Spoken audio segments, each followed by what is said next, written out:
Oh my god, you guys. Oh, we don't. Careful of Spike. I was staring directly at it. Imagine if I had to fucking change this. Don't tempt it. Oh, you have to turn your audio. Or you have the... What you're going to want to do is mute the stream on the thing so that if you do put a movie on, it's not muted for you. So what do I need to do? Just in the YouTube open, just mute it there. Yeah. Yeah, there you go. Okay. Now, if you put a movie on, you can hear it, at least, instead of muting the whole thing. Okay. Oh, I can't flip this while it's plugged in.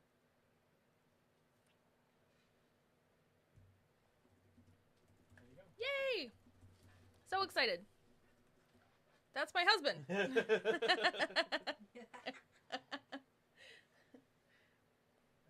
Where is the actual... It's behind me. Oh, okay. Guess we can just dive right in. Got my Little Mermaid t-shirt. And this kind of looks like it should be worn at the beach. Sure. I have beach hair and sparkly things and a fun turquoise drink. Also, I need to point out how stupid Flounder is. Pretty stupid. Oh my god, Gratian took the day off. Oh god. Oh, God. Thank you. Hi, Amy. Hi, Amy. Oh. So we have this. The reason for the season. We also might get it done. It's considerably fewer pieces than the Lord of the Rings one. We'll probably finish it. I don't know if we'll finish it on the stream. We'll have to see, but we'll see how much.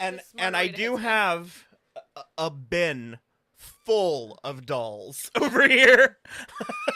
There are multiple Ariels in it.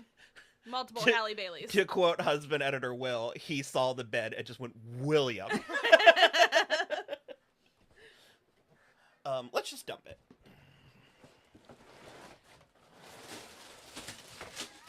Oh no! Oh, What?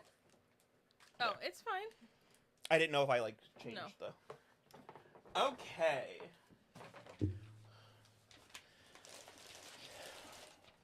Oh, look at all the pretties.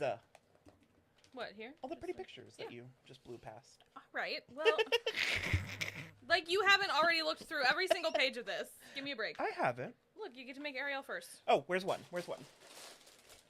That's 11. There's 2, 3, 3. One. What? Sweet. Her tail is so pretty. Now that I'm a proper Lego person, this stuff gets to me. It's shiny. The printing on it. Ooh, they did. It's shimmery. I don't know. That's super fun. We learn by doing, so one of these live streams we'll figure out how to have a detail camera so I'm not constantly going like this. It's not very good. Entertainment Lover wants to know if we listened to Hallie's rendition of Part of Your World yet. Yeah. Yeah. Mm-hmm. Yeah. It's so good. Yeah, it's so amazing. Well, it's I like how it's different but the same. She goes way more dramatic with it and very operatic with it, where Jodie Benson's is more internal. And I think it's interesting. I am so excited for her, so passionate for her, because I've been a Chloe and Halle fan for a minute, before this was even a thing. Yeah. Oh my god, she's so pretty. Look at her and her red hair. Mm-hmm. Gratian wants to know if we saw the post on the Hot Merman yet. Yes. Oh, I have. I don't think I did. There's a swim team of hot dudes who play mermen. Oh. And I love that I have a love-hate relationship with Rob Marshall, but that's one of the things that I love, that he made a point to, because it's yes, this is a family movie, and yeah, it's a kids movie. Oh, they're in the movie? Yeah. Oh shit. There's Beefcake Merman in the movie. But I feel like that's such like a Yeah. like a coming of age, Yeah. like that's such a I want to say cornerstone. I guess that works, Yeah. but like I don't think there should be anything inappropriate. But if we get some, Yeah, of course. And as a former swim team member, the dudes are hot. The swim dudes are hot. Can confirm. Yeah. Was never on the swim team, but I like to look at them. Yeah. So, a Butterflies in Book says, Will, I've gotten to the point where I saw a Lego figure of Vaporeon. Vaporeon. There you It's one of the Eevee evolutions from okay. Pokemon.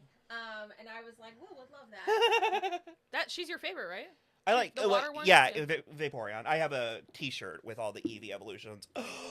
She's so cute. She is very cute. Look at it. I love the texture Yeah. of her hair. Mhm. Yeah. Absolutely, we do, Grayson. Thank you very much. He said, we gays and ladies need some hot male eye candy. Obs. Yeah. Forever and ever. I think it's like I don't know. I think it's part of like I said, coming of age. Like they with Cinderella, which is the watermark. So far, the only acceptable. That's the only one I've liked. They like had entire meetings about Richard Madden's Bulge. crotchal area. Yeah. Because Kenneth Branagh was like, there needs to be something. It has to be. Can't just be flat like a Ken doll. Yeah, down there needs to be Yeah. something. James says, I'm still a little upset they cut the Daughters of Triton song sequence for the new movie. Oh, they did? Yeah. What's the point of casting all these women? I think the way that they're going with them, like they're treating them more like politicians, like they're like, like because each of them is a ruler of a sea, and so I think having them like perform, like I think that they could. Well, there's a musical number called Triton's Kingdom that I have a feeling they'll be showcased in, and I know at least based on the novelization, I know like Indira, which is Simone Ashley, that she has I think like 4 lines and stuff. So they're not big roles, but I think it would be maybe a little undignified of an elder stateswoman. We'll call them elder. Butterflies and Books says, Vaporeon? Am I saying it right? Yeah, I've Vaporeon. been up since 5. Did you not join in the Pokemon Go craze No, like No, 6 she years didn't. ago? Oh No. god. That one was my favorite of the original 3, but Espeon is my favorite of the evolutions. If I had to choose one and not all of them, which is the correct answer? Which one is Espeon? Is she the black one, like the charcoal? Mm-mm. Oh, the purple one. Okay. Yeah, Thumbs yeah, yeah. up. I wasn't like a hardcore Pokemon person. I was a very casual. Grayson said, don't try to sugarcoat Will, I'm pissed. I mean, yeah. That's the kind of thing that's the kind of opinion that I'll have to see the movie before I like have, because Sure. they've also cut Le Poisson. What? Fuck. And apparently this hype party is starting off on a good note. Apparently, at least according to the soundtrack, Oh, you said. part of your world comes before Fathoms Oh, Below, which no. is wrong. No, that's because Fathoms Below is like tone setting. Yeah. Well, it's like the it's frozen, like the Frozen like you Heart, said. or, yeah. That's dumb as hell. And I mean, I understand the instinct to want to meet our heroine, but we gotta be in the world before we can meet her. Yeah. Yeah. Poor Grayson, we are blowing his mind. He's just Sorry.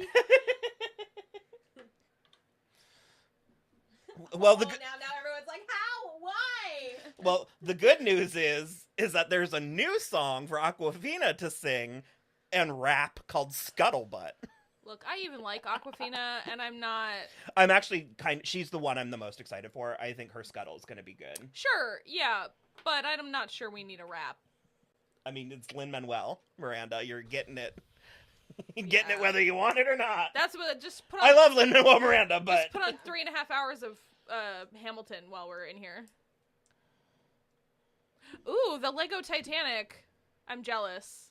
It's humongous, though. We have no space for that. It is huge. Yeah. It's like gorgeous though. There's like you can bisect it, which is in poor taste. but down the middle, like down long Yeah. ways, not sideways. No, down the middle. Yeah, but long ways. No. Oh, It breaks in where half. it Yeah. Where it broke, that isn't bad taste. I thought you meant like a. But there's there's like a cross section, and you can see like they're not like uber detailed because it's micro scale, but you can see like the pool deck and like the dining room. It's cute. Apparently, I watched a TikTok the other day about the Titanic actually, and they basically were able to send deep sea submersibles down there to like 3D map it so that they can make like a new one. A model of it because it is like it's like going to be gone like any day. Oh, I didn't think about that. And they were like, it's that kind of history that that's like some real Ship of Theseus shit. Yeah. Also, welcome, Kevin. You're not a name that we've seen before in our lives. Yay. So thank you for joining us. And Derry Morley, hi, Ooh. welcome. 9,000 pieces. It's on a floating shelf above my TV. Holy crap. That's amazing. That does sound stressful, too. Also, Octavia, welcome. Yay. Welcome to all of our new people. Hi. Prince Eric has a song. He does. It's good. Okay. I've only listened to it twice, and I need to get a little bit more familiar with it. The thing that they did that I like with it is they incorporated her. That's like the basis for his song. Oh. It's called Wild Uncharted Waters. Ooh. And I like his vocals. He's good. The boy. Yeah, but they're not like there's a wild uncharted quality to them. The vocals. Yeah, that I like. He's grown on me. I didn't think he was I don't like saying this, but I didn't think he was cute enough at first. Well, once I saw the trailer, I was like, oh no, he's cute. He like adores her. There's a shot IRL? of them. Yeah, there's a shot of them from one of the premieres. He was already on the carpet, and when she shows up, he like bolts across the carpet. Cute. Like runs across the carpet to like hug her. I love that kind of stuff. We've talked about this before. I wish you could buy stock in celebrities because she is going to be huge. I think so too. This is going to be her summer. I wonder if she's gonna do more acting. Well, they are, because her and Chloe were in Grownish. Oh, okay. Oh, that's right. Yeah. Do we feel that it's as good as Evermore from Beauty and the Beast? Wait, who asked that? Butterflies and Books? Are you an Evermore truther? We loved Evermore. I love it. I think that movie is just okay. I think Dan Stevens actually has a really delightfully, like, baritone singing voice. Like, I think he actually does a really good job because I also just rewatched Eurovision again the other day because I can't. I'm so jealous. I can't stand it. It's so good and so funny. And it has no right. Yeah. It has no right being as good as it is. I love Evermore, but I have not heard the Prince Eric song. So from where I'm sitting now, no, it's not as good as Evermore. But like I said, I've only listened to it twice. Well, and also maybe a new song, you need a good in the movie too. I'm still nervous about the Rob Marshall at all. Yeah, that's what I'm the most nervous about. I think it's gonna be good. Mm-hmm. I don't think it's gonna blow either of your tits off. No. But I think it will be good. I don't think it's gonna be a real tit flapper. I've mentally had to divorce myself from it because I don't want to get my feelings hurt, and so that for me is just like I gotta be so far away from it. I've seen enough to know. Like, I am positive that I will like it. It's just a matter of how much or, like, what. Because even just, like, there's a clip from the trailers where she drops the, it's like a mallet, and she drops it on Sebastian, and it hits him on the head, and they just, like, the camera cuts to her, and she's, like, way above. That's, okay, sorry, I know I'm talking about three different things here, but... The thing that I don't like about Rob Marshall so frequently is I find him claustrophobic. I think he puts too many things on stages and films them like they're theatrical. Mm. And because all of the underwater scenes are... nothing's there. Mm-hmm. Like, there's entire scenes where the only thing that's real is their faces. Yeah. So it's like, I think it kind of forces him to fill the space. Yeah. And so in the scene, she's like way above and she's like, sorry about that. And it's so cute. And so it's stuff like that I'm like, I'm in. Someone a minute ago asked us how we were going to feel about Melissa McCarthy. And I think we're going to feel good about it, but wish that it was someone else still.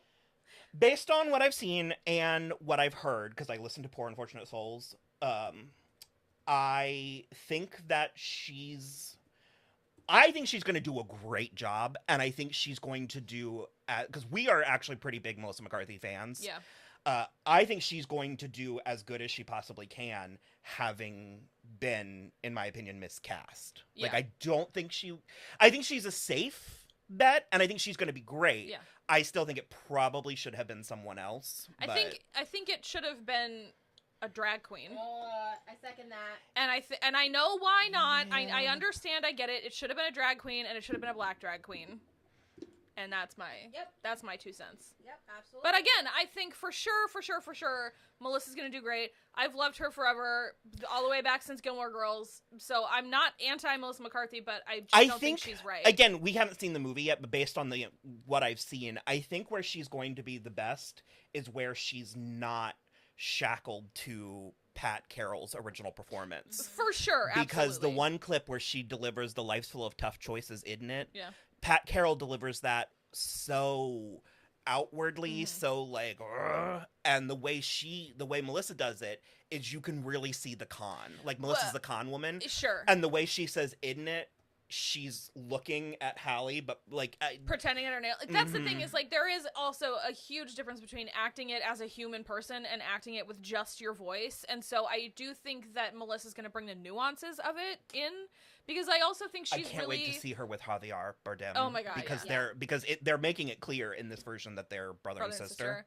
Because I also do think I don't love that. Melissa McCarthy doesn't get enough credit for her dramatic chops. Oh my god, no! Because we saw that "Can You Ever Forgive Me" movie. That movie was fantastic, and that was Nicole Holofcener, right? The director, I think. She's making a movie with Julie Louis-Dreyfus that I think you are gonna like. Was it like This Hurt My Feelings? Yeah, You Hurt My Feelings. Yeah, well, because Tobias Menzies. That's why I thought of you when I watched the trailer. Natalie says it would be fun if you guys fan casted the Disney princesses and villains that haven't been done yet. Oh. I would probably have to think about it. Yeah. So, well, actually, I can't do that. So we can marinate on it. But... I can't do that, but I can fix the ones that they already did. Yeah. Because you swap Emma Watson and Lily James. No, just let Lily James do both of them, and Emma Watson doesn't get either, because Emma Watson shouldn't be Cinderella either. No. The same earnestness, she wouldn't have worn a corset for that either. It would not have been good. I think... And we like Emma Watson. I like Emma Watson more than you do, and I think I'm sad that she retired from acting, but Did she officially retire? Pretty much, yeah. I don't think we'll never see her again, but I think it's like she's, soft. doing good work with the UN. Oh, of course. No, I think she's great. I just like, so in that regard, what I've always said actually is, yeah, Emma Watson's great, but you know who they had was Gugu and Bata Raw. You want to talk about Belle? Yeah. Like, make watch the movie Belle. Yeah. Make Emma Watson the feather duster. We don't. Did Prince Eric have a mother in the original? Because in this version he does. He I don't think did he did. not. I don't think he even had a father. We saw. Yeah, I don't remember what they said about it. There was Grimsby, and Grimsby is in this, but there is a queen in this. And I think what I heard, a lot of this, obviously, because again, we haven't seen the movie yet, it's speculative, but I think that he was, that they found him. That he was like a child that like... Oh, like a foundling, like just an orphan boy. James wants to know your dream Rapunzel casting.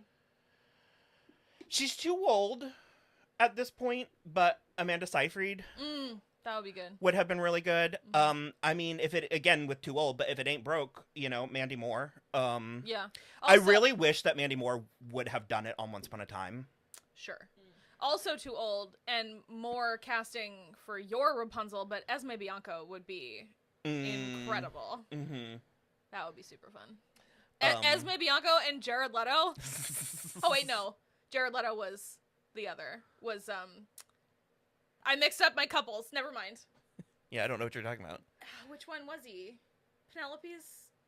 Didn't you have Jared Leto? Oh, in Fairytale. Yeah. Yeah. But he's 50. That was... No, I know. That's why I said too old. Yeah. Did I know about the Snow White remake? Did I forget about that? Yeah. Oh, yeah. It's Rachel Zegler. That's right. And Gal Gadot is the evil queen. That's inspired.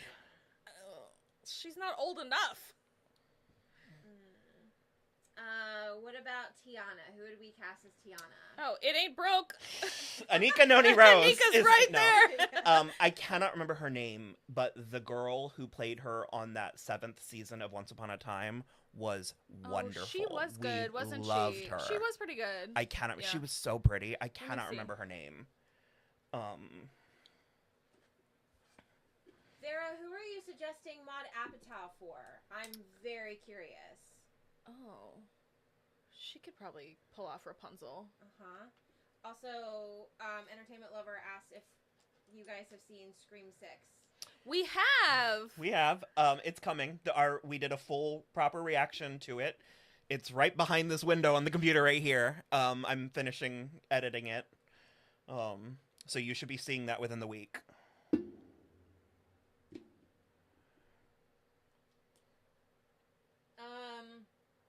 What do we think should be remade next?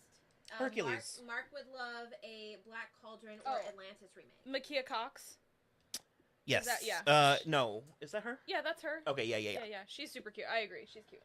Oh, yeah, she was beautiful. For Rapunzel. It was.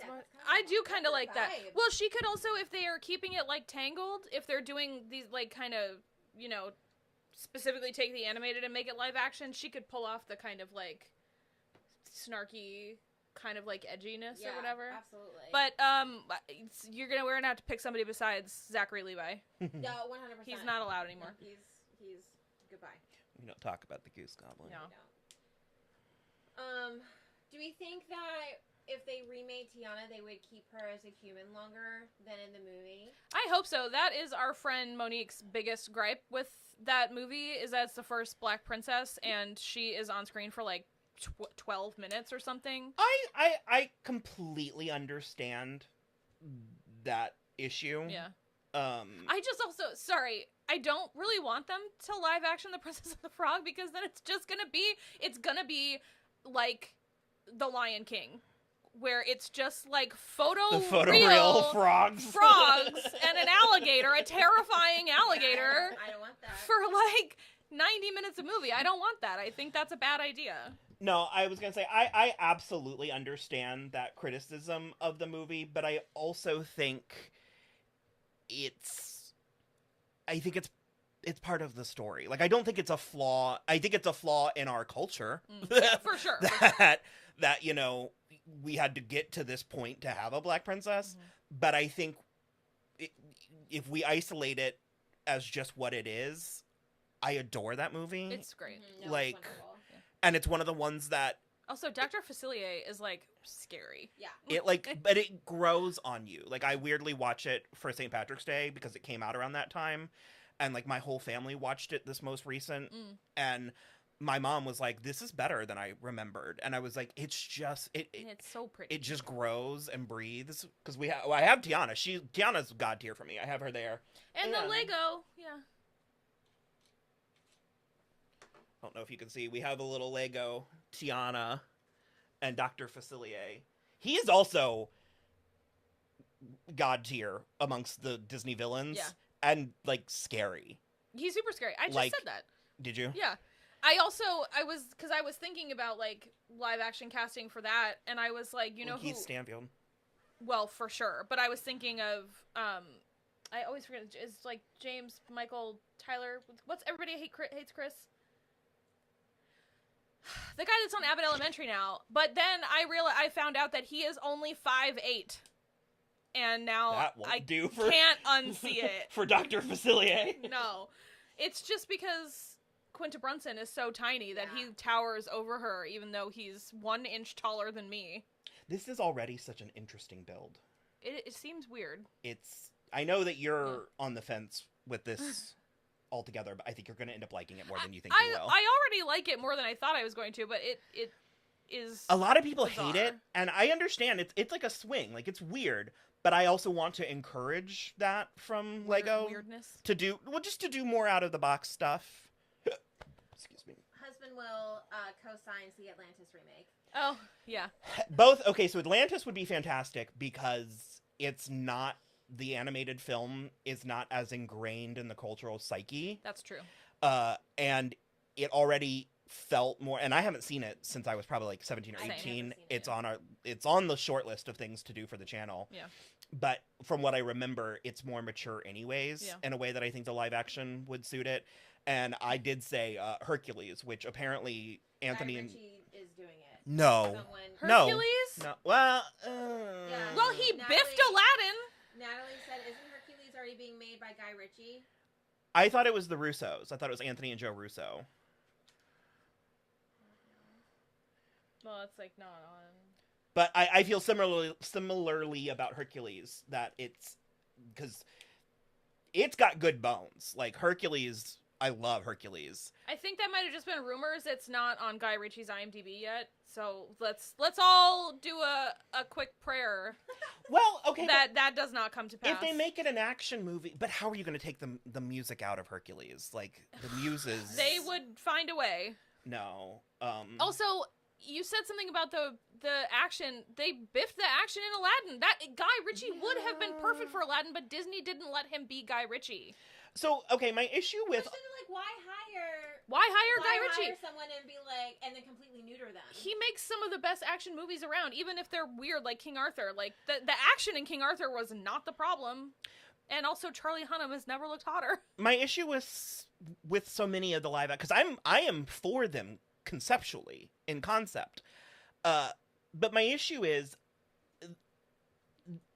in their attempt to do the shot for shot, which I partially like the concept of shot for shot, but animation is a different medium than live action, and you need to utilize each medium's strengths. And so, like, in the animated Little Mermaid, when she's singing Part of Your World and Sebastian's, like, crawling across the rock and he looks into the glasses and his eyes get all big, that's animation. That's brilliant. And I'm afraid they're going to try to do that here with live action, and that's not a one-to-one comparison. Yeah. So it's like, if the shot for shot is, you know, that's like, why somebody mentioned earlier. That's why I think The Lion King didn't work. Is because that Well, was shot for shot or the and photo real. The Aladdin, because they tried to do like her meeting him with the apple, like their meet cute or whatever was supposed to be shot for shot, and it didn't have the momentum that the animation does. Yeah. And so it's like, so if we're talking shot for shot, I think that like the sets and characters should look similar. I think that, like, for instance, Ariel's grotto in the live action looks like the cartoon in ways that the live action suits it, that benefits it. Like, because that first teaser, do you remember? Yeah. I mean, it was looks great. awe-inspiring. Natalie suggested Key and Peele as Panic and Pain. That would be good. Aren't they the ones that do the Ducky and Bunny from Toy Story 4? Yeah. They are so good together. And Key just did. He did a voice. Oh, he did a voice in the Super Mario movie. He was like the little toad that was like in Princess Peach's kingdom. It was very silly. Well, one of them I don't remember was in Lion King with Florence Kasumba as the hyenas, and they were good. That's right. I love Florence Kasumba. She's I wish she amazing. would pop up in a few more things. If only we had more synergy in the MCU. She could be in so many things. Or give her a Disney Plus show. Yeah, right. Mr. Goji, I agree with you. They said Lizzo better be cast as one of the muses. Oh my god! And then I just know Ariana Grande is going to be amazing as Megara. No. Megara. Megara. There you go. Also, just no. I don't want her to do any more of these. I agree. I'm fine with it. I also I'm just gonna be don't. quiet though about Wicked. So I don't have opinions about Wicked. I've never seen the show because if I can't see it with Kristen Chenoweth, I don't really care. And I'm gonna see the movie, but I think they opted for stunt casting with her, and I don't like it. And this is nothing towards her because I know She is very good at comedy though, because the she Scream is. Queens. I'm all for. This is them. I'm all for Ariana. I watched interviews with her where it was like, you know, this would mean everything to me, and so I don't want to like crap all over her dreams For or Wicked? Yeah, Okay. like for Galinda specifically. Yeah. And so she was like, this is what I do to like when I feel sad, like I sing Wicked and whatever. And so like That's great. I hope she's good, but I'm having to No, I'm divorce. sure she's gonna be really great. But the thing for me then about Megara is that I feel like they're only casting her because they know she looks good in a high pony, and I don't care. Put a high pony on anybody. You know who actually I liked, and they barely again with Once Upon a Time, but it was Casey Roll from The Magicians. Oh, Marina. Yeah. She was Meg in that one-off episode that they did. Marina. Yeah. Any thoughts on the rumored casting of Coco Jones for Tiana? Multiple of us fans of Princess and the Frog are loving it. Who is Coco Jones? Yeah, I don't know that I know her. Is that a thing? Is the Princess and the Frog happening, or is this just speculation? I imagine it's just fan casting. Oh, she's very pretty. Oh, yeah. I know who she is. Yeah, she's very pretty. I'm for it. Yeah. If we're not gonna keep Anika, then why not? And it looks like she's a singer, so. As far as Wicked being in 2 parts, cash grab. I don't love it. So, and it's just like, so then are we going off of the musical or are we going off of the book? And I hope they're going off the musical, because otherwise, why did you cast those 2 women? Yeah, I don't like the idea. I don't know. I don't like the idea of it, but I'm gonna let them do their thing and see. I'm gonna see, because ultimately, if it's good, then that just means more of it. Like, cash grab or not, it's like. Hercules should absolutely be Noah Centineo, and I'm taking no further comments on that. Thank you. Oh, Coco Jones is a singer, and she acts on the Bel Air show. Oh. Okay. Oh, Entertainment Lover said, I finished The Magicians and I'm completely destroyed. Great recommendation. Oh, really? You're welcome. Oh. So good. Any of our new friends, if you haven't watched The Magicians, that one's also a show that you need to watch. That one's also on our short list. Oh, is this like one of the little units? Like one of the This is the throne. Okay. Oh, okay. Yeah, I see. This is already just so satisfying. It's very cool. Like, yeah. Just as good as Miley. Oh, okay. Love that. She was just as good as Miley and Selena. Coco. From the Disney Channel, I assume. Yeah. Speaking of Selena, Only Murders in the Building is coming back soon. Yay! And her cooking show on HBO Max is darling. If you can get over her kind of annoying friend. Isn't she like Raquel or Rochelle too? It's or Raquel. Something? Yeah. I need everyone to stop having variations of my name and sucking really hard, please. Thank you. That TikTok you sent me. Oh, She has to be pregnant, otherwise what else? Has to be. Who else watches Vanderpump Rules?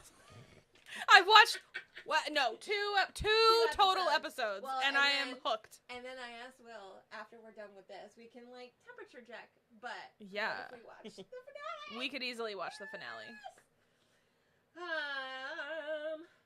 Are we excited for Beetlejuice 2? I've only seen Beetlejuice once in my entire life, and I don't remember it. I loved Beetlejuice as a kid. You know, it's one of those things that I am, again, I'm excited for it in concept. I hope it's good. But, you know, we've been burned by unnecessary sequels and stuff. Yeah, I don't really think so. I also think it's... How much is Tim Burton going to be involved? Is that Tim Burton? Yeah, more than he should be. I'll give you that. And I think Jenna Ortega is absolutely the voice of a generation, and she's wonderful and amazing, and I love her in stuff, but I don't think she's the only one that can pull off playing young ingenues from the 80s, so I'm weird about that as well. We're getting to that Chris Pratt place with her, where it's like, there's other actors. You can take a break. She's gonna have to take a Jennifer Lawrence break in like a year, probably. Yeah. There, we did not watch Motherland for Salem. I don't know, did you? I heard it was good. I watched like the whole first season, I think, and I really dug it, and then it just fell off, and I never kept watching it, and I'm kind of pissed at myself, but I really liked it. It was very female focused because there were boys too, but it was very female focused. And at some point in season 1, they had like a party where the actual point was to get laid hard in the woods so that you could like come into your full power as a witch. And I was like, hell yeah. It was amazing. There was like a choreographed dance and everything. They did that on Sabrina too. It was fantastic. So I did really like it, but I never got finished with it. I miss Sabrina. It was petering out, but it was good. Do we have some favorite final girls and boys? Boys are unusual. I guess the kid from The Babysitter. That's good. He's cute. His name is like Jonah something, yeah, I don't remember. As for girls, I mean, Laurie Strode, Halloween is my favorite slasher movie. So that, but then Scream is like my favorite modern slasher movie, so then I have to pick Sydney. Who else? Well, at the risk of being too on the nose, the final girls. Thaisa Farmiga in The Final Girl. If you guys haven't seen the movie The Final Girls, it's so good. If you want to be emotionally wrecked, entertainment lover, it's top 10. It's top 10. Who else? Like from recently? Oh, Samara Weaving from Ready or Not. That movie is excellent too. Not from Scream. No. Not from Scream 6. Although that yellow dress was doing God's work, if we're being honest. The dress wasn't doing the work. Well, that yellow dress was enhancing God's work. I know what you mean. Grayson agrees with us. Final Girls is amazeballs. Oh, it's so good. I do want to watch Class of 07. In fact, I actually saw a gift set from it earlier where she drew tits in the grass it was Emily Browning drew tits in the grass when she was making like a help sign in the lawn. So it's jumped back up my list. I intend to watch it. We just have gotten so busy right now.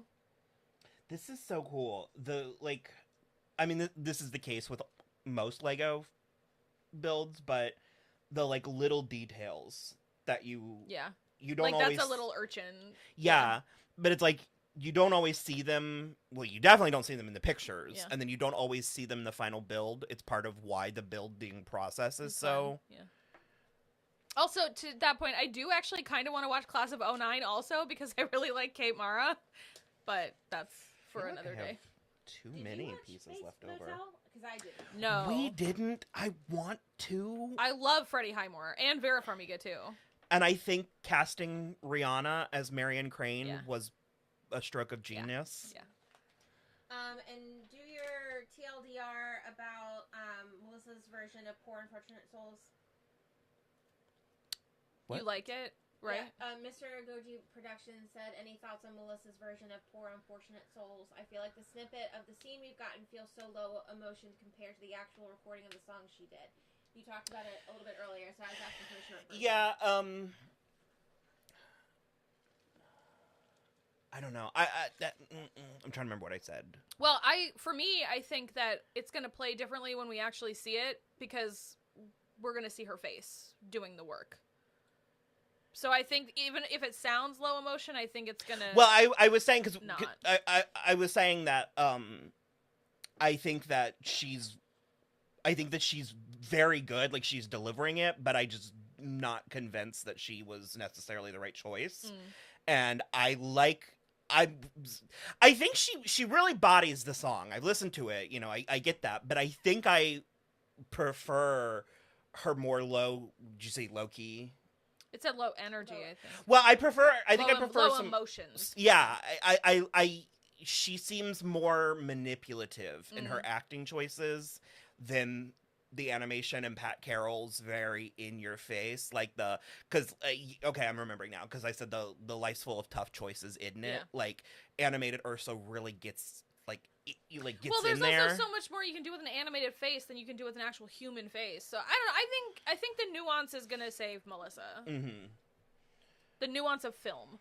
The makeup, though. Bad? Yes. Yeah. That was I don't know. Symmetry, no. And all of the photos that I've looked at, trust me, the makeup girlies The group chats I'm in, we are sending a lot of stuff. It's rough. It's rough stuff. You open that like such a boy. I open it like a boy? It's a chip bag. Why are you tearing a side off of it? Because it's perforated to open like that. Shut up. Oh, I guess, yes. Not on purpose like that. But. Oh, I hope you know that now anytime I open any kind of box where I have trouble with it, I just laugh because that's a box that I destroy. You have to use the scissors like a knife. And then just... He uses the scissors like scissors to open a box. That's insane. No, I do like this to open a box. You have to use it like a knife. Yeah. And sure, maybe you'll cut the palm of your hand every once in a while, but that's a risk you have to take. Okay, I'm sorry. I have to pause. This is unhinged. Why? His face is on the hair? Is not the head. So it's just... It's just a blank little Lego man. No. I don't know if you can see. Yeah. And then this is his face. Oh, that's so bizarre. You can't really see, but... So funny. Especially after we had all the dwarves where the beards just went around their heads. Why would they do that? That's very weird. So strange. Since you listen to the soundtrack, what are your thoughts on Vanessa's trick? She did that. Is it good? She did that. It's a whole different woman, right? Yeah. Okay. Because Pat Carroll still does Vanessa's singing voice. Doesn't she? No. I don't know, actually. Well, it gets really guttural. Yeah. I don't know. I also haven't seen the animated Little Mermaid in years. No, it's really good. I am so into, I can't think of her name, but the actress that plays Vanessa, I love her. She has one of those trash British accents. The new one? Yeah. Oh, I love that. On the red carpet. Adele? Yeah, on the red carpet. I don't know how she's going to be in the movie, but on the red carpet, I'm sure she'll put on a posh accent in the movie. So bawdy. Yeah, I love that. She's... That's my favorite thing about Adele, is that she has such a beautiful singing voice, and then she starts talking, and you're just like, where in London are you from? Yeah. That was another thing I think is interesting about Jonah Hauer King as Eric, is in his song, you can hear his accent. You don't frequently hear accents in singing. It's unusual. Hi, Sean. Welcome back. God. Hi. So, Entertainment Lover asked, what are our thoughts about the Harry Potter and the Twilight reboot? I was not aware that there's a Twilight reboot. I was not aware of a Twilight one either. I think that if you pick some actors who aren't secretly closeted and actually have chemistry with each other, I think a Twilight reboot would be titties. I'm for sure. Super down to see that. I love that. As for Harry Potter, no. Now? I don't think... Can't do it now. It hasn't even been 20 years since the final one happened. It's barely been 20 years since the first one happened. I also don't think she needs any more money. She doesn't. And these poor kids that get cast are going to get trolled so hard, and it's through no fault of their own. They're just trying to break into the industry. I love the story of Harry Potter. Yeah. And I like the movies. And I want to see a proper, a mini-series or television or something that's not movies. It's supposed to be a series where every book is a season. And that actually sounds really incredible. I want that. But I want to let it rest for a little while and let this, because there's stink all over it that so it just doesn't need, just let it die down and then be reborn. What's the average lifespan of a turf in Scotland? We can make it when that has expired.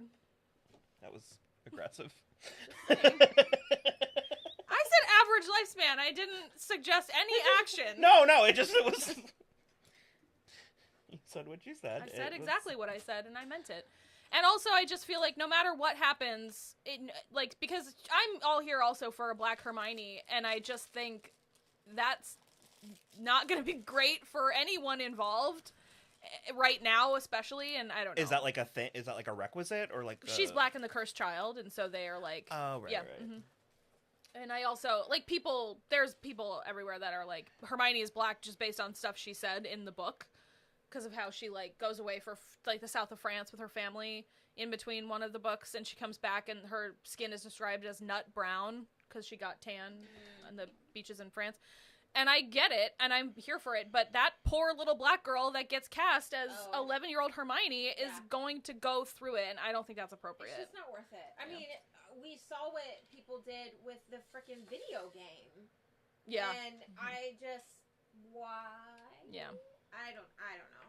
Oh. There's just so many other things that we could be working on, that we could be bringing to the screen in some way, shape, or form. Do you know what we could get to the screen? We could get the book trilogy, A Great and Terrible Beauty, brought to the screen, because I read that like 15 years ago and I loved it, and I thought, speaking of Harry Potter, that Bonnie Wright would be an amazing main character, and she's too old now, but I really wanted that. Also, I agree that who said it? Natalie.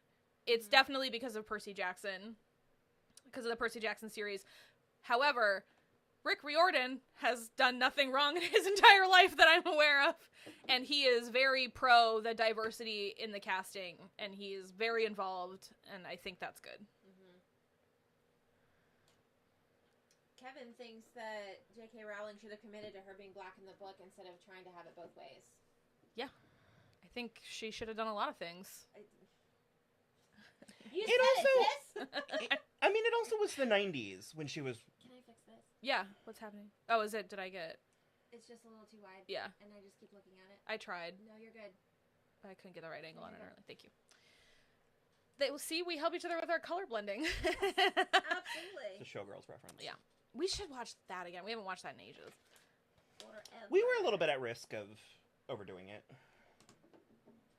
Movies that I truly love, I retire, so Yeah. I don't. Yeah, but we didn't do it for Cinco. Hi, 40 people. Hi, 40 Hey, guys. Hey, 40 people. people. Yeah, that's the We highest were- we've had so far. We were like tapping out at 19 at the Yay! last stream, so. Yay! Well, welcome everybody. Haven't said that in a minute on camera. I totally agree. Same with Camera. Same with Dumbledore being gay. I think that should. I mean, it was pretty explicit in that last Fantastic Beasts movie, but also I do. How about instead we get Pedro Almodovar back to make a gay wizard movie this time, not a gay cowboy movie, and we get Jude Law and Mads Mikkelsen back. They were so good in Jesus, a bad chemistry. movie. The chemistry between They the were two of them. so good. Jude Law and Mads Mikkelsen can be gay for me any day. I want 2 boyfriends. And I want my boyfriends to be boyfriends. I sent to you. Did you see that they recast Marshmallow on Bob's Burgers? Finally! Marshmallow hasn't been in for seasons now, and I miss her. What would you rather bring back, Blockbuster or Hollywood Video? Blockbuster. Hollywood Video. Really? What's the difference? Why? It was better. In what way? It wasn't Blockbuster. Shut up! I only ever had Blockbuster. Blockbuster can suck an egg. Oh. Fuck me, I guess. Wow. No. I have really good feelings about this. It's You have really deep feelings. it's about in our very first podcast episode Oh, because we okay. talk about the Errols video. We Oh, do yeah. talk about Errol's Blockbuster. There was an entire period of time in my childhood when we like boycotted Blockbuster. Like the Oh. family wouldn't go. We only had Blockbuster and then one. We had like, real time local video that was one. really awesome. I don't remember the names of any of our video stores. Yeah. Later. No, Blockbuster screwed us over several times. They made my mom return a movie in a blizzard because they said we returned the wrong movie, and it wasn't. It was the right movie. They just didn't know. It was Dogma, and so the disc said Mubi on it because of the fast food joint in it. And so my mom, it took her 40 minutes to drive to fucking Circuit City because that's where it was in this fucking blizzard because they wouldn't. It had something to do That with. sounds like maybe a local franchise issue and not indicative of the entire chain. So then when I came to Florida Okay, fuck me. and moved and accidentally, because Corey moved and I had her the L Word DVDs, it was something like that, but they were making me return them to the store. I had to drive an hour across town to where I used to live to return the movie to the store. They had like you couldn't return to any branch? they wouldn't let me buy it either. Oh. It had something to do with when they did that, like when they were like struggling to stay in business, they did a couple of like no late fees, this is or that's or whatever. And it was like I just was like, oh well, I'll just eat the money, cost of yeah. it. And they literally submitted my mom to a collection agency. Jesus Christ. She in Maryland, she was getting calls and like no, it was. I mean, so okay. Okay, fine. Hollywood Video. We can be done talking about it. I'll bring back Hollywood Video. Please stop. He's already dead. the ones that were like, explain yourself. And you have sufficiently. You are good to go. Said, let me go. 17th of all. Having said all that, I do still have the nostalgia Sure, yeah. for Blockbuster. Well, in that case, it's just any video store. Yeah. It doesn't have to be. No, so it's like, if the question you're asking me is, weren't movie video rental stores great? The answer is yes. If the question is Blockbuster or Hollywood Video, Hollywood Video. No, I have a... Also, Hollywood Video is purple. Oh, fair. Okay. I have a third secret option, which is Van's video while store. While you were streaming, I literally was waiting for my turn. From Yellow Jackets. While you were streaming. Yeah. From Yellow Jackets. Yeah. Are you guys watching Yellow Jackets? You should be watching Yellow Jackets. It is so good. We can't really talk about, like, plot points if everybody, all 34 of you are not caught up, but you should be watching it if you're not. I don't... Hair all over me. I don't mean to be dramatic, but whenever I'm doing one of these things... Oh, I thought you were going back to the Hollywood Video thing. No. No. Whenever I'm building, at this stage, I'm building a Lego thing, I'm just sort of like, I'm so happy, and I don't know if I'll ever be this happy again. Well, you are already that happy again since you were the last time when we made the Lord of the Rings one, so I think you'll be fine. But this is also mermaids. That's true. What character death do we believe was completely unnecessary to the film and or television series? Danny from Game of Thrones. That's just Roz from Game of Thrones. Roz from Game of Thrones, for sure. I have a very... you go. I don't know. No, you go first, because I'm not sure. I have an out-of-pocket answer to this. Okay. Because I just saw a thing on Twitter, similarly. It was like, yeah, like a character death that didn't deserve it. Marley Shelton in Warriors of Virtue. Look at me! Alicia from Warriors of Virtue. Well, also, I'm still mad about it. You're totally right. And also, I just have to, every time we talk about that, say that the kangaroos look like Ted Danson. They do look like Ted Danson. They're like anthropomorphized. Do you remember that kangaroos. movie, Warriors of Virtue? I've never seen it. It's ridiculous. Does anyone know what I'm talking about? If we've got at least one Australian person, that feels like an Australian movie. Is it Australian? I think they did film it in Australia. I think most of the ones that I would say are like were basically because of behind the scenes issues, because while I think it suits and it's like a really beautiful episode of television and it makes sense in the season and the story, the only reason that Joyce dies on Buffy is because Christine Sutherland wanted to spend more time with her family. And I always think that's kind of odd. Yeah. That episode is my favorite episode of television maybe of all time. Really? Yes. It's so dark. I love it. I didn't love I don't know if anybody watched Vikings. This is hard because it's spoilers. I don't know if anybody watched Vikings, but I remember thinking Jessalyn Gilsig's character Siggy was interesting, and it's the same thing with Christine Sutherland. The second they like evened out with her and figured out what to do with her, she left the show, and she did leave. Like, she went out on a good note. Yeah. If we're talking Vikings, fucking Athelstan, the priest. The priest, yeah. That one was rough. Gratian says Quentin. No, I think that's appropriate. Yeah. And I think the way they handle it and the way that he does it hurts. It hurts a lot, but I think plot-wise and character-informing-wise and the way that they don't stop talking about it, I think it suits. I think it suits a lot. No, we stand by, because that I stand by a lot of deaths. That split, well, the Quentin thing split the fandom in two. It did. And we were... Well, we being also... pro it sounds weird, but... We also both have big fat crushes on Jason Ralph. Yeah. Who has been on season 5 of Maisel, by the way. Yeah. Yes, and Kyler says that they liked the latest Mrs. Maisel episode. Still annoyed a lot of the last season of the show. Yeah. At a lot of the last season of the show, though. Yeah. If you watch the episode, you know how I feel about it. So do you mean the episode that came out yesterday? Because we're not watching that until tomorrow, probably. But we've been annoyed with a decent chunk of the last 2 seasons. Speaking of the wedding that I did today, when all the gals sat down like on the bed to do like the bridesmaid or whatever photo, the bride said tits up, and so then they all did it, and it was super cute.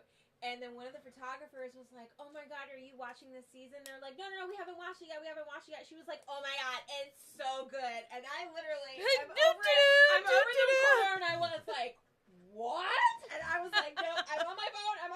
And they could not stop going on about how great this season was. I was like, I gotta go.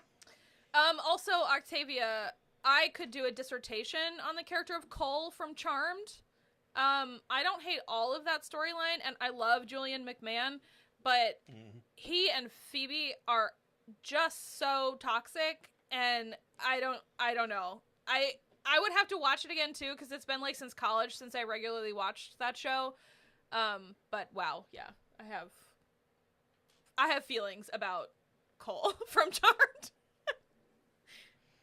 I love this. This is really... It does look like it's coming together cooler than it seemed like it would at first. Kyler meant the one that came out yesterday. Yeah, we haven't watched that yet, but our episode will be out tomorrow. I had to work early this morning. My bad. Ray. Girl. Way better than last season. Way better. That's accurate, yeah. Way better. It still feels like such a weird use of, like, finale real estate, the things they're doing. That frequently happens. But it's... I mean, there's only 2 left for us, and we're gonna stick it out to the end, so... So that kind of, in my mind, someone very earlier, like, wait, I'm shorting out, I'm so sorry. Earlier, someone brought up, what we thought about the strike that's happening. Oh, pro-strike. Yes, pro-strike for sure. Do we think that SAG is definitely gonna do it? SAG is currently voting on whether or not to approve a strike should negotiations go poorly. And I think if it's necessary, they should also strike. I'm going to be very sad about any and all shows that get canceled because of this. However, there is absolutely no excuse for not paying your workers. We're in a real burn it down and salt the earth place. Like kind of across the board. The old ways need to die. Because the DGA is also potentially going to strike because their negotiations are coming up as well. So if SAG, the writers, and the directors are all going to strike, then we will not have new content for a while until these studios give the writers are looking for like 3%. That's nothing. Just give them 3%. If that's all they're asking for. Think about it this way. Think about our reality. We live in 2023. Yeah, can I have a tissue? Oh, I thought you were laughing at me. Nope, we live in 2023. Keep going. Think about our reality. We live in 2023, and I think because we're living in it, we're very present, and we're very like, oh, the millennium, that was cool, right? This is a new century. Yeah. Like, we are 23 years into a new century, and we are still living in a world that was designed in the 1800s. Yeah. And I think it's... It don't work! The math ain't mathin', babe. Sometimes things need to be fixed, and sometimes in order to fix things, they have to break. And... Also, not for nothing, if they strike and there's no new shows for like a year, we can actually finally get to some old stuff. Yeah. Well, and also... keeping it in consideration or keep in mind that the pandemic just spent, 2 or 3 years sort of like throwing everything into chaos. So I'm kind of like, now's as good a time as any. Mm-hmm. Yeah, and especially because I'm looking forward to if we like really take a break and we kind of like burn everything down. I feel like the tone's going to be so much more interesting because I feel like there's going to be a fervor with getting new content out. Yeah. Whereas COVID really put an ugly sheen on everything just because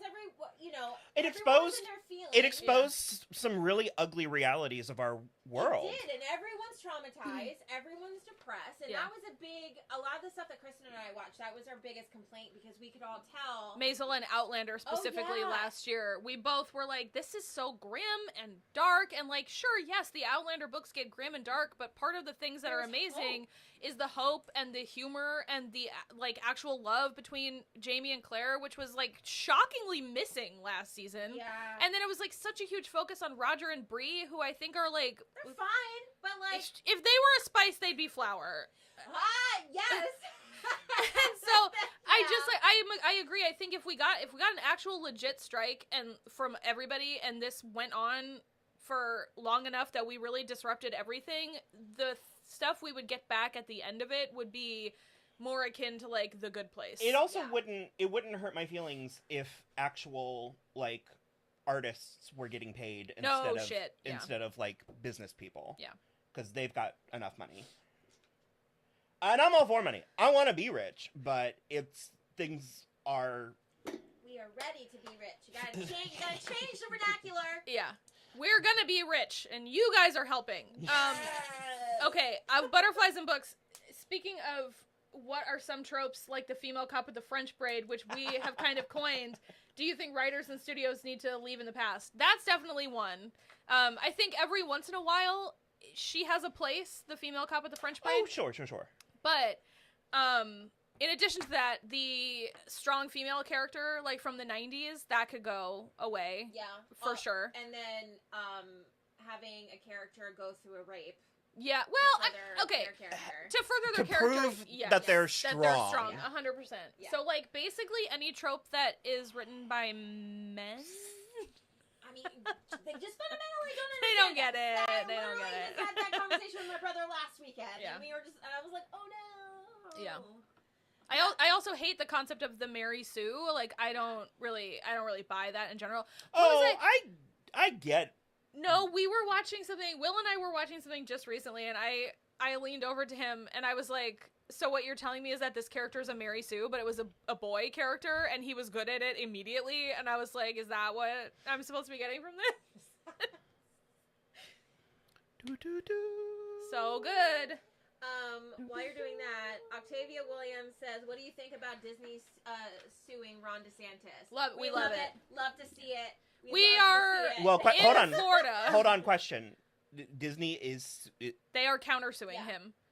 For is that new, or has that been for a couple weeks? Okay. It's like, but it's because he is using his political position to further a personal attack. Yeah.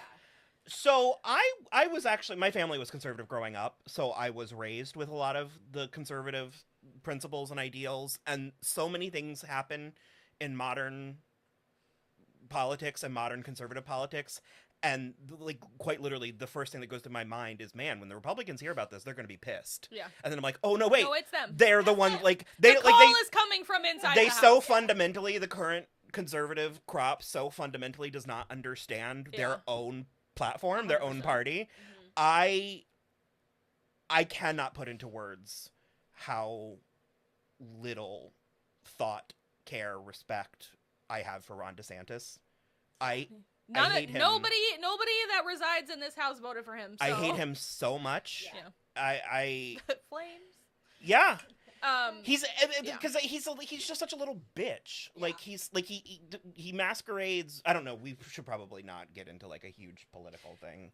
Yeah. We don't like Ron DeSantis. No, that's how we feel. He's super terrible, and I also agree with Disney pulling the $1 billion project, because while it will hurt the Florida economy, Ron DeSantis deserves it. Talk shit, get hit. Yeah, we're really fuck around and find out. It'll ultimately help. In the long run, all of this stuff will settle. Disney will. They'll do it eventually once it's not about Ron DeSantis anymore. Do you want to start? Sure. Also, Bag 3. Was it of Butterflies and Books? Yeah, that Kate from Angel is absolutely a cop with a French braid, but she also somehow is a strong female character from the 90s. It's really terrible. She's awful. Which, I mean, a French braid is a very practical style for a cop to have. Well, she never actually wears a French braid. No, I know. It's just... Her hair does get extremely terrible for a while. I don't like... Really crunchy. I don't like the lip service strong female characters. Like that's what she is. Yeah. There's also, if we're going to continue with Angel female characters... I have some issues with Fred at the very beginning, because I feel that she's infantilized by her time in the alternate dimension, and she doesn't really pull out of that until she starts a relationship with a man, and that annoys me as well. Whereas she could have started a friendship with Cordelia instead, and that would have done the same character growth. I'm actually trying to think if there's any tropes. I mean, I know there's plenty. I don't like men with daddy issues. That really, I mean, it depends on what it is. Like sometimes it's fine, but like yeah, I was gonna say if it's utilized well. Yeah, but there's just so many where it's like, but my dad was mean to me, and I was like, I couldn't care less. Really? Oh I don't no, know what that's like. My Weird. dad's mean to me too. What do you want from me? Yeah. I'm an adult woman, and my dad is mean to me, and you know what I did? I stopped talking to him. Yeah. I am the only daughter and the first daughter. How do you think I'm doing? Bad. She is so pretty. Oh, her faces are happy and happier. Entertainment lover. Did you see this? Teacher-student relationships. That's a trope that they're tired of. I mean, I don't love it. But some of my favorite shows have done it, so I can't throw the baby out with the bathwater. I don't think we should. But that also means that we've done it. Like it's been done. I don't think we should keep. I think it could be. It's currently like a requisite, and I think it could be certainly retired. Yeah. But it's like, I love Dawson's Creek, and Pacey has an affair with his teacher. We love Riverdale, and Archie had an affair with his teacher. But they also, I mean, Riverdale kind of won and done that one. Yeah. Like That's true. They handled it, and then, and actually, I will say, my favorite part about it, about Riverdale's use of it, is how sincerely they play it for like the first 4 episodes. Yeah. And then the last shot of her getting into the car with the Lolita glasses, and you realize that she is actually a predator. Yeah. I was like, that's a take. That's an Yeah, interesting, it was because so often Miss the Grundy shows, was interesting. so often the shows are like, it's star-crossed lovers, Yeah. and it's like, oh, if only, would Because- that this desk were a time desk. Because the other thing that I actually love about the Pacey affair with his teacher is how cocky he is about it. Because we did watch, and so you've seen it, and he literally looks this woman who is north of 35 straight in her face as a 16-year-old boy and says, "I'm the best sex you'll ever have." And I was like, Joshua Jackson, Sir. I love you to absolute pieces. You are a child. Yeah. You want to It's talk not about happening. flower-flavored spice in the bedroom. I mean, I believe he gets better. Oh, well, yeah, but as a 15/16-year-old? Oof. No, it's a no. It's a no for me. Derry wants to know our thoughts on the Hunger Games prequel. I'm for it. I'm for it. We I'm were having excited. this conversation. Kristen's the holdout, but I'm gonna see it. I feel like this is a weird reversal for us, because usually Yeah. I'm the one that's like, about everything, and... I don't love prequels because I know what's going to happen. We all know what's going to happen. Like, we know where it ends up 70 years in the future. Like, yeah, but I think that was such a vast and interesting world. so go forward. Well, Or there's like no Hunger somewhere Games anymore. Somewhere in the like, middle, then. Well, this is in the middle. It's like 15 This is years. at the beginning. I'm for it. I think it's interesting, and I'm excited, and I think it looks good. Well, also, I'm like stoked for Hunter Schafer. I'm also part of the problem because I think Young Presidents now is hot. So, I think that's the He point. is hot. Yeah. I am super excited well, about the that. internet would crucify you for Okay, that. the internet. The internet does too much. The internet is As we're literally on the internet. going nuts. I mean the Tumblr internet. Oh, Natalie. What? Natalie says, when do you guys think you'll check out the dolls and merch? It's been so fun so far. The Little Mermaid dolls and merch. He can grab it while I'm doing this. Oh no, Ray, why are you still traumatized from the original? From the books and series? I love the I Hunger mean, it was Games. traumatizing. Well, yeah. But I think what I liked the most is that Suzanne Collins published 3 perfect books and then shut her fucking mouth. Yeah. As ruler of the seas. Oh my god! Jesus God. Christ! Shut up! It makes noises.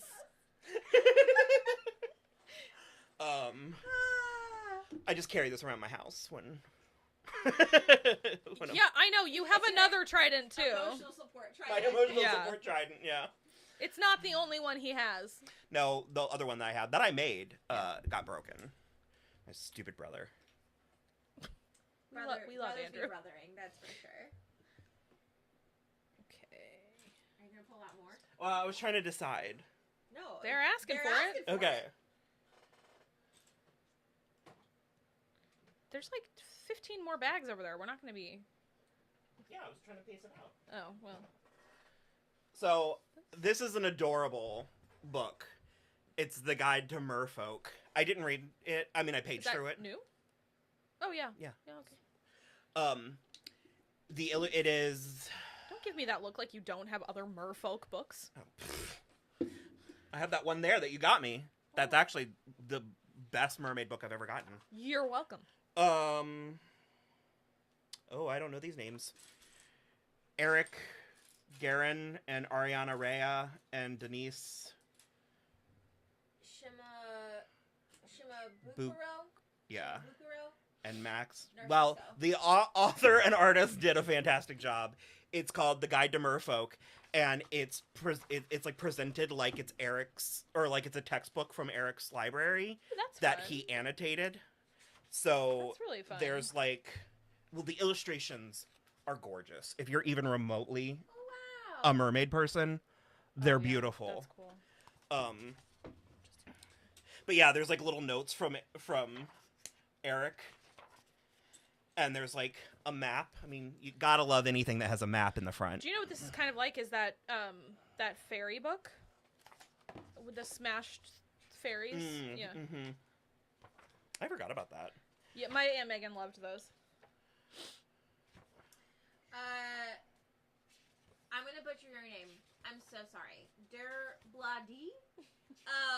Do you guys know if there is ever an explanation why King Triton's daughters are so different? Is it because of the seven seas? In the movie, yeah, I'm not. I'm not sure. I imagine it would be in this book. I didn't read the whole thing. I think that with the movie, I think they're just going with the blind casting, so I don't think they're going to acknowledge the fact that they are ethnically diverse. And I think especially here and now, that is correct. That is the way it should be. Fine.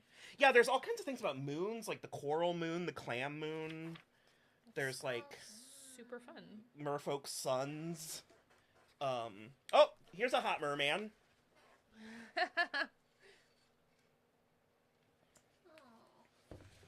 What was the book that you have mentioned you said you had that presented magical creatures like it was a science book? You had it in here. Is it over here? No, the old one? Are you talking about that? Who asked? Butterflies and Books. Was it not that mythological creatures book? You brought it at Where some is point. it? I don't know. You had it here at some point. I had one from high school that I lost. The cryptozoology book. Oh. It was really cool, Oh. and I lost it. I don't know how I lost it, but I never found it again. But it presented, it was like science. Like it presented mythical creatures. Like it explained vampires. It like compared it to like a virus, kind of like an HIV type thing. That's how it would like transfer via. Yeah. And I remember specifically the dragons. Mm-hmm. What? Just speaking of vampires and then by extension werewolves, she's never seen Underworld. Nope. Oh, it's good. It was too scary for me when it came out. It's not scary at No. all. We were finishing Felicity during work last Scott week, Speedman. and Will came up and was like, "What are you watching?" And I was like, "Felicity," and he saw Scott Speedman, and he was like, he just looks like a werewolf," and I was like, He does. But the dragons, it was like, am I talking about the same book? I don't remember the author. I could probably find it. I don't know. I was like, maybe if I Googled it, I could find it. But I remember it like was explaining the dragons that there was like a certain type of rock that they would gnaw on for their teeth. Because you know how animals like do that. And the rock would mix with like a chemical in their stomach. And that's where the fire came from. Like a flint almost. Yeah, it was very interesting. I loved it, and I lost it and don't know where. Also, look at this drawing of King Triton. That's great. I'm sad to get into the dolls a little bit. I'm sad that his doll, the tail is not long enough. Oh. Oh wait, I did something wrong. Oh my god. It looks so much like Javier Bardem. It does. Yeah, it's great. Oh my god. So they're like playline dolls, so they don't have like a lot of articulation, unfortunately. But I mean, you take what you can get, and I took it. Yeah. So this is the King Triton doll. Not nothing. If we do this more, we need to figure out a different camera setup. So that I'm not constantly like... Yeah, I don't know. That will take some more research. So, this is...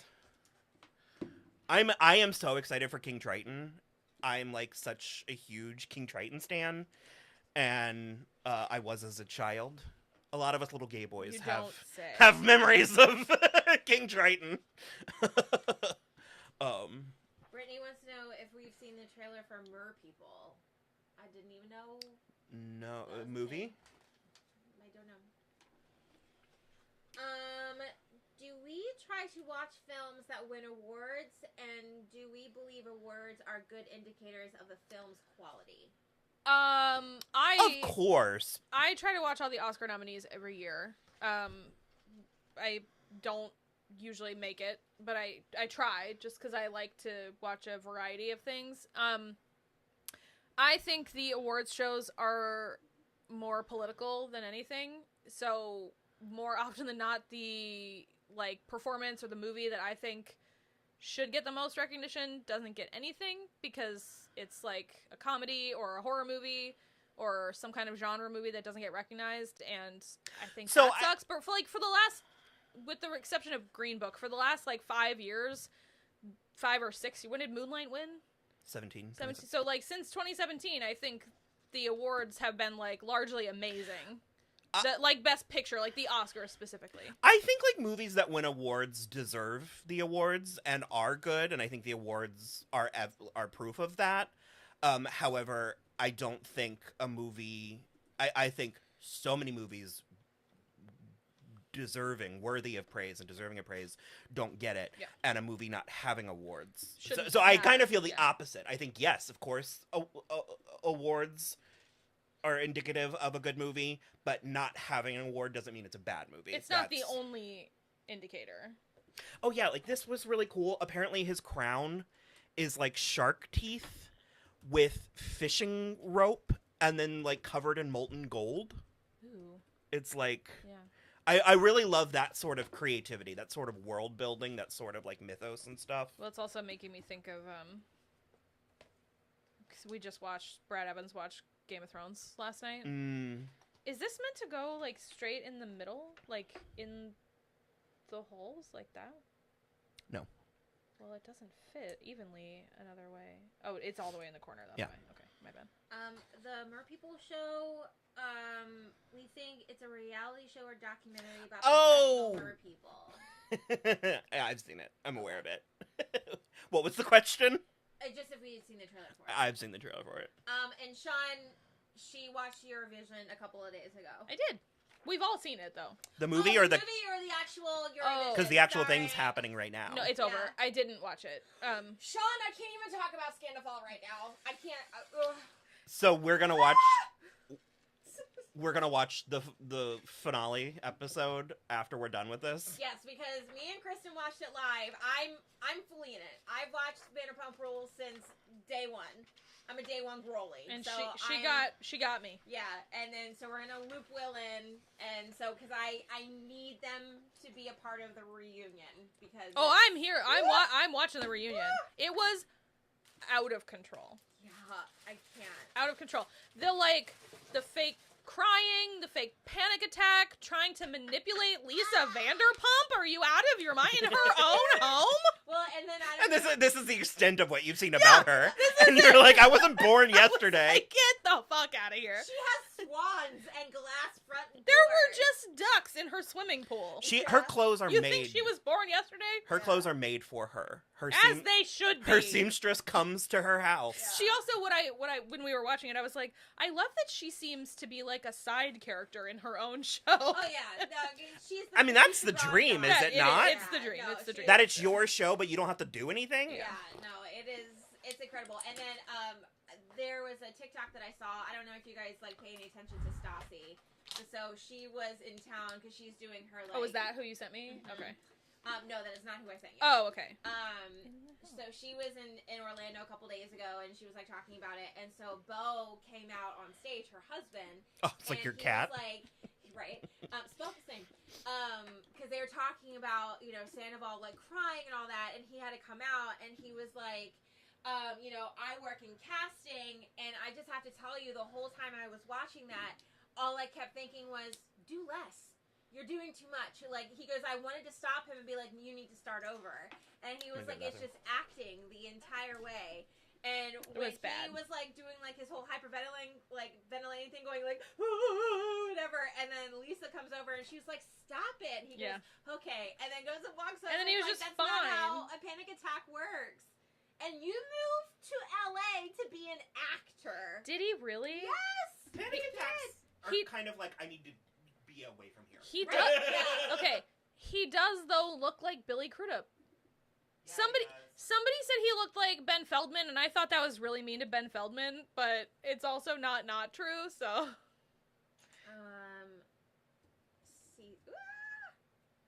Season. A Butterflies and Books, it's the season finale.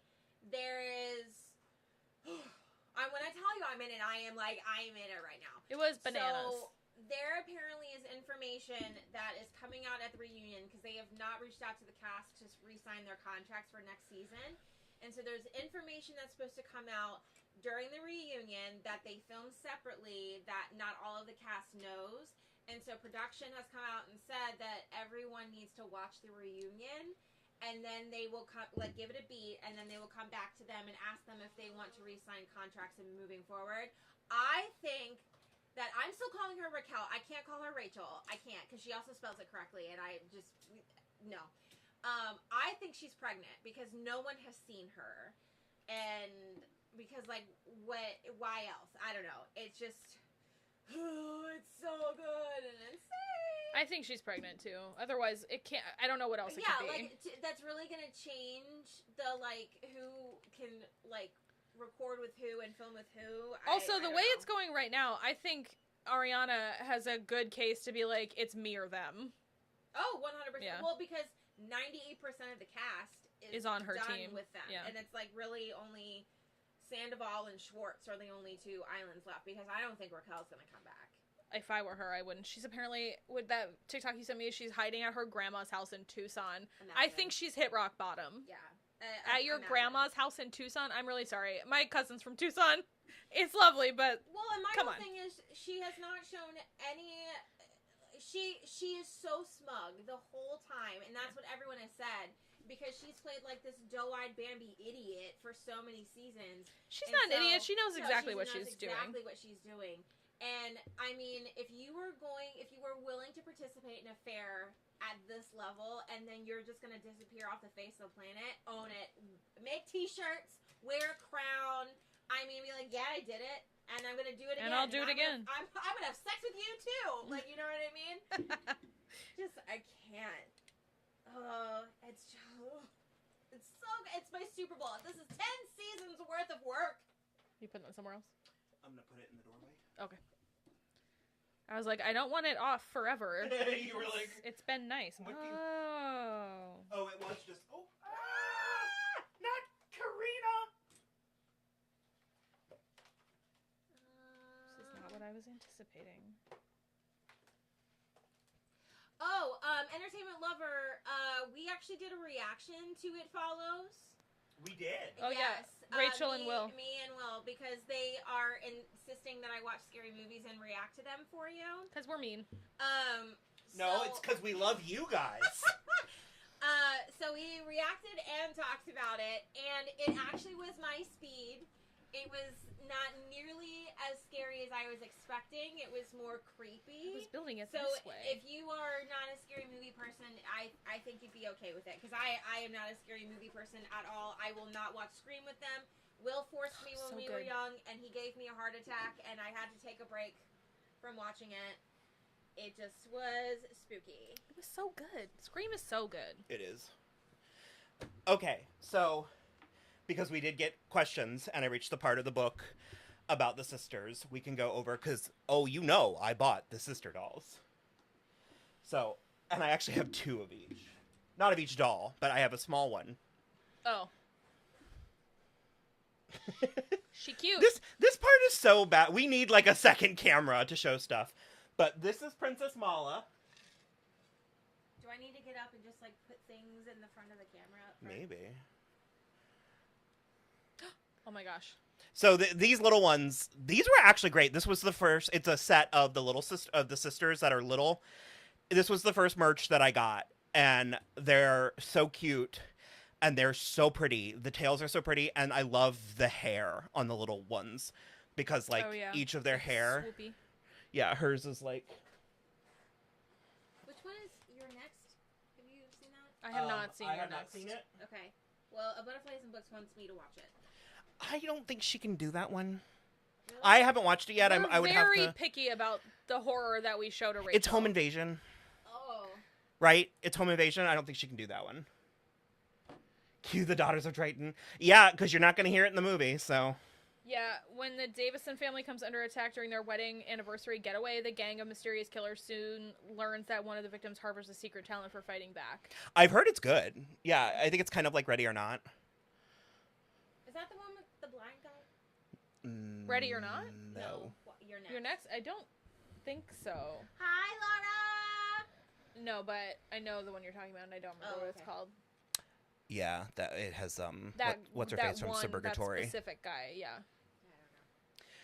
And I have to say, I am very passionate about Mattel and about Barbie. Because we're probably going to do this again come July with the Barbie movie. For the Barbie movie. Mattel did such an amazing job with all of the sisters' faces.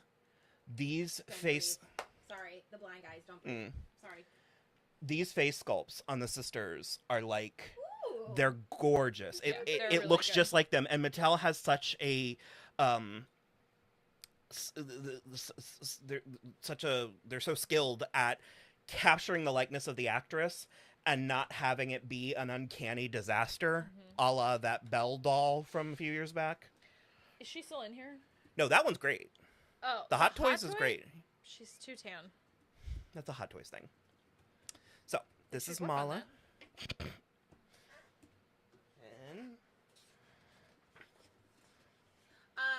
For everyone, not everyone, for those who are asking about Selling Sunset, I don't watch that one. I really don't get into the real estate reality stuff. I guess just because I feel like I'm going to be a renter for my whole life. So You also worked in construction. I did. I worked in new home construction, so I don't care about recessed clock outlets or floor joists or door finishes. Do you want to buy some equity in this house? Sure, you can do that. So this See, one. Vera, I don't like gore. See, that's a problem. Okay. Gratian is just singing in the comments. We are the Daughters of Triton. So this one is Perla. She was probably. This sounds weird. I don't mean it that way, but she was my least favorite design when I saw the design of them. Mm-hmm. I think she was too basic, but I love this doll. I think she captures the doll perfectly. And look at this double Oh yeah. braid. Twist. Yeah. I don't know. Look at Ayesha's comment to you. Oh, thank you.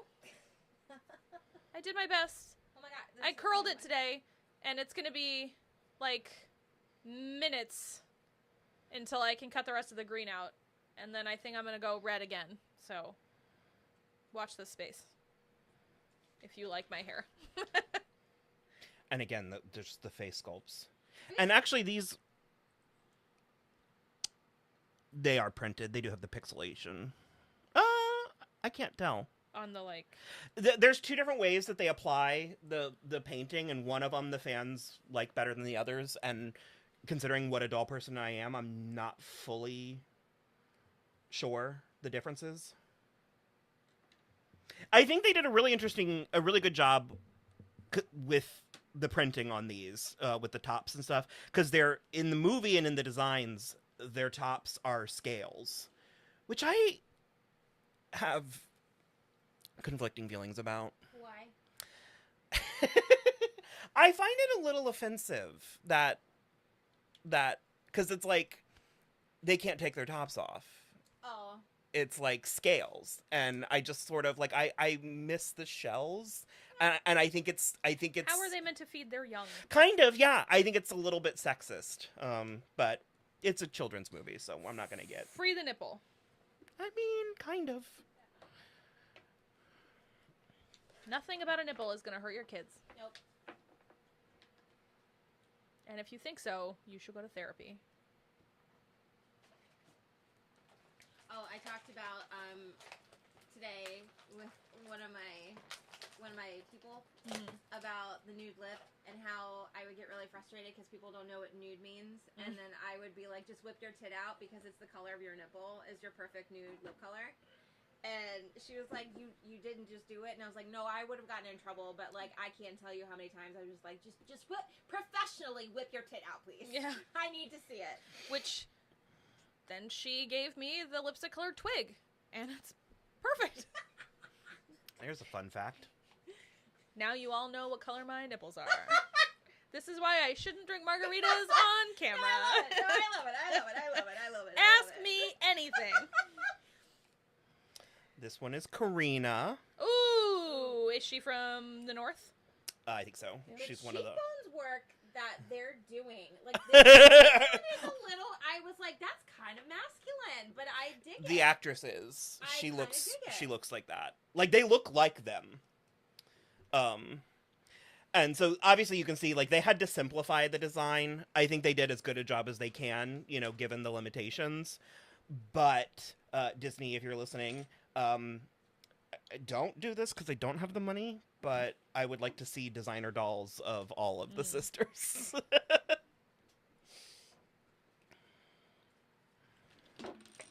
This is going to be such a big mess. Well, do we want to pause and then, how many more do we have? 3. Okay, never mind. That's fine. That's Nope, enough. keep going, yeah. I know if anyone's actually interested in this, I know people are probably waiting for this one because this one is Indira. It is Simone Ashley from, what was her name? Kate Sharma. Mm-hmm. Look at this fit. It looks just like her. Oh, The chin. It's the chin. for me, babe.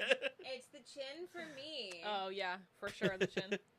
And look at these blonde highlights. Okay, the hair is a little brassy, Uh-huh.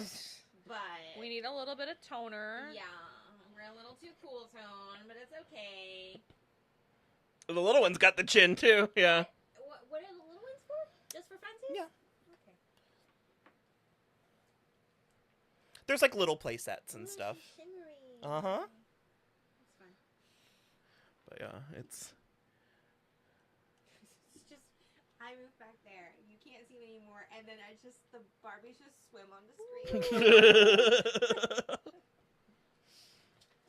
And then, if you are just joining us, thank you so much for being here. Welcome, and everyone else that's been here, we appreciate you. Thank you for hanging out with us. You guys are being so active in the chat. Yay. We really, really appreciate it. This is so much fun.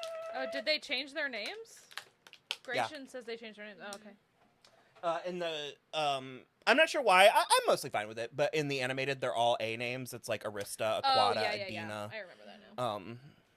And most of the I like half of like I like Indira, I like Caspia, I like Karina. Well, they're all named after their C's. Yeah.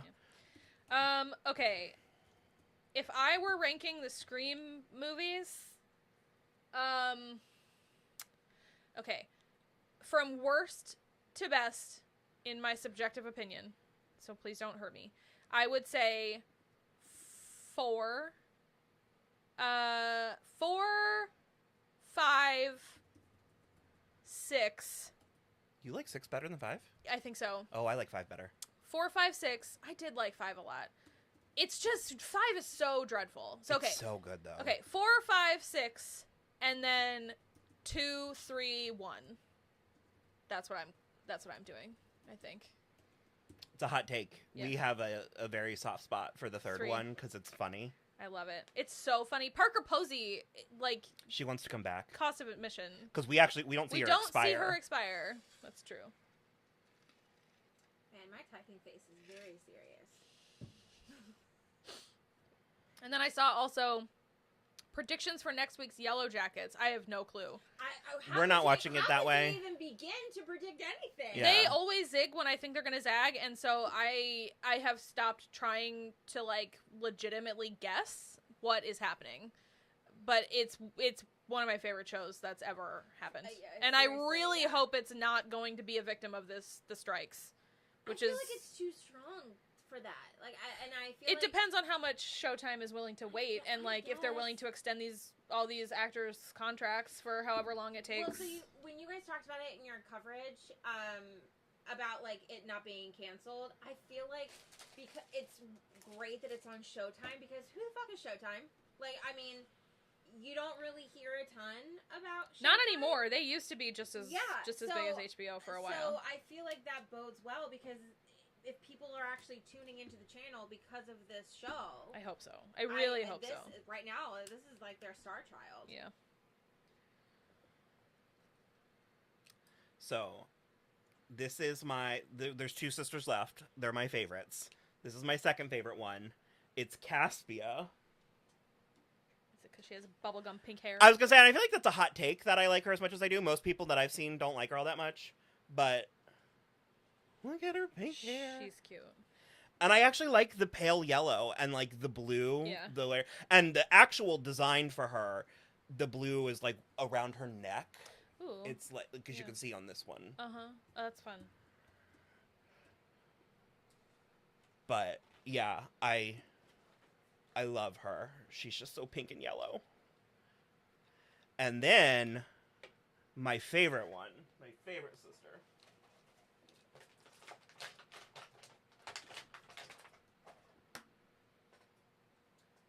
Laura, I think she has more like youngest sister energy more than only child energy. Who? Ariel. Oh. My favorite sister is Ooh. Tamika. Oh, hell yeah. That's awesome. So pretty. The colors that they have in her scales. And she's like a goby, I think. I think that's the type of fish. It is so interesting and so just sort of unique. Even the shape of her tail. Yeah. That's really And I like the little peplum. Yeah, that's really cute. Because they kind of, that is one thing they went, is it part of a shell? Look what I did, you guys. Do you want me to keep going? They went sure. They went hyper realistic with the entire movie. I don't know that I love that, but it is what it is. But I just think that, like, yeah, her entire design, the coloration, everything. She, like, only two of them have crowns. I don't know if that means anything, but she has this really cool, like, golden wire braided crown. I love that. That's really pretty. And just, like, I love this pop of green in her eyeshadow. Yeah. Like, so yeah, Tamika and Cassia are my two favorite sisters.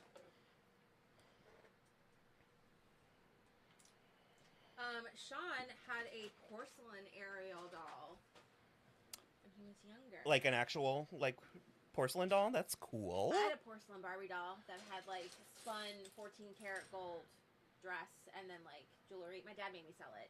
It's fine. To go to theater camp. I'm not gonna comment. Douglas. I know. Dougie Fresh. Or as my sister-in-law calls him, Evil Doug. To his face, she calls him that. I love it. As she should. Yeah.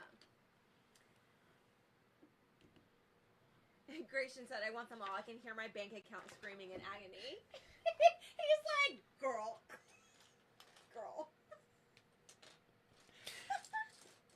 You remember how I've been working with my mom? Just to chase your habit? My tips today pay for my wagon, so I'm very excited. There you go. Yeah. Oh yeah, like I hope we see this, because it's like, this is the Arctic Sea. Ooh, that's fun. Their castle is like in the underneath of a iceberg. It's this kind of shit. I think this movie's actually going to be pretty successful, because they're all successful. I truly think that, like, Hollywood people in general, but Hollywood does not understand how cool fantasy and mermaids are. Like, I think people are going to be like, wait a minute, like, just give me fantasy. Just, like, unadulterated remember, fantasy. 6 years ago when I just kept finding, like, unicorn shirts? Uh-huh. Just, like, Well, I mean, for adult women, unicorn shirts. Game of Thrones was known as the Tits and Dragon show. Yeah. Two of the greatest things in the world. Tits and Dragons? Yeah. I just don't think that they realize what a market there is for fantasy. Because they don't market to women. Yeah. That's if you're on Book Talk, I mean, all the ACOTAR and the Ice Planet of the Barbarians, you guys, if you just market to us, we will buy everything. I read Ice Planet Barbarians. I won't. It's not amazing. It's not terrible. And last it but is not what least, it is. Look at the little Ariel. She's so pretty. Her tail is very pretty. Her tail is the best. If they did one thing right, it's her tail. It's her. It's Ariel. I should probably read a real book again at some point. You can. When you say real, what is a real book? What is a real book? A published book, a book that has been published that isn't fan fiction Oh, on AO3. I co-sign this. You should read the books I'm reading right now. And maybe I will. It's good. I like it. I am not ready yet. Christian Taylor says, LOL, I was today years old when I found out how much Legos are. Why was I thinking it would be about $40? I'm seeing some of these that are like $500 on the website. God bless you guys, LOL. So we have another live stream from back in the day, I don't know, like a month or two ago, with the Lord of the Rings, the Rivendell set. That was very expensive. But it was brought to you by viewers like you, who donated to our Patreon. We have the Ariel designer doll, don't we? We do. We'll get to them. Okay. Oh, well, which one from this movie? That's if you want to pop her out, you can. This is OG classic Ariel. So scared. There's a designer doll from this movie. You got her? Oh, is that what came yesterday? You're fine. It's fine. Okay. not I'm even- so scared. That's not even her trident. That's. It's actually Nicole Kidman's from Aquaman. I don't even know where I wound up. It's is it on? right here. Yeah. Ow. She has so much highlight on her face. And She I is love it. so. I actually kind of want to do this to my face. Yes, from this movie about the designer doll. She's asking. She's over here. We'll get to her in a second.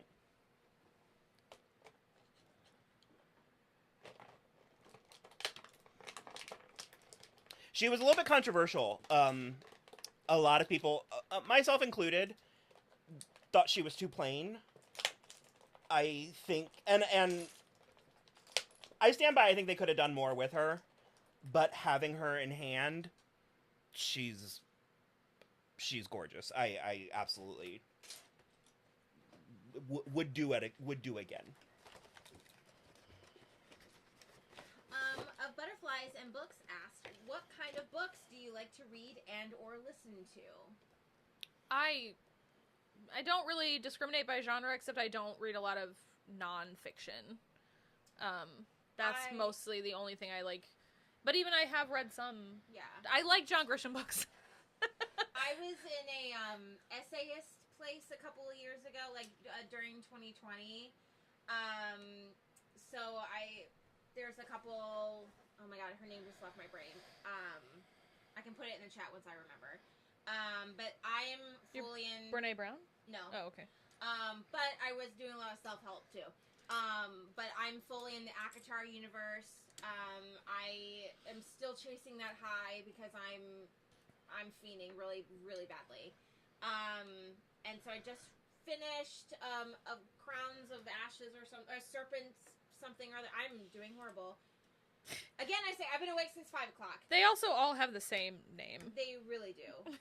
But I am very much kind of in the fantasy genre right now, but very specifically, my heroine has to be scrappy, because if they're just kind of like soft, I can't do it. And I actually can't listen to books. I won't retain any of the information, and I don't have a Kindle or like to read on a Kindle-esque type of thing. I like to physically hold the books. It's a very sensory thing, like the smell, the physical turning of the page. I've tried to listen to a couple of books, and it just right out. I like listening. I'm not much of a reader, which is funny considering that I wrote a book, but I actually have a soft spot for memoirs. I love celebrity memoirs. And those are good to listen to because the celebrity is usually narrating them. Like, especially, like Amy Poehler's book. I both bought the book and the audiobook. So the essayist that I like a lot is Samantha Irby.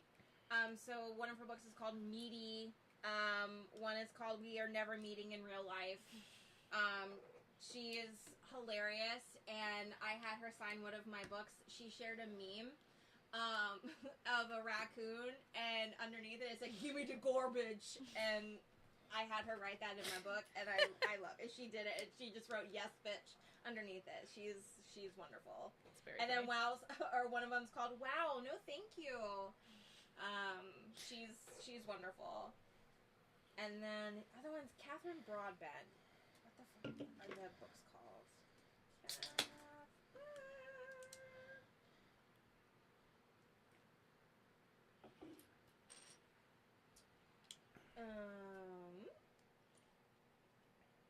I saw a comment asking me about Disenchantment. Did you mean the animated? Is that the Matt Groening animated show? I was like, well, that was the Enchanted sequel. Disenchanted was the Enchanted sequel. The other ones, other books I was talking about, The Serpent and the Wings of Night. It's the Crowns of Nyaxia books. The second None of those words are in the Bible. I know, and I like it. No, it's fine. No, it's fine. I'm not laughing at you. It's just so hilarious that all the books are just named exactly the same. It's so funny to me. Yeah. But they're good, so I'm having a good time. I have to pee, and I'm in the worst spot ever to have to pee. Don't you bitches leave me here all by myself again. You did that last time. We did? When did we do that? I was alone in here all by myself. You're gonna have to tip for forward, like 5 minutes. Oh God. Where is this going?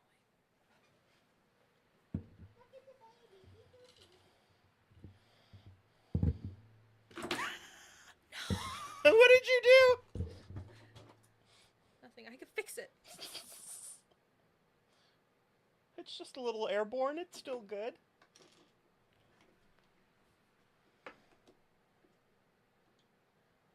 Wait, oh no, it's upside down. Shit.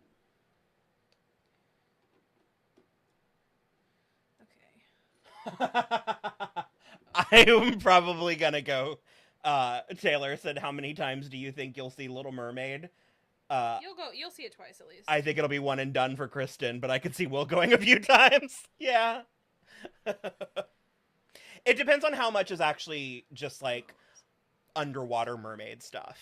Because I just want to look at that part. Like I would watch a 2-hour screensaver that was just like swimming around in the ocean. Well, I don't think my husband's even coming with us. That's fine. I would prefer it that way. I don't think he cares at all. Yeah, I guess. We'll see how much of this you have to redo. Kristen, did you read The Mortal Instruments? I have it. I never read it. That's the one with Clary and Jace, right? Mortal Instruments? With the angels? I remember Lita Headey was in the movie. Yeah, okay. I did read like 4 of them, I think, and then I very unfortunately found out that they are Draco and Ginny fan fiction. And also there's so much incest, or like potential incest, so I did read a lot of them, and then I was like, this is weird as fuck, and I stopped. So, but I also did kind of like the show, but yeah, I never finished either one of them, but yeah. 1994, 2019 Little Women. Justice for both.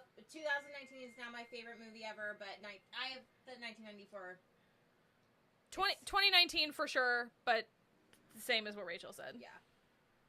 I think 2019 is like a master work of cinema, but I still love the 94. I just saw Amy's comment. She asked if there was... Sorry, that's my brother. She asked if there was a Little Mermaid doll that I wanted, but I had to pass up. No, I mean, there are dolls that I've wanted that didn't get. There's not a Little Mermaid one, but I do have a anecdote along those lines.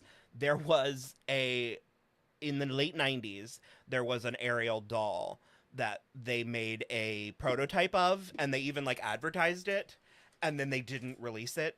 They ended up releasing another Ariel doll, but it looked nothing like it, and I always desperately wanted to see the first one, the prototype. I remember it being so beautiful, and I actually recently had come across the artist on Instagram, and she didn't really have a story as to why it didn't get made, but she had that it was in it that was one of her greatest. It's not really a regret, but she was sad that it never did come to fruition. I don't know if that is... It's an anecdote kind of inspired by that question.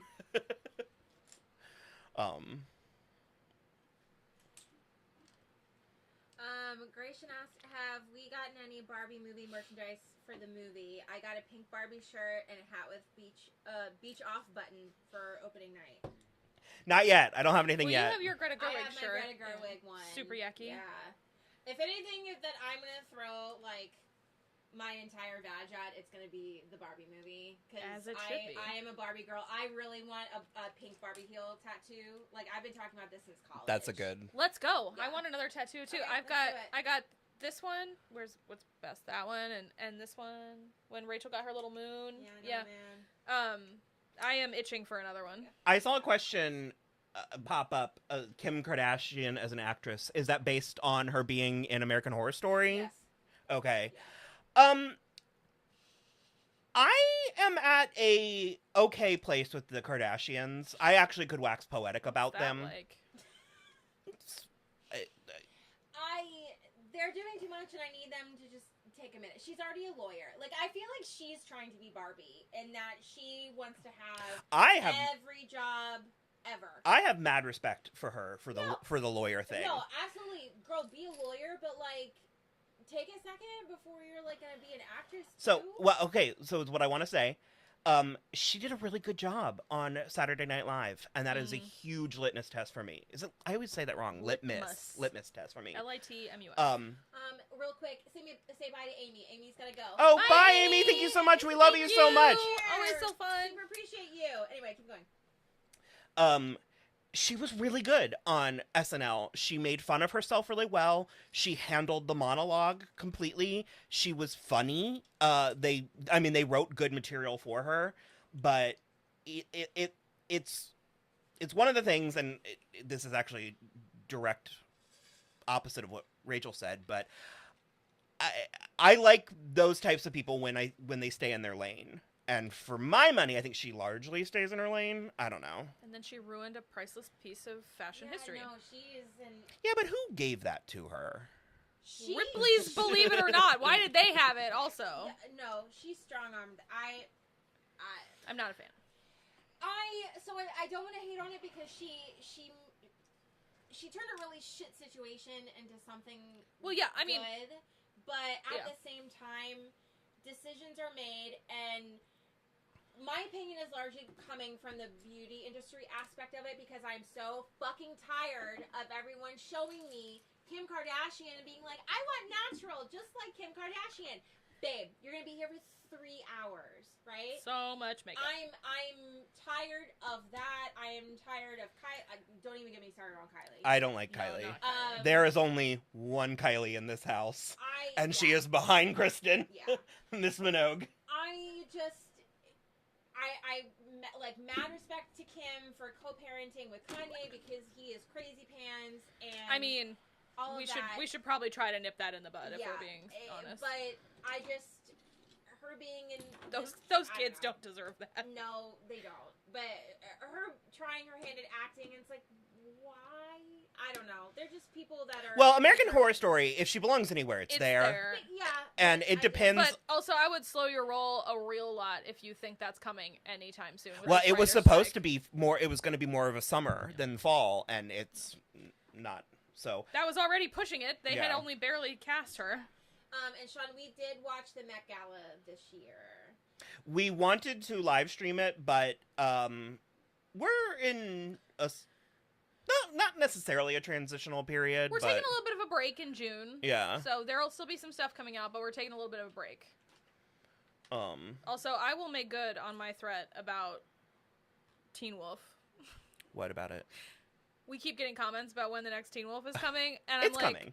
It's coming, but we are definitely busy, and Will's a little burned out, and he's the one editing it, and so the next time someone asks, I'm gonna tell them every time you ask, it's an extra month.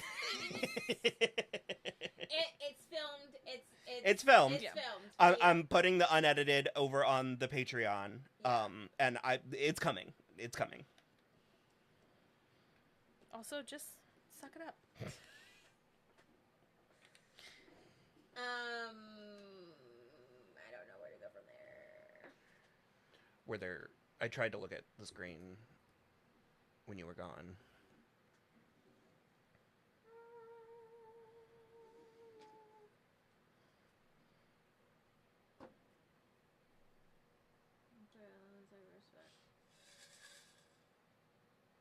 Well, Sean, who are your favorites from the Met Gala? Because Jenna Ortega was my favorite. Also, She was good. Jenna Ortega's was good. Just because I'm being slightly petty, but Michaela Cole, just because she was in Scaparelli, and Chanel and Scaparelli famously had a feud. But I think those two were my top. I remember really liking Lily Collins. She looks good. I thought Jennifer Lopez looked good. Did you I see think I saw Jennifer Lopez. the pictures of her? Really? I thought it looked good. And she didn't. I liked Pedro Pascal. Yeah. Slutty little knee. His slutty little knee. I love everything Bad Bunny does, apparently. I didn't know he was such a gay icon. Oh, yeah. And apparently his lyrics are filthy. But they're all in Spanish, so I don't know. There's footage of Jennifer Lopez instructing the paparazzi how to shoot her. Oh, yeah. I love it. Yeah, no, that's great. I love... Well, you know your angle. She's standing there and she goes, you need to get lower. You need to get lower. But when you were going to go and say, all of the Virgos in the room, can you please raise your hand? Thank you. You're not needed. Okay, bye. Yes, that woman knows her angles. She 100% did that. Yes, Do you she guys did. know that story? She absolutely did. Sean, I love Keke Palmer. Yeah, she looks great, too. Yeah. There's a rumor, Heather Morris from Glee fame. It didn't happen to her, but it happened to a friend of hers that they were auditioning dancers. Jennifer Lopez was auditioning dancers, and she got to they got down to it, and she came in and they asked if anyone was a Virgo, and 3 of the people raised their hand, and she was like, "You can go." I mean, is funny. If you don't like truth, I guess see us out. Rachel was like, because she's a Leo, and it's like, you can't risk someone showing you up. No, and it's because we do it right. And that's why you were like, that's why you'll never see Jennifer Lopez and Beyonce. No, absolutely not. No, the stadium would simply implode. It would cease to exist, for sure. Chris wants to know if we're still getting Desperate Housewives and True Blood revisits, or are they casualties of the great burnout of 23? LOL. No, not officially. You'll get them. Yeah, you'll get them. How long you got? That's the real question. Ooh, did we see Charles Melton at Cannes? I have not. No. We all run to our device. What's he there for? Oh, and him and Luke Evans. Oh, it's just like a Versace, like. Oh, yeah. I like it though. Yeah, he's hot. We think Charles Melton is hot. Is that as well? Yeah, Chopard. Well, he's wearing a little slutty diamond necklace. I'm loving these dudes wearing diamond necklaces. Look at that. Look at that. I'm loving it. I'm loving the slight femme. Yeah. Like that one, I'm sorry, that one thing that Timothée Chalamet wore, that red silk halter. Yeah. Yeah. It's okay. I'm sorry. Someone on the internet needs to standardize these shits. That is not helpful. That's not a helpful picture size. That's as big as it gets. Unbelievable.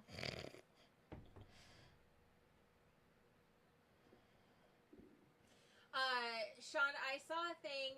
Someone compared Kylie Jenner's dress to the Ozempic logo because it was the same colors, and everyone in Hollywood is on Ozempic right now. Okay, no, do we actually need to talk about the real thing at the Met Gala? Because it's the fact that Olivia Wilde was wearing the same dress as another woman, and so I saw this thing that was like, everyone's talking about, like, what happened between Olivia and Jason Sudeikis, and what happened between Olivia and Harry Styles, and what happened between Olivia and Florence Pugh, but the real question is, what happened between Olivia and Anna Wintour that she's making her look like this?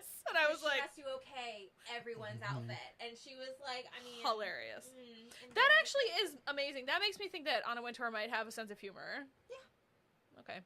She presents. She's gotta wave her dick around. I guess. I mean, did you see The Devil Wears Prada? Yeah. There's layers. Yeah. What did I miss? That's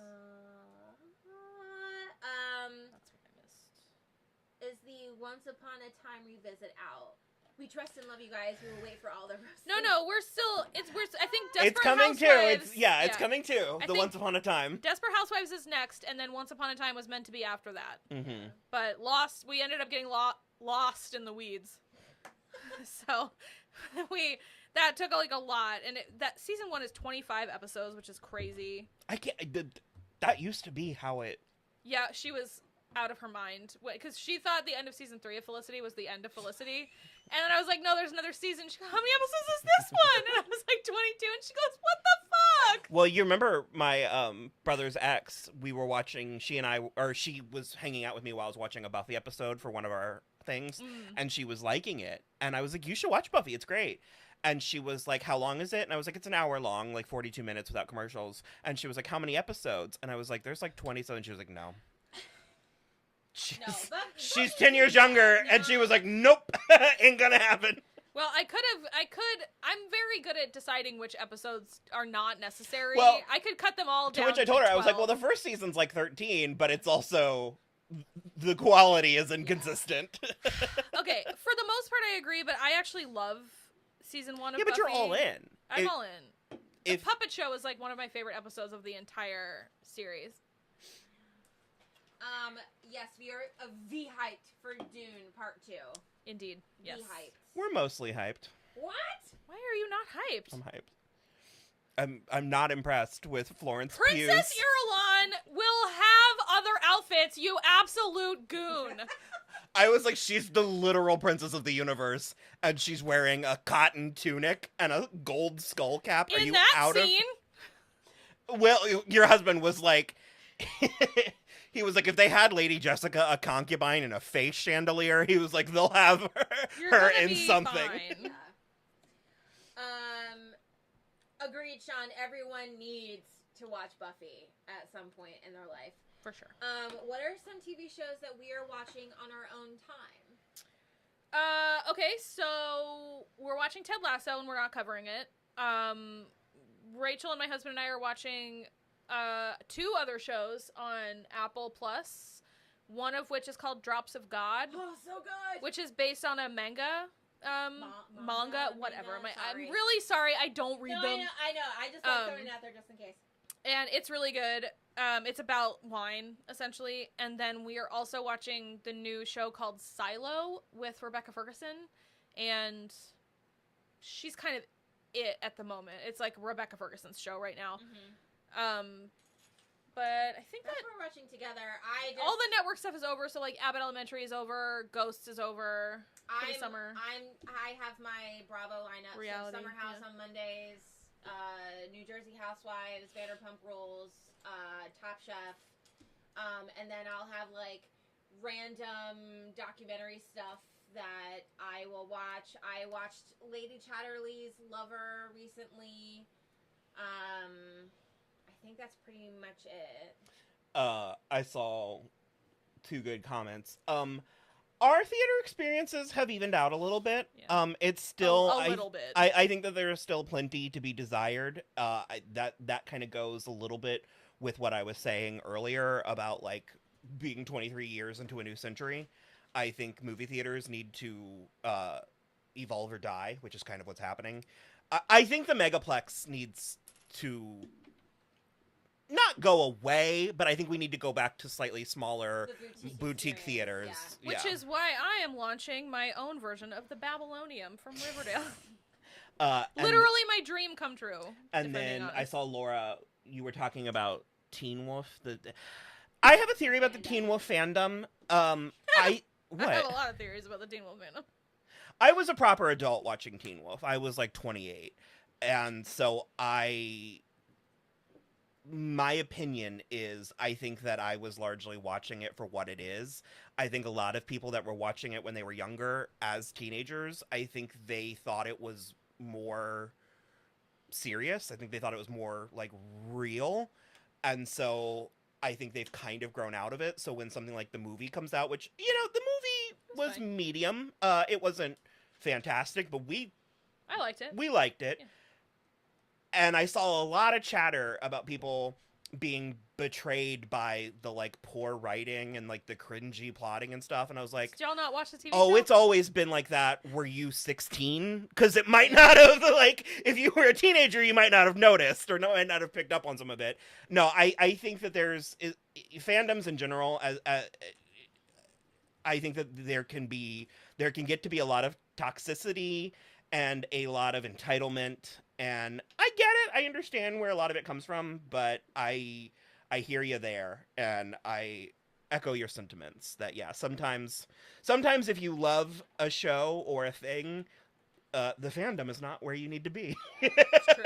It also really helps to be even remotely media literate and to also understand how blocking on social media works, because if you can just stop following the people that disagree with you or trigger you or whatever, you're going to have a happier fandom experience. You can live in your own little bubble of the fandom. Well, I was going to say, I don't think you need to just create an echo chamber, but yeah. Well, I believe in that politically, but like with fandoms, it's if someone is like, you're a piece of shit because you ship these two characters, block that person. Yeah.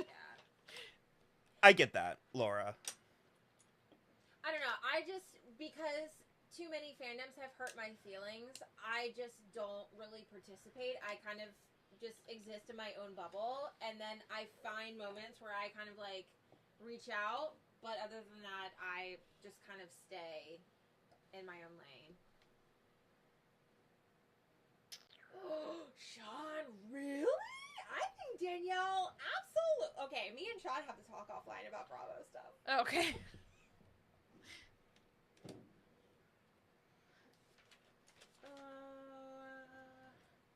You're like going to town. I did 2 numbers. Okay. I'm not.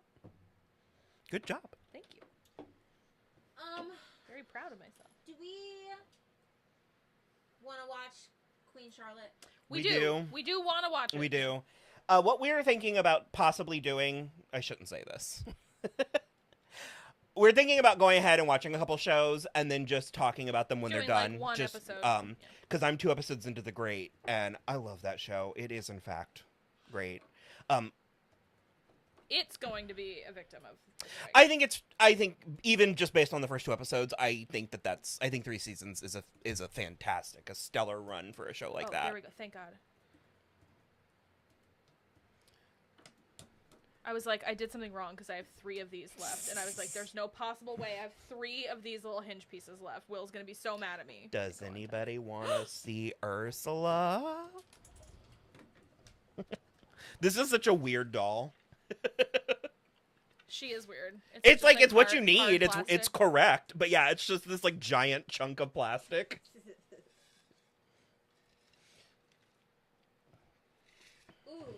What fast food joint has the best French fries? We did this last time. It's Wendy's. And we'll do it again.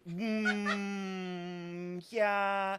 I mean, I think McDonald's is the best. It's kind of the quintessential. Their oil has ground beef oil in it. That's why. So they are not vegan. So I knew they weren't don't vegan. Eat McDonald's French fries if you're vegan. Well, because they also they take a milk bath. Mm-hmm. I think there's sugar in their salt. Mm-hmm. Wendy's, I agree with you. Wendy's is my favorite. I love their current fries. Because you gotta dip them in a Frosty. But their late 90s, early 2000s soggy fries were the best. I was one of the very few people that liked it. I love Wendy's. A soggy fry, if it's like, I'm not talking about like a wet fry, but like a squishy fry. A soft fry.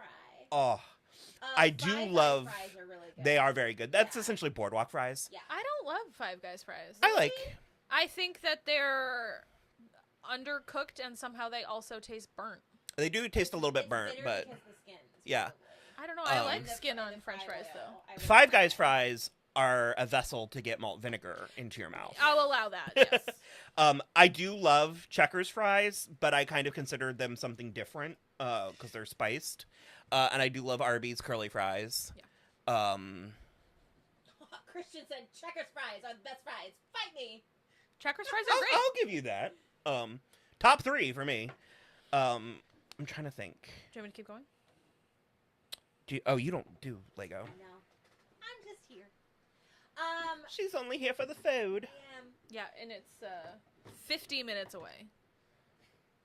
I cannot tell you the last time I had fries from Burger King. They're not good. They keep changing them and making them worse. Not worse. Well, that's. But it's like how it's lateral. It's like how have you changed them 4 times in my lifetime, and each time it's a lateral move. It's because their tagline is "Have it your way," and so they don't know what their way is. Marketing genius. No, it's like I should have a degree in PR or something. These are the extra pieces. Chick-fil-A fries, and it's because it's pickle juice that they on the put, fries. Not in the fries. Fries and the chicken. I don't believe you. I don't believe you either. Welcome to Rachel's life. Favorite ice cream flavor? Ooh. Okay, my legit, if I could have it every day for the rest of my life and it wouldn't make me bankrupt, is Ben & Jerry's strawberry cheesecake. I wanted to say, I had an idea. It was more for like a Patreon, like fun about us. We could do it whenever. We could do it right now. But I was like, I think we should. The issue is typical me. There's too many layers. Yeah. But I was like, I think we should each create our perfect Cheesecake Factory menu. Because Cheesecake Factory is everything in the kitchen sink. Yeah. I got nothing because I don't like Cheesecake Factory. No, I know. But the Cheesecake Factory isn't the point. Okay, It's like. Well, then you don't have to be in that episode, Rachel. No, I mean like take the Cheesecake Factory energy.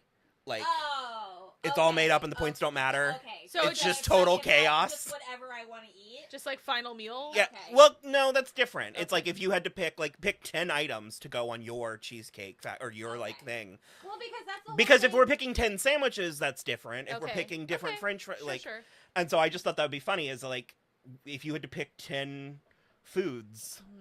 Well, because that's essentially what the entire Cheesecake Factory menu is. It's like the owner just goes. If you don't know this is so fun. It's chaos. Yeah. I know. I just want this. This is my favorite food. Yeah. And then Every year they bring him 30 different dishes and he picks his 10 favorite. No rubric. No. He just picks the 10 things he likes and it goes on the menu. Then I have a bone to pick with him because they took my favorite thing off the menu. Well, Sean, we'll talk about favorite cocktails next.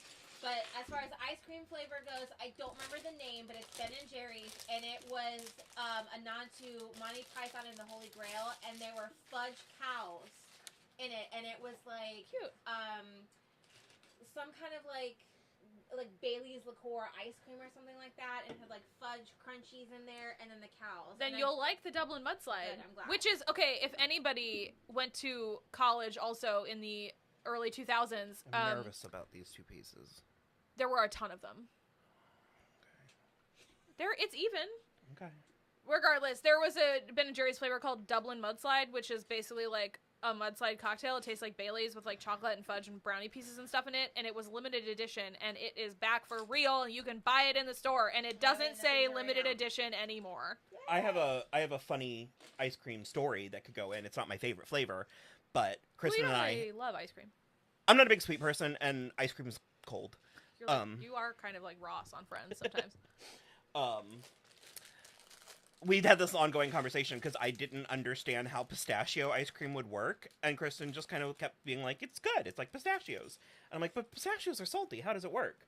And so finally she got me some, and I tried it, and I was like, oh, it is good, because it's just vanilla ice cream with little pieces of pistachio in it. Good. And so I was like, so it's not pistachio flavored ice cream. No, it is. It's green. They ground up the pistachios and put it in the ice cream, and then It's there are vanilla chunks. ice cream. It's not. Oh my god. So favorite cocktail, French 75 for me. I like an old fashioned. Vodka and diet. Well, that's what I drink. It's apparently called a skinny bitch. Mike would only make it for me if I called it that. Apparently, vodka and diet is very popular in the UK. As it should be. Yeah. I do like a martini. I do like Vodka. both. Well, you like a dirty martini, so I like a vodka. dirty martini. I like. I mean, honestly, I'll drink. I like tiki cocktails too. We have the local like art house theater here has like a whole tiki cocktail menu, and I don't like those are always sugary. fun. I don't like I sugary. Those are kind of sugary. I like very botanical cocktails.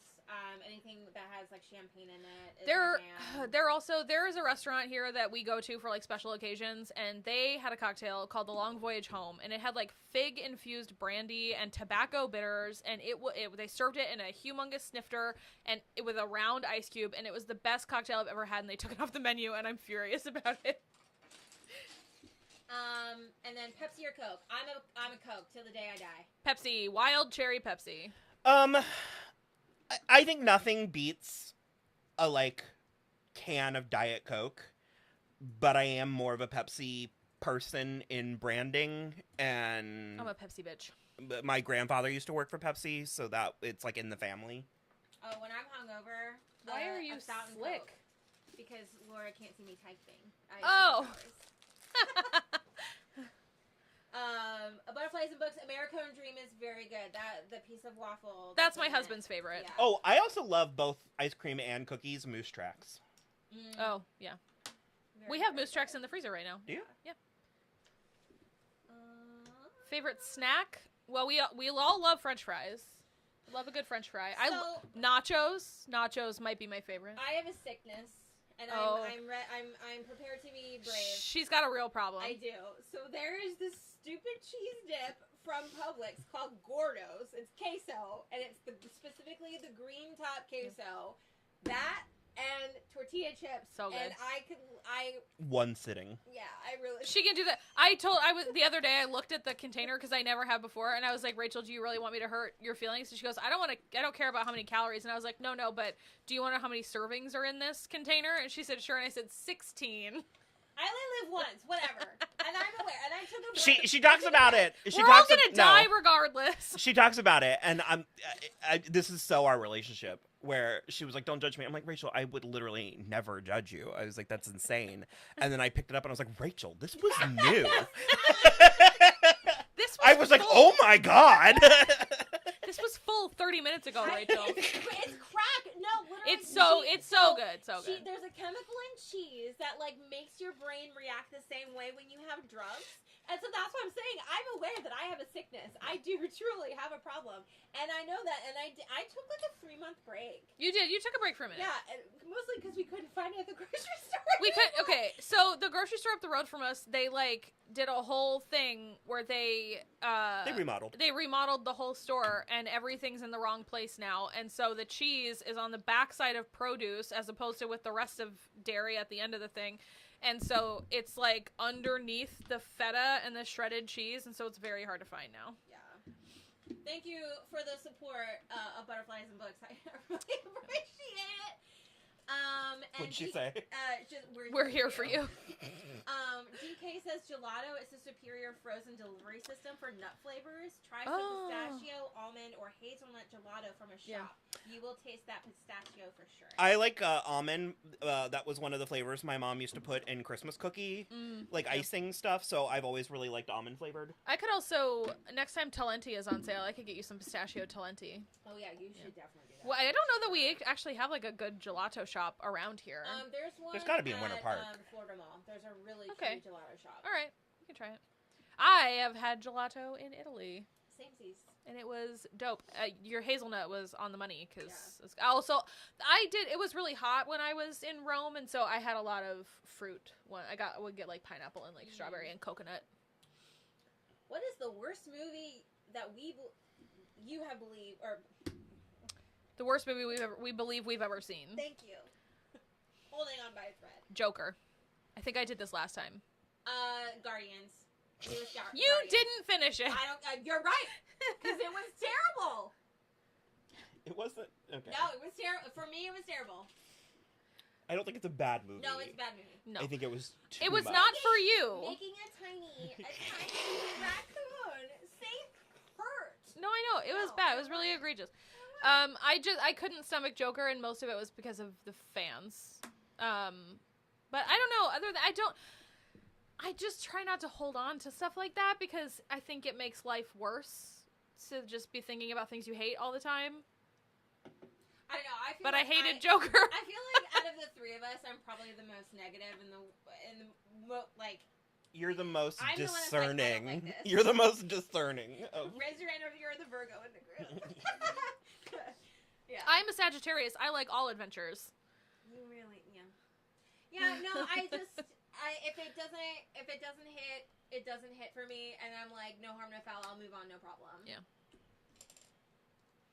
Yeah, I couldn't with The movie Joker. Men was a wild experience in the theater. But I don't think it was bad. It was weird, and I don't think it made sense, but I don't think it was bad. And Jessie Buckley was really good. It wasn't bad. Y'all being super woke. What are we being woke about, Adam? Probably Joker.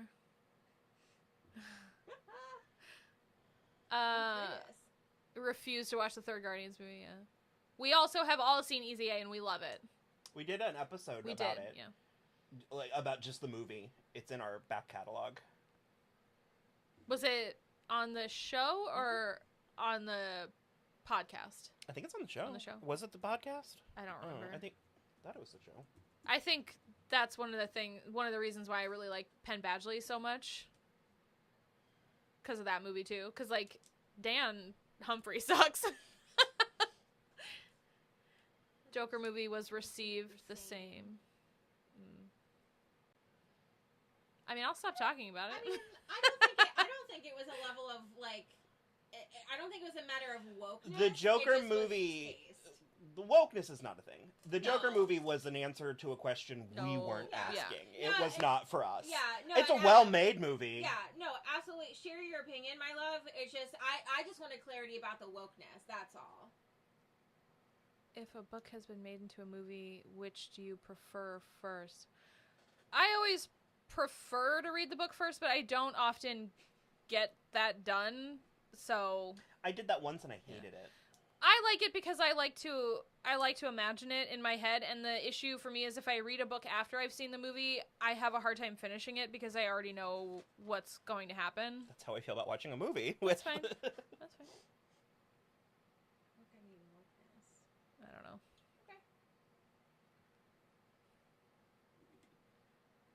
Okay. There's also so many books that have been made into movies that I think the adaptations are not good enough, in my opinion. But there's a handful that I think sometimes the movie is better, and the one that I have that's the example that I use the most often is Steve Martin has written a couple of novels, and one of them is called Shop Girl, and that movie, in my opinion, is better than the book, and I think it's all down to Claire Danes and Steve Martin, who's also in the movie.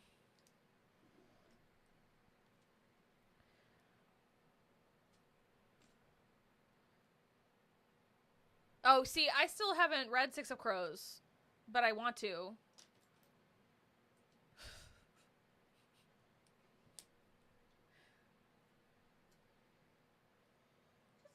It's a vibe.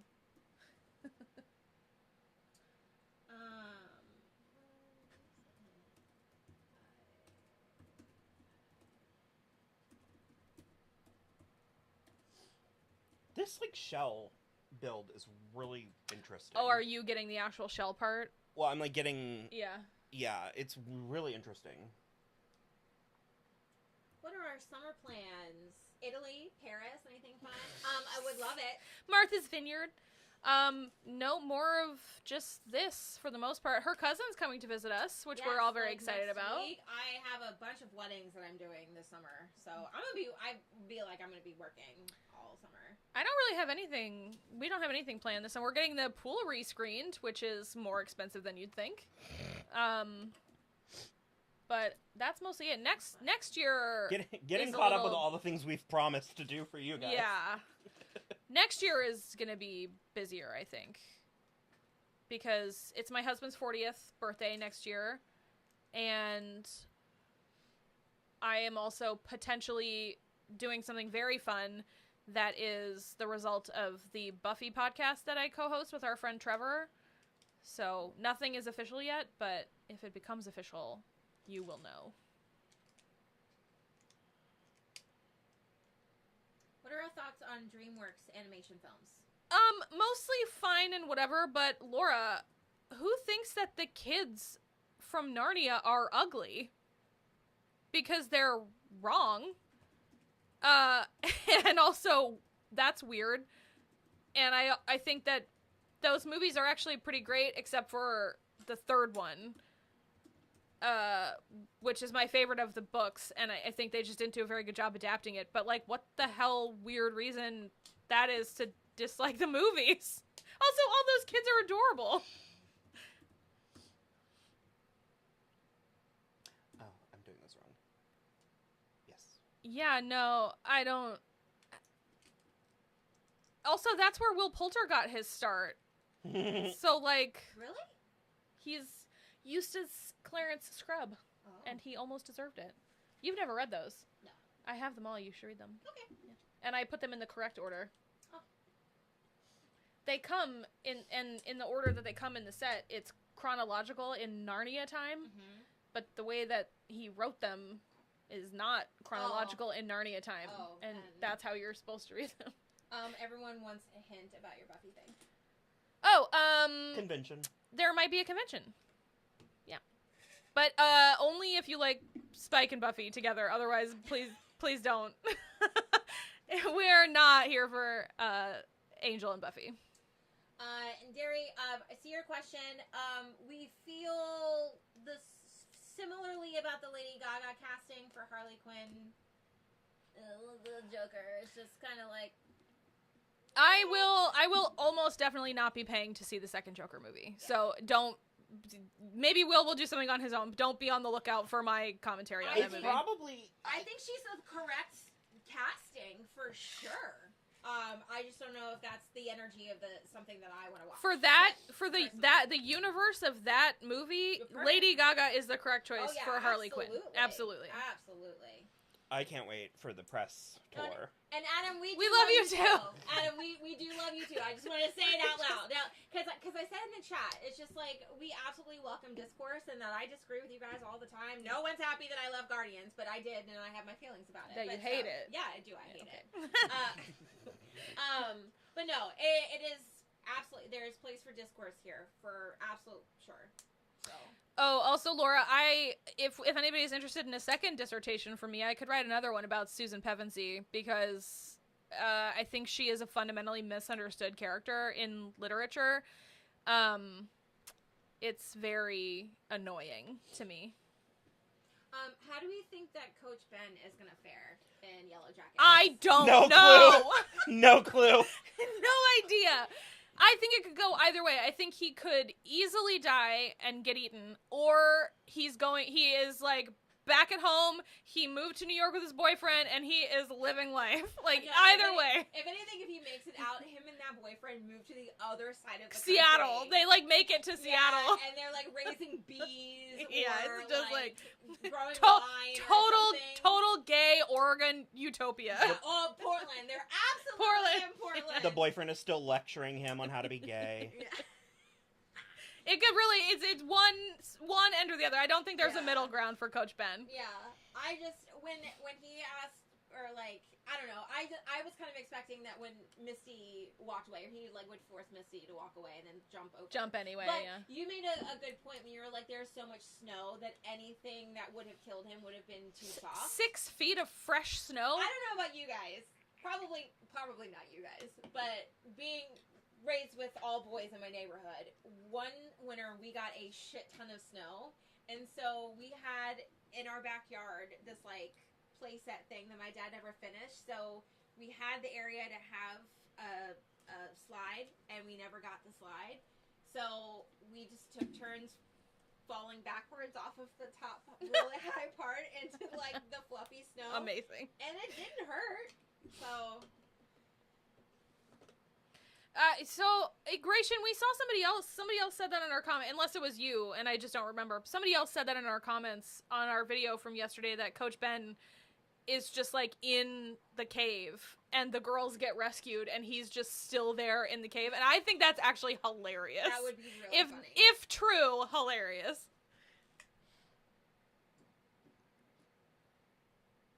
Oh, boy. What are your thoughts about how female characters are written in Marvel? Because people have diverging opinions. I even have diverging opinions. I think it depends on the character. I think a lot of them are good, and I think it's largely good. It's mostly good, and I think the TV shows are able to do a little bit better of a job. Like Miss Marvel and She-Hulk, I think they're able to do a little bit better of a job fleshing out the female any of the characters, but the female characters especially.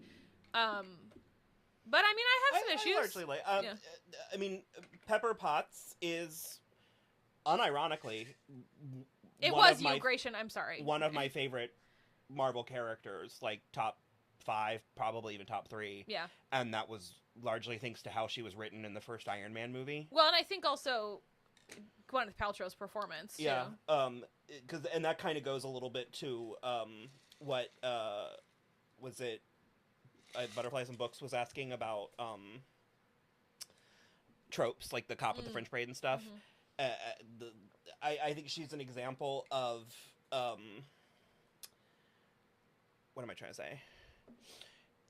She's not lip service, strong female character. Correct, like that was a huge moment for me in the first Iron Man movie when, you know, shit hits the fan and it turns into like and she runs away, act, and which she should. That she's not suddenly like hiya, like high kicking, you know in what her I mean? Pencil Like, skirt.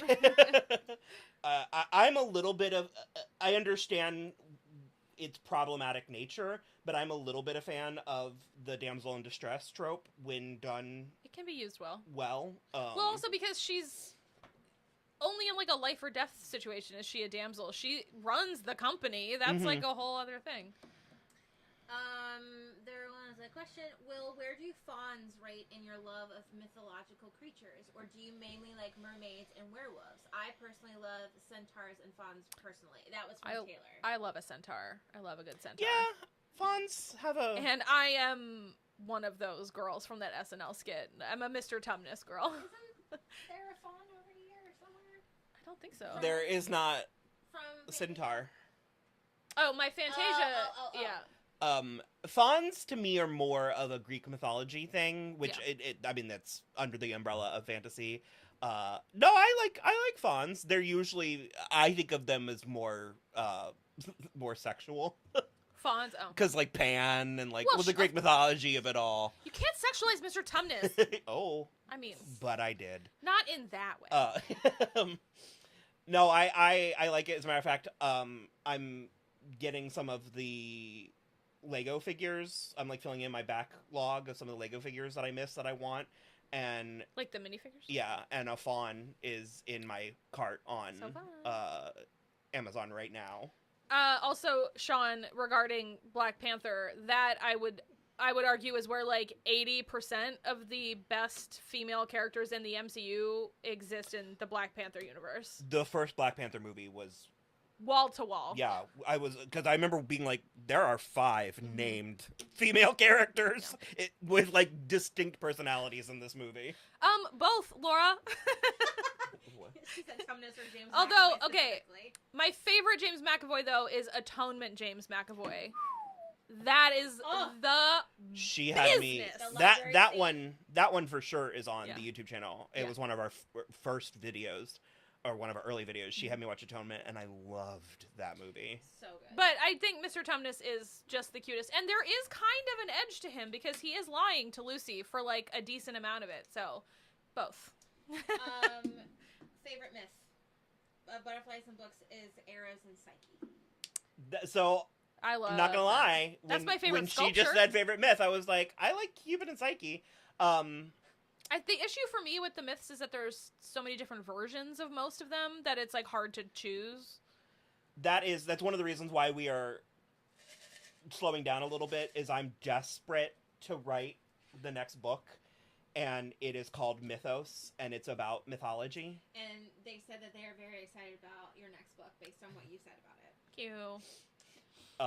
If you're familiar with Fairytale, it is like Fairytale just with Greek mythology. There's it's all like, connected. There's a couple that I want to do. Actually, there's a lot that I want to do. My ultimate dream, if I think I've said this before on the channel, but my ultimate dream is to have a TV show, like an anthology TV show, where each season would be tackling a different concept. Like the first season would be Fairytale, the second season would be Greek mythology, the third season would be Wizard of Oz, like the fourth season would be, you know, history, Bible / fic, like I think King Arthur. The Wizard of Oz needs more than one season because you want to do all of them. You want to. I have a trilogy planned for the Wizard of Oz. A Butterfly's a Books Fairytale! Yay! Thank you.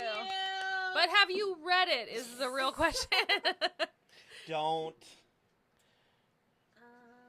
I have seen Becoming Jane with Anne Hathaway and James McAvoy, and I mostly like it.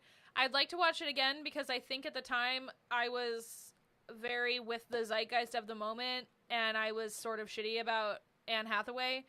And I have fully accepted that that was some internalized misogyny mostly.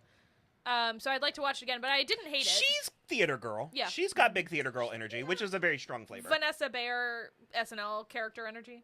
I miss Me too. Vanessa Bayer. Like a lot. What was Dawn Hapley? Or Dawn... No, it was... Oh. Hap? Hap? the weather girl that she premiered. Hap. Taylor says that they didn't know if fawns were sexual. Don Lazarus. Will there be any fawn sex in Mythos? Both of us are pretty uncomfortable writing erotica, actually, so there won't be any, like, sex. You can tap me in for that. Maybe Rachel will write some erotica for you. If we were filming it, if Mythos... Maybe in the background. If Mythos works the way I want it to, it will be something to behold. Because Greek mythology, there's a lot. Yeah. There's a lot. I tell you what we're going to do. There's going to be more dicks than boobs. I don't know that there... I can guarantee No, there definitely not more. There's going to be plenty of both. But yeah. The fawns are... It depends how deep and how historical you're getting with your Greek mythology study, but they were fertility. Especially like Pan, satyrs, that kind. I guess, is there a distinct difference between a faun and a satyr? I don't know.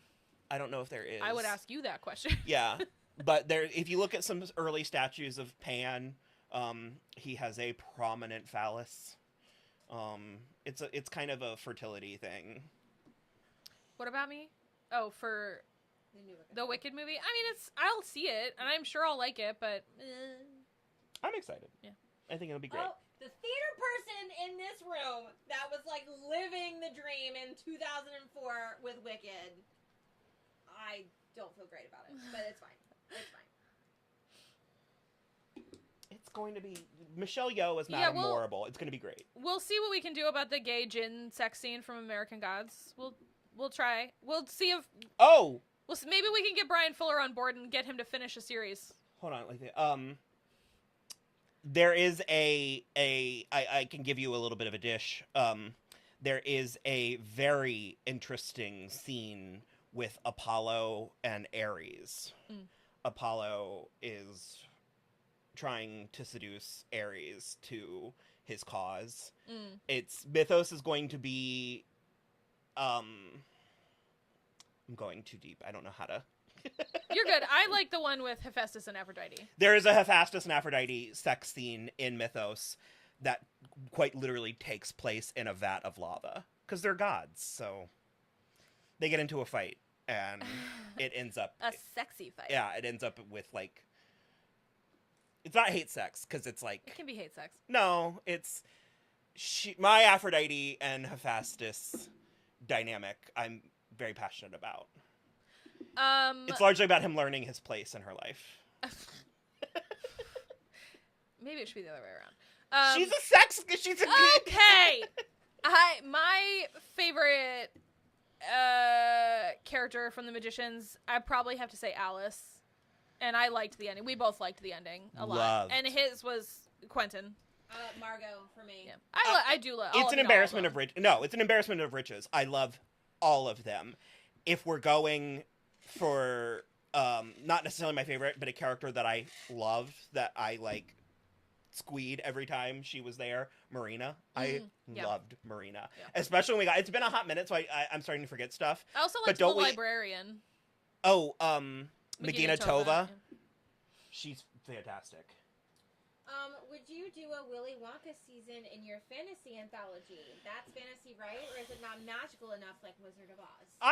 I didn't like the movie when I was little. It scared me, so I never really. Yeah. It was the 70s of it all. I never really had a fondness for Willy Wonka. Although, sorry, I have to interrupt you really quick because someone always asks me and I can never think of something, but if anybody wants to ask me what's a food from a movie that I'd like to eat, it's the little daffodil cup of tea.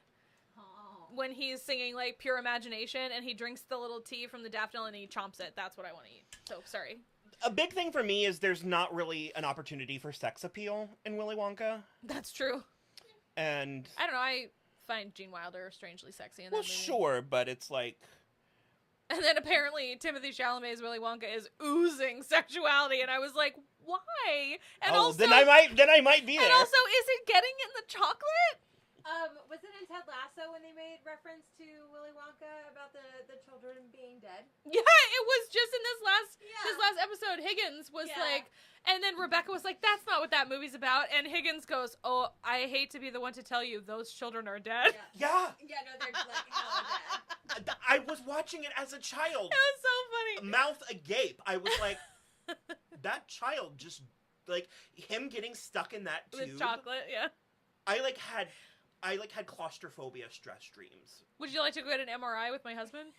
No. And then for me, again, because I just like, oh, you're gone, goodbye. I would just, goodbye, see you later. There's a new Wonka film. Yeah. We're not excited about it. I mean, I'll see it. It's whatever. I didn't see, okay. I have not seen any of the newer Tim Burton movies, so like I didn't see the Alice in Wonderland and the other. Yeah, Justice for Dark Shadows. Justice for Dark Shadows, I really for sure. Dark Shadows because it was a swing. I liked it. But everything else, I'll just pass. We have seen all of the Clash of the Titans. We've seen the old one, we've seen the new one, and Wrath of the Titans. They have. Oh yeah. I have not. And Antoine, I promise we're not ignoring. So we talked about Vanessa's trick that song earlier. Everyone was waxing poetic about it. It sounds awesome. So Will stepped away, but so he listened to the soundtrack and he freaking loves all of it. Yeah. And then I think Hallie would be interesting as Dorothy. Halle Bailey? Yeah. Sure. Yeah. And also, I don't know. Ruger Salt was always my favorite. Who was your favorite Willy Wonka? I like the Blueberry Girl. I think I don't remember her name. Dumb, Violet right? Beauregard. Yeah. No, they were all just kind of terrible, and I was just kind of like, why are we doing this? Well, also in the newer one with that Tim Burton did with Johnny Depp, I liked. I kind of liked that one. I liked the Veruca in that one quite a lot because I liked the kids he picked because he picked kids with very interesting faces, and so I was Anna Sophia Robb was Violet, and then and Missy Pyle was her mother, and then I really liked the Veruca in that movie, and I kind of liked that the songs were all different. That was fun as well, and I said it earlier, I love Freddie Highmore. Oh yeah, that was. He's adorable, even still. What soundtrack did I like? They asked about the Vanessa song again. Yeah. I can't wait to see what they do with it. Clash of Titans. Sorry, I thought that was a typo. My bad. No, we have not seen that show. I apologize. Classic Heroes going up against Kronos. I mean, it sounds cool, though. I thought she was talking about Clash of the Titans, and so I was like, I've seen all of them, but I've not heard of this show. I'm a little bit... I'm fickle, so it depends. But if I am working on an idea of my own, sometimes I try to avoid other adaptations because I don't want to be influenced.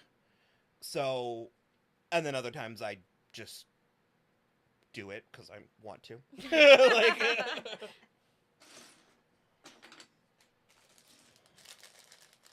what is the squirrel scene in the with Veruca? Veruca. It's chickens not, or it's in the golden, old movie. golden gooses, but in the new one, it's squirrels that are finding like golden nuts or something. That's how it is in the book. Yeah. The squirrels were too hard to do for the 70s You've version. never seen the new one? No. Oh, it's pretty good. Yeah, You might I like it. the new one. Yeah.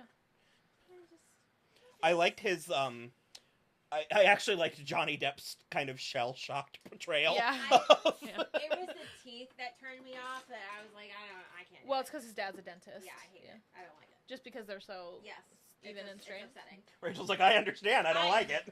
Because we all know I have a mouth thing. Like, I can't. If the mouth is off, we know that? I don't. Yeah, I she talk about it doesn't. all the time. She doesn't like watching people eat. It depends. But also, if someone's mouth is upsetting, like that one girl's husband I read. Okay, yeah. I can't.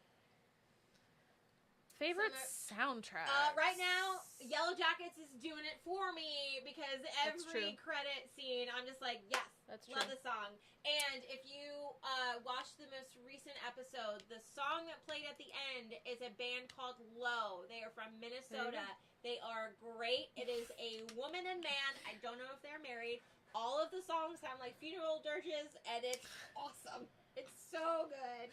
I don't know about favorite soundtrack, but the first thing that came to mind when you said that is I remember before Hairspray came out, getting the Hairspray soundtrack and being like, there's not a miss on this entire. There's not a skip on the entire thing. Josie and the Pussycats. I really listened to that recently. That soundtrack, it's still slaps. It's still. Yeah, slaps. I'm a punk rock prom queen. Also, Brown Paper Magazine. Literally forever for my whole life. The fact that the boy band's name is Du Jour is the funniest joke I've ever heard. Yeah. It's so funny. Yeah. You had to explain that to me. Yeah, it just means of the day. I love it. Yeah. Du jour means friendship. I just watched that scene the other day. I have my phone. Let me just look at my Spotify real quick. We also, and maybe it's not all three of us, but me and my husband have been having an issue recently because we watched the Super Mario Brothers movie, and then did you? We did. You were like so against it. He got it, and I just was like, sure. Well, when we saw it on accident before the Guardians movie, and all the like, turtles, and then, but the thing is like, so that and the Guardians movie both I think are like oversaturated with needle drops, and that for me has been becoming an issue. The Moulin Rouge soundtrack for me, for sure. That one's Roxanne, excellent. you can never beat Roxanne. That is the only version of Roxanne I will ever accept for the rest of my life. To do that as an Apache was brilliant. Yeah. Let me see what else I have. Did you hear the doorbell? Was it the doorbell? I thought it was. I told Will to go check. It's early, but... Is he checking? I just texted him, so I hope so. What's more with You can go check. Ooh, what's our favorite song from What's More with Feeling? Life's a run, we all play a part. Mine is the Fire song. Yeah. I think, and I have a real soft spot for Xander and Anya's song. I like Willow and Tara's. Actually, I'm gonna dark horse this all the way, and it's the song that Anya sings in the season 7 episode when she flashes back to the musical episode. No, but probably Walk Through the Fire. Yeah. If it's not that, then it's the Spike song. Or just the Spike verse of the, like, ensemble song later. I don't know. They're all good. They're amazing. They're really good. That's a really good episode of television. Your Gallivant fans are right here, girl. Love Gallivant. Those two. I did not watch And also, Trevor, You should. who I do the Buffy podcast with. He loves it, too. I don't know. I'm so Kylie Minogue's in Gallivant. Callie Minogue is in an episode of I'm really Gallivant. touch and go with musical stuff, weirdly. So, I don't know. I got the mustard out. What's the one? I'm not wearing underwear. That's I Marty love that Noxon. one. Yeah. Yeah, that's Marty Noxon. She's the reason that season 6 is the way it is. Yeah. I ruined your favorite TV show. Yeah, and I ruined Buffy, and I'll ruin you too. And then I got the mustard out is David Fury, who was also a producer and a writer. I love that. The pizza is here, by the way. I am going to mouthfuck that pizza. An actor face that you think everyone has seen but don't know the name. James Marsden. If we learned anything from Jury Duty, I know him. Toby Huss. Richard Jenkins. I like Toby Huss. Yeah. Both of them. They're some of those guys. Ooh. Who are some of your favorite leading ladies in rom-coms? Mine are Queen Latifah and Sandra Bullock. She loves Queen Latifah. Are we talking about Last Holiday? Did we do this last time? Because I fuck with Last Holiday. Yeah, Sandra Bullock. This feels like that episode of Ted Lasso from last season where they were talking about, and it was like all the Kates, and they're like, oh yeah, Winslet, and then Hudson, and I think Blanchett, even though she doesn't really do rom-coms. There was a third Kate. Well, Beckinsale. That's the one. Because I also love Serendipity. I haven't seen Serendipity in so long. I watched it, and I guess maybe not this past Christmas, but the one before. I don't know. I just love a rom-com. And Julia Roberts is very good. Yeah. The movie that she just came out with George Clooney last year was, like, not amazing, but it's really fun to watch them just, like, play off each other, and so it was good enough. Laura, thank you so much for being here. We super appreciate it. I don't know what the hell time it is in Brazil, but who was it that asked about the designer doll? Was it what? Who was it that asked about the designer doll? I don't know how long ago that was. I think that might have been Laura. Should we open it?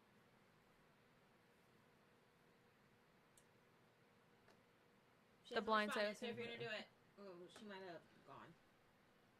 I watched Last Holiday in the wintertime too. Kate Bosworth. Okay. Is she a rom-com? Okay.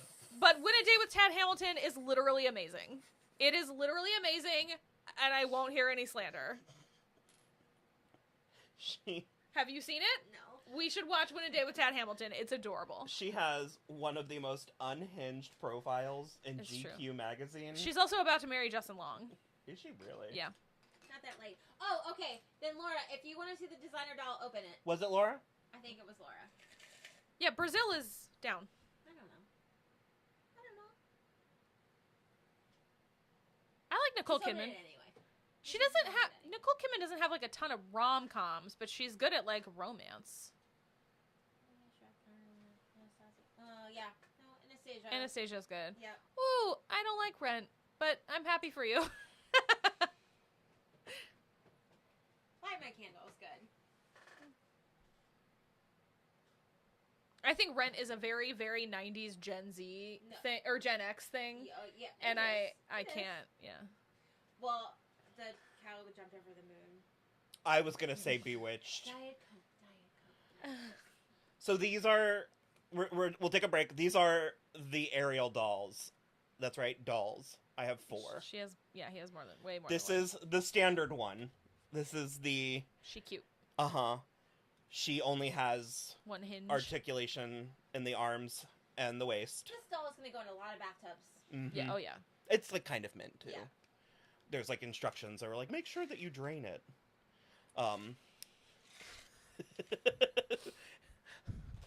And then this one's actually my favorite. Well, not including the limited edition, but this is the one that came with the sisters. You're having me on. That is I know, it's the same fucking thing. It's not. It's the different. hair is identical. Yeah. Yeah. But she has a fabric top and she has a knee joint. Okay. And the flukes are different. No, They're fabric. yes, I can see it now, but the hair was what caught me at first. And so I like this one. And there is a deluxe one. Jesus Christ. Oh my god. That's cool with the little stand, though. Mm-hmm. And she has knee joints, and she's, like, the most articulated. It is absolutely insane how they are all the same, but actually so different. Well, like, it's the same. The tails are all so different. Yeah. I mean, it's the same face sculpt. They're all of Halle Bailey. I mean, what do you want one of them to look like? No, I'm telling you, the tails only. You have an illness.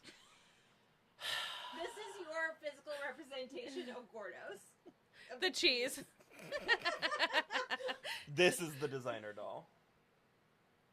Ooh. Yeah, okay. I like her little sack. That's cute. And the tail is, again, very cool. She has a crown. It's different. Mm-hmm. She has a crown. It's different, Rachel. I'm so sorry. No, they are all different, but that's Look at how so pretty many. she She's is.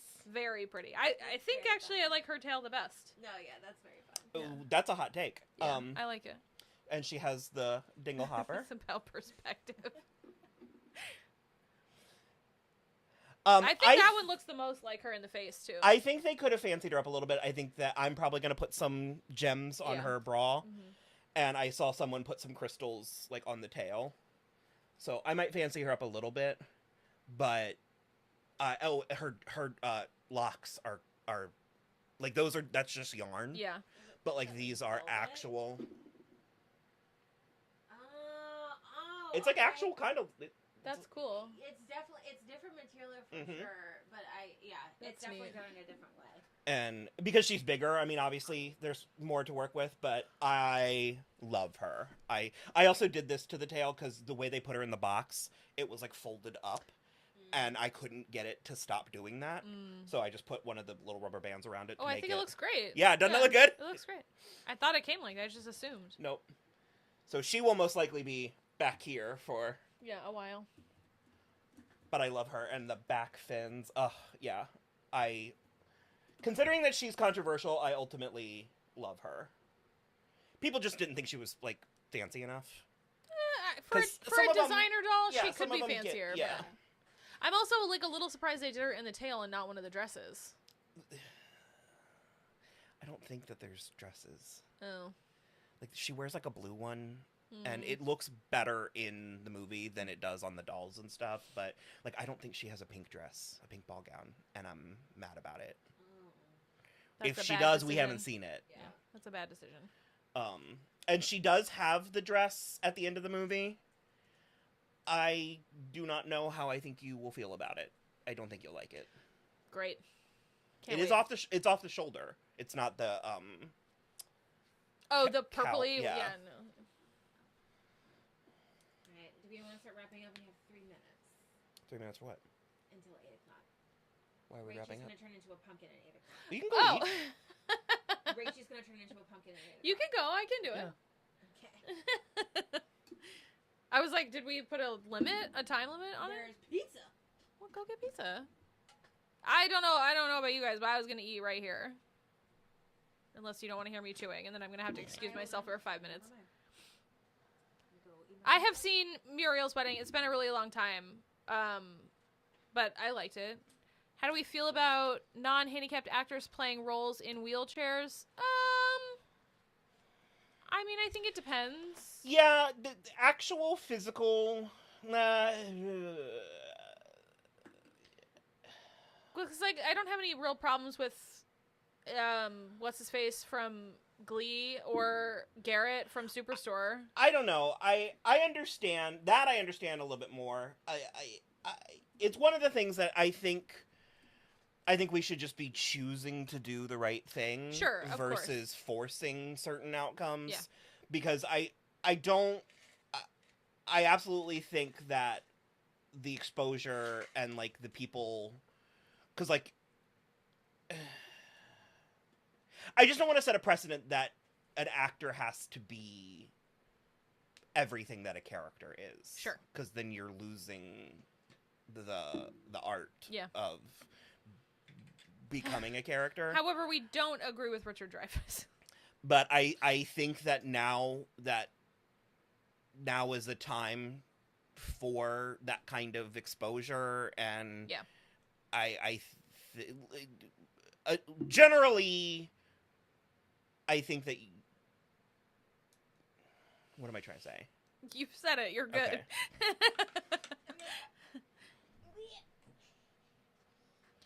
I was shocked. I thought they'd say. Go forward a little. Are you?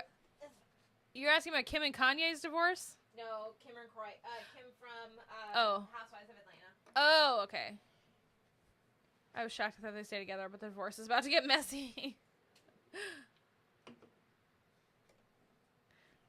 I don't think we're gonna finish this. No, I thought we might, but I don't think we're going to either. I mean, I might. No, you will. I don't think sure. that. Rachel, will you bring me a piece? What kind do you want? I don't care. One of each. Okay. You want the same will? No. Jennifer Lawrence popping in my mind saying, where's the pizza? It's coming. It's almost here.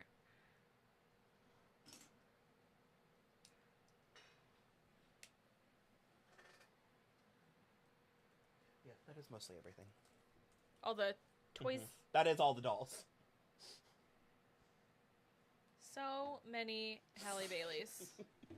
I mean, Will was like William. Yeah. Oh, her necklace moves around. Mm-hmm. It's fun. Everything else about her is like fully sculpted.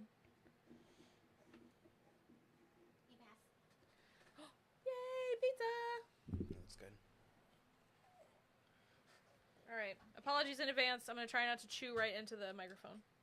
Is it just cheese and pepperoni? Yeah.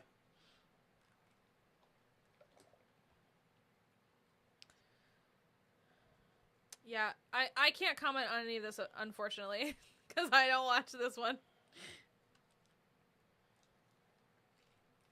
Now I have Life's a Show, and we all play a part. We could just put that on.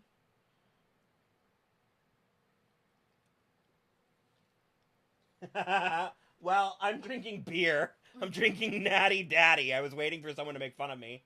Also, I like it because it's cheap and boozy. this has been a margarita the whole time. And my husband is watching a movie, but once he's done, he's going to make me another one.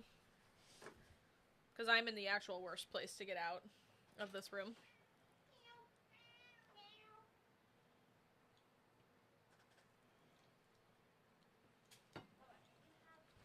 Ooh. Here's the challenge. You can listen to one and only one Disney song for the rest of your life. Which one is it?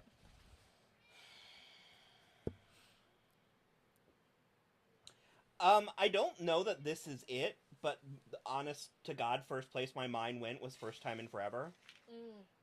So I don't know that that's exactly what I would choose, but that was my knee-jerk reaction. Probably one of the ones from Tangled. I love the Tangled music, but I think it's a little light. I think you're a little late. Be Our Guest is good. Yeah. It's a little bombastic for the rest of my life, but...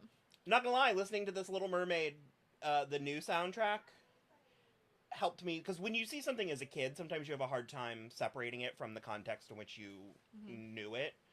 So listening to this new Little Mermaid live-action soundtrack helped me realize what an absolute serve Kiss the Girl is. Oh, it's so good, yeah.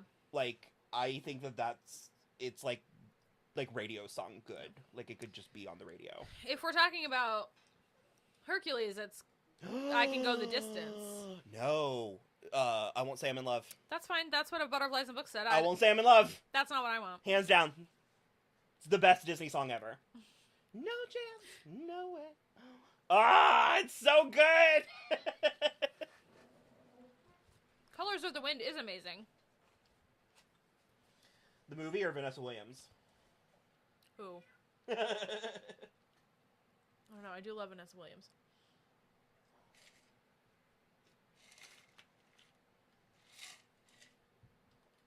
Anything by the Muses and Hercules. I agree with that. Yeah. Zero to Hero can get me going. That's what one of them said, yeah. What's the next Disney live-action movie you would be really excited to see? The Hercules. Yeah, okay. I am here whenever anybody decides that The Emperor's New Groove needs to be a live-action movie. I don't think that would translate. Why? David Spade and John Goodman could both do it. Patrick Warburton, I suppose, could still do it. We just have to get somebody for Yzma because, unfortunately, it's not Eartha doable. Kitt is dead. You can't do it. You can't replace Eartha Kitt. It's just not realistic. Oh, a deep cut, Sean. Feed the Birds from Mary Poppins. The Once Upon a Dream by Lana Del Rey is very good. Yeah. Who said that? Sean. Her Once Upon a Dream is so good. That is one of the closest that I've ever gotten to having ASMR tingles. the rumble of the... Oh, it's so good.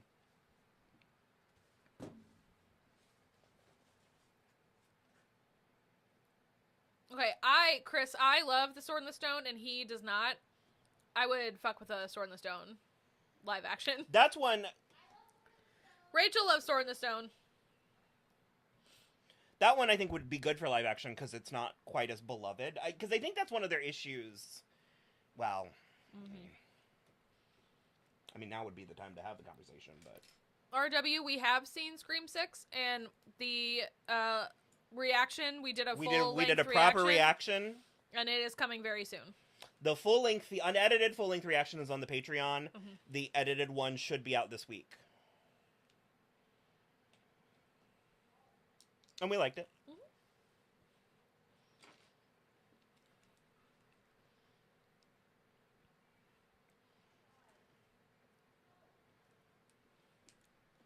I don't know if Vanessa Williams could do Yzma. She's not spindly enough. Eartha Kitt IRL was spindly enough to play Yzma.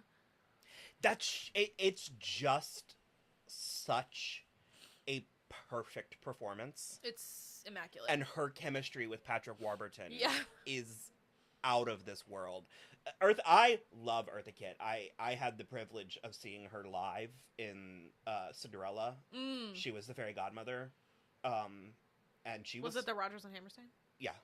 She was in her 70s, and one of the things about it was she did a backhand, a walkover. Yeah. Not a spring, a walkover.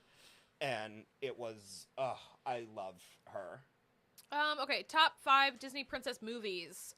My favorite is Sleeping Beauty, but then after that, it's like a 4-way toss-up between Moana and Rapunzel and Tiana and, I don't know, checks notes, Belle, I guess. So my favorite classic princess, was it princess or movie? Princess movie. My favorite classic Disney is Cinderella. My favorite Renaissance Disney, probably Beauty and the Beast. It depends on if you like. I wouldn't really, because Hercules isn't a princess movie. Correct. Probably, or Little Mermaid. Yeah, I mean, all evidence points to that. Okay, no, but I'm gonna blaspheme. My issue with the animated Little Mermaid is seeing it with adult eyes. I'm aware of how cheaply it was made. Yeah. In a way that I didn't, because at the time, the studio was not what it is today. Yeah. And so when I rewatch it, I can just sort of tell that it was kind of made cheaply.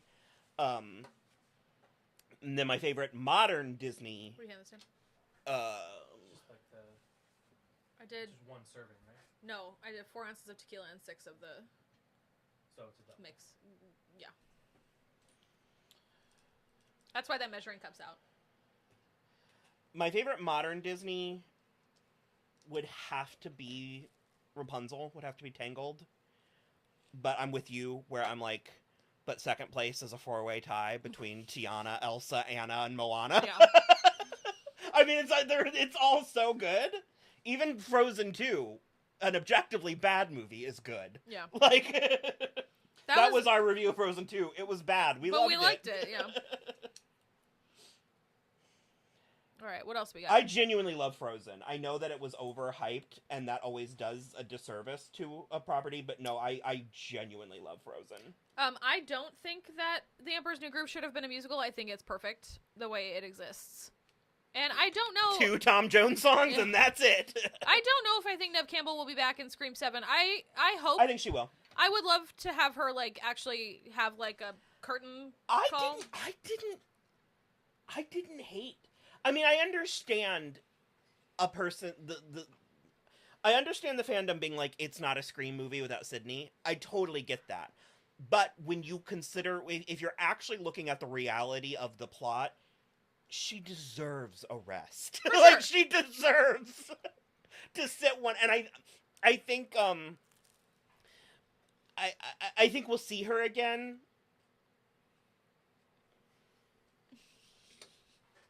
That's it. This is so much fun. Here's a deep question.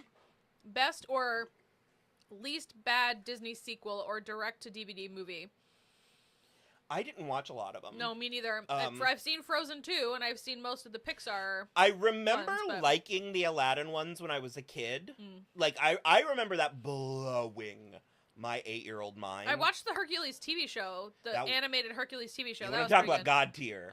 That the first of all, go to IMDb, pull up the cast list, and look at the people that they had voiced. Not only was it like stars on stars on stars, but just like Lisa Kudrow as Aphrodite. Are you kidding me? Yeah, that's good. And Rip Torn as Zeus. James, I also want Schumacher back. Thank you. No, I remember it blowing my mind that another Aladdin movie? He has a dad? What? Like, I remember loving it as a kid. Funnily enough, I remember being old enough to understand that the Little Mermaid sequels were bad. I was like, this is terrible. This is not great. I think like the Little Mermaid 2 Return to the Sea, I think I watched it like twice and I was like, I'm good. That's 2 more times than I did. What are some of your favorite kills that have occurred in the Scream franchise? I think Tatum is such a good, safe, classic. If we're doing that, then it is the literal most horrific one, but I love Casey. Drew Barrymore. Drew Barrymore as Casey is, like, fantastic. I also think that stupid idiot in the third one that just, like, sets the house on fire, like, explodes the house because he's trying to read the letter with the lighter. That's very funny, too. And then I love the opening to the fourth one, where it's just like a fake out on a fake out on a fake out. I love that as well. Frankly, Jenna Ortega's opening to Scream 5, I think was really good. It's not technically a kill, but... No, but I think that was good. I love the stuff. Part of the reasons why we both like Scream 2 and Scream 3 so much is I like the stuff in the theater, because anyone who's ever done theater knows how actually scary theaters are. Yeah. And then same with Hollywood. Like, old Hollywood is kind of terrifying. Yeah. And I love that house that they have the party in. Oh my God, and totally. the way it kind of dissolves into madness. Yeah. Especially Angelina. Yeah. That I didn't appreciate how funny that character. It's Emily Mortimer, right? Yeah, how funny that character is until we rewatched it a year ago.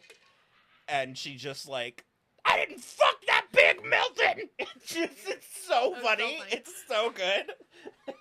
And then when she actually gets killed and she's just sort of like, ah! Cece the Sober Sister is also very good. Mm-hmm. Yeah, Cece's good. And it's Sarah Michelle Gellar, which is even better. It's a little short, but yeah. It is. Like, but and Marisol Nichols. Yeah. But I also do think it's fun because at that point in time, she was also Buffy, and so, like, watching her be victimized was, like, such a juxtaposition. I'm actually very glad that Portia de Rossi and Rebecca Gayheart don't get killed, but I want to know what it would have been. I want to see their scene, because I want to know if they would have gone scary or funny with it. What are some LGBTQ characters you think are underrated or not often talked about? My choice is the original Cindy from Dark Angel. Oh. I watched Dark Angel. I don't remember much about it. I don't remember that either. Well, goes without saying, the entire cast of Magicians. Sure. The entire cast of Sense8. Oh God, yeah. That was good. Sense8. LGBT characters. I was very, very, very. I mean, I know that we talk about the Magicians a lot, and it's a bit of a crutch that I fall back on when talking about this kind of stuff. But I felt seen and represented by Quentin and Elliot in a way that I really hadn't up until that point. I think LGBT. There's some stuff that is dicey in the present day. However, I think Jack from Dawson's Creek was a character that was, like, really, really necessary in the time. And I always really liked Kerr Smith too, and so I always thought that was like I said, some of it's not handled great, and some of it's like a little bit dicey. But speaking of Kerr Smith, we should do the Final Destination movies. Yeah, I've never. Kristen's not seen any of them. I've seen all of them. I feel like I should have. Disney has a character in Onward. Oh, was it? We watched Onward. Yeah, was it the The Minotaur? No, the police officer woman with the purple hair. Yeah, right. That was pretty good. I mean, that's like a character, Onward, you know. Onward was really cute. It was as cute as a movie could be without me actually really giving much of a flip about it. Does that make sense? You guys ask like really good questions. I wish I was able, like, I need to prep more for this because it's like I just should be able to spit out LGBT care. I mean, talking about Scream, I love Misty. Scream? Jasmine Savoy Brown. What's her name? Well, that's Ty in the first place. Yeah, Scream. I don't remember. Mindy. Mindy. Yeah. That's something I should have on lock. Oh, Elite. We haven't watched Elite, but I've heard of it. And also, I've watched Trixie and Katya. Yeah. Watch Elite. I loved Heartstopper, but those are not gay characters that don't get enough credit. That show got a lot of credit. Do you think Disney will ever make more content for boys? In the 90s, I always felt left out. It seemed like Disney was only catering to girls and their happy endings and dreams coming true. Okay, Disney has made a lot of movies that are for boys. Not in a minute. They are, like, Pixar does more stuff that's, like, I guess, targeted at boys. But for me, I think everyone should enjoy everything. And I know it's, like, more difficult to get boys invested in, like, princesses and stuff, but I don't think that there's anything I think they've done a good job inherently with girly about the animation. kind of counter marketing, because, like, Tangled, in spite of it being about Rapunzel, that's neither a boy movie nor a girl movie. And in fact, I've seen multiple times someone say that their child calls Tangled the horsey movie. Yeah. I think because so much of society and culture has been catered to a male audience, that's not something I've really thought about. I do remember... That's because it's not for you! I mean, I do remember when I was growing up, I remember thinking girls had cooler stuff. Like, they had more options, especially when it comes to, like, clothes and, like, They're also more expensive. And they really contain less fabric. Also, James, you are correct about Max and Happy Endings. He is a very underrated gay character. That's a good one. That's a really good one. And, what's his name? Adam Paley. Paley. He's very good at it as well. I just think, I don't love to gender entertainment, and, like, yeah, princesses are, like, inherently girly, but I think there's messaging that in those movies that boys can and should appreciate as well. Just skip the fourth Final Destination movie, please. Which one is that? I don't know if Butterflies and Books said. Also, I remember the fifth one, the fourth one. Is that the one with the guy with Nick Zano in the swimming pool? If it's the one with Nick Zano in the swimming pool, yeah. I remember the fifth one being better than it had any right to be, and it was the 3D one when 3D was on its way out, so it really got written off. And I remember watching it, being like, "This is great." It had a good sense of humor. I haven't seen really any of the Flash marketing. I sort of don't think anything about it. I don't know. Apparently the movie is absolutely fantastic, and I am not feeling morally great about seeing it. And then Octavia, I think Will doesn't read, like, a lot, but he does like some of the movies. My favorite Stephen King adaptation is Stand By Me. But you like Dr. Sleep.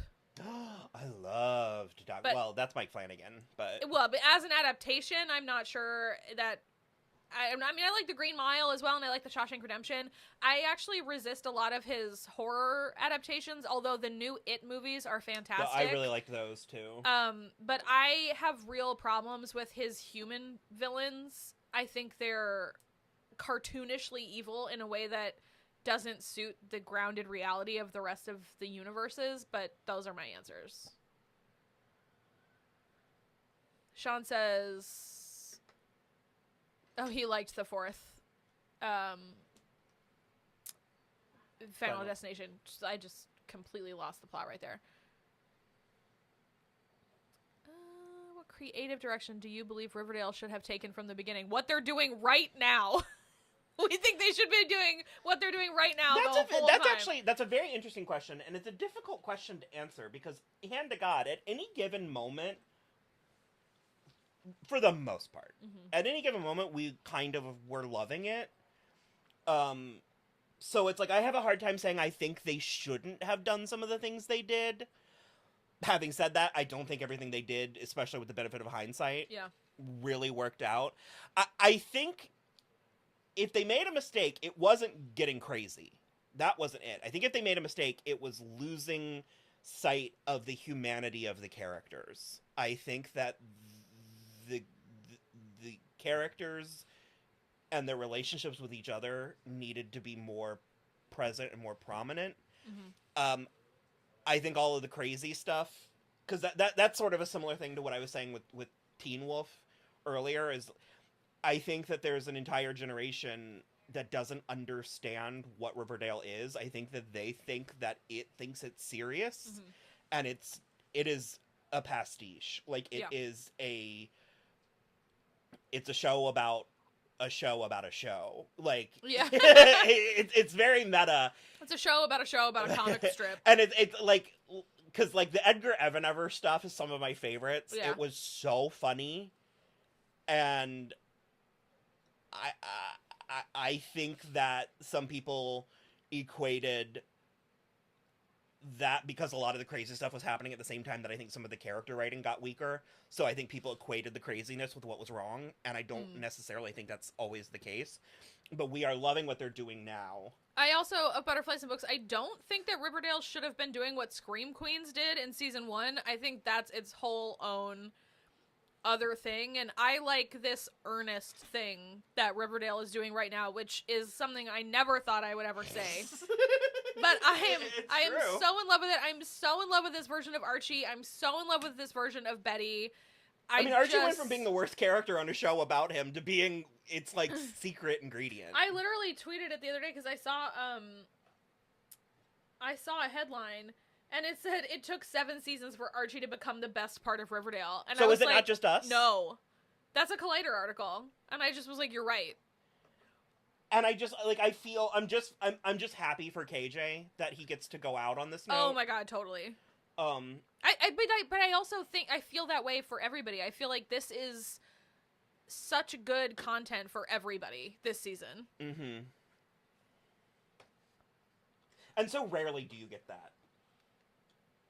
Like, what are your thoughts about Sam Carpenter as a character? Is that from Scream? Is that Melissa? I think so. Yeah. I think she's great. I like her. Yeah. I think she's a little bit outclassed by her supporting characters, which I think is largely a main character rite of passage. Mostly, yeah. I think a lot of times we talk, well, in spite of, apparently I'm wrong if the reception of The Last Jedi was any indication, but no one's favorite character is Luke Skywalker. Like, I think, I think the main character oftentimes is more of a... They're a vessel for the plot. Yeah. That's it. Yeah, I love her. I think she's great. And I think Melissa's doing a really good job. And then Chris says, do you guys think 5 years from now you'll still feel the same way about Riverdale that you do now? I used to love Once Upon a Time when it aired. Now looking back, I laugh. How old are you? That's an interesting follow-up question. Second to that, though, I would say I think that the writing and like production staff behind Riverdale has more of a grasp on what they're doing than Once Upon a Time ever did. But we were also, like, adults when Once Upon a Time started, so we were always kind of weird about it. We, both of us, always, especially, well, no, but you've only, well, I've seen enough. You've seen the first season, and then you've seen, like, 5, 6, and 7. And so the thing for me is that, like, I always, 36, so you're the same age as us, so yeah, we were not really in the same mindset in that case, I think, watching Once Upon a Time, and maybe we wanted something different from it. But I also think getting the worst writers from Lost and Buffy to make a TV show is maybe not the right move. And I mostly like what they're doing on Riverdale. I think I will largely stand by. I tend to agree with that. I think that for the most part, we have felt the way we are gonna feel later about the show as it's happening. Like, we really did not like season 5, like, very much at all. And so it's, I don't know, I think we've had the same feelings that we're gonna have. Will you still dislike Jughead as much as you did in the beginning? I just need to be clear. I don't actually I don't hate it. He's my least favorite character in many ways.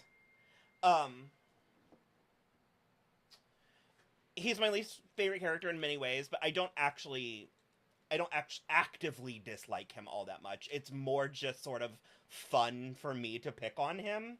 He's a little insufferable. He has that big, like, oh, it thinks it's people. Like, he thinks he's a real boy.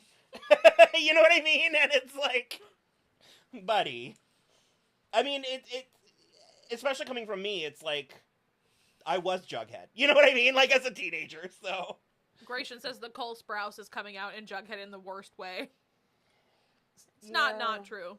You can kind of tell that they're not on the best terms at the moment. He's been talking a little bit of shit lately. Yeah. No, I don't actually dislike Jughead. I just think he's the worst character.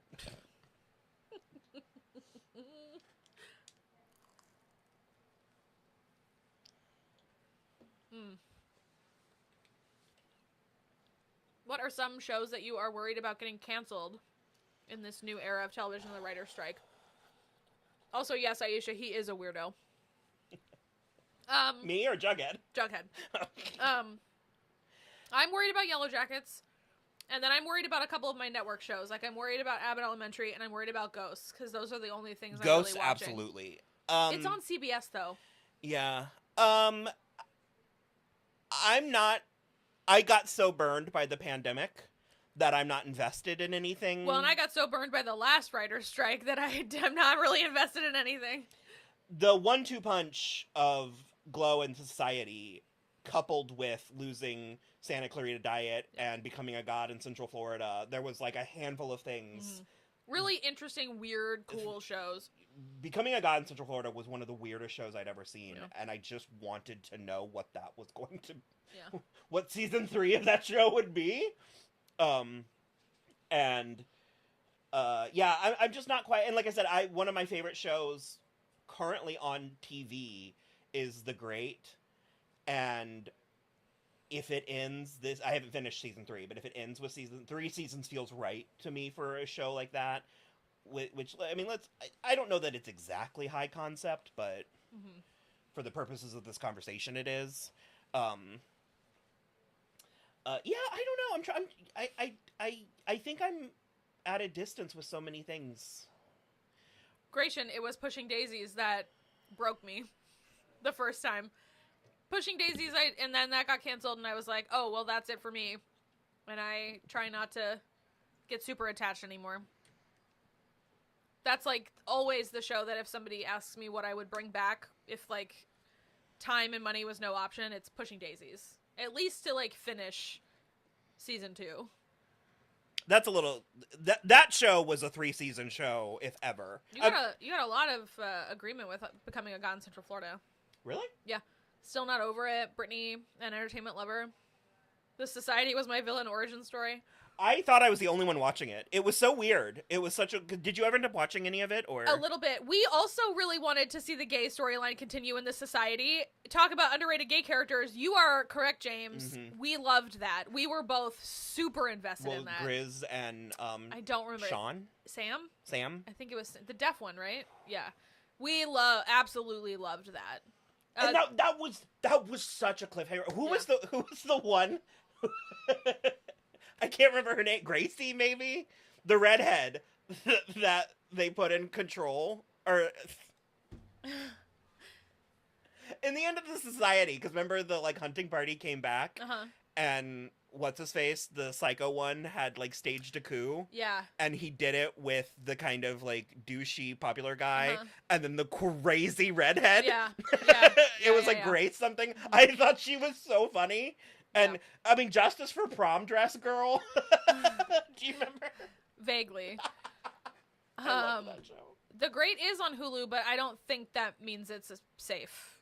The only place that I think it's safe is because it's a joint production. It's like an American and English production, and I think it gets more. I think it has sturdier legs overseas than it does here. That could be.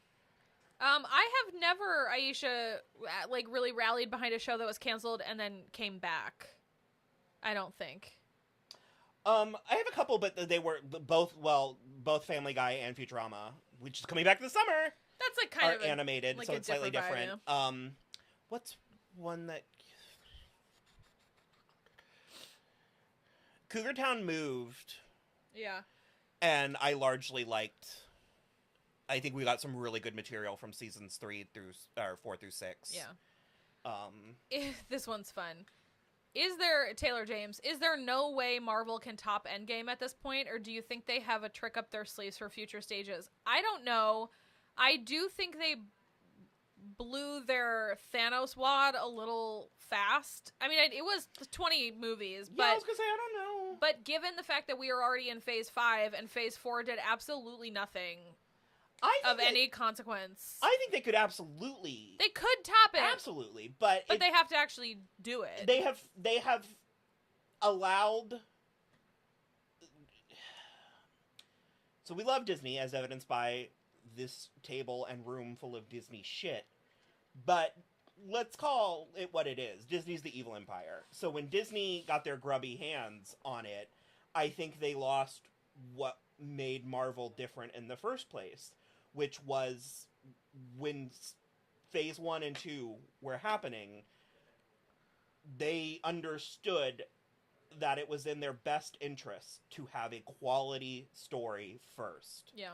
That I was not interested in, and it's heresy to say it now, but I was not interested at all in Captain America or Thor. Yeah. I was like, really? That sounds lame. That sounds terrible. And then those are two of my favorite movies. And so I think once Disney had dollar signs in their eyes, they stopped doing that and started just like, oh, if we build it, they'll come. So the thing that I like is that I actually think they've decided to like cut back on the amount of content they're releasing, because it was like Kevin Feige's six properties the last 2 years. And Kevin that's Feige got a lot of it was Chapek era stuff.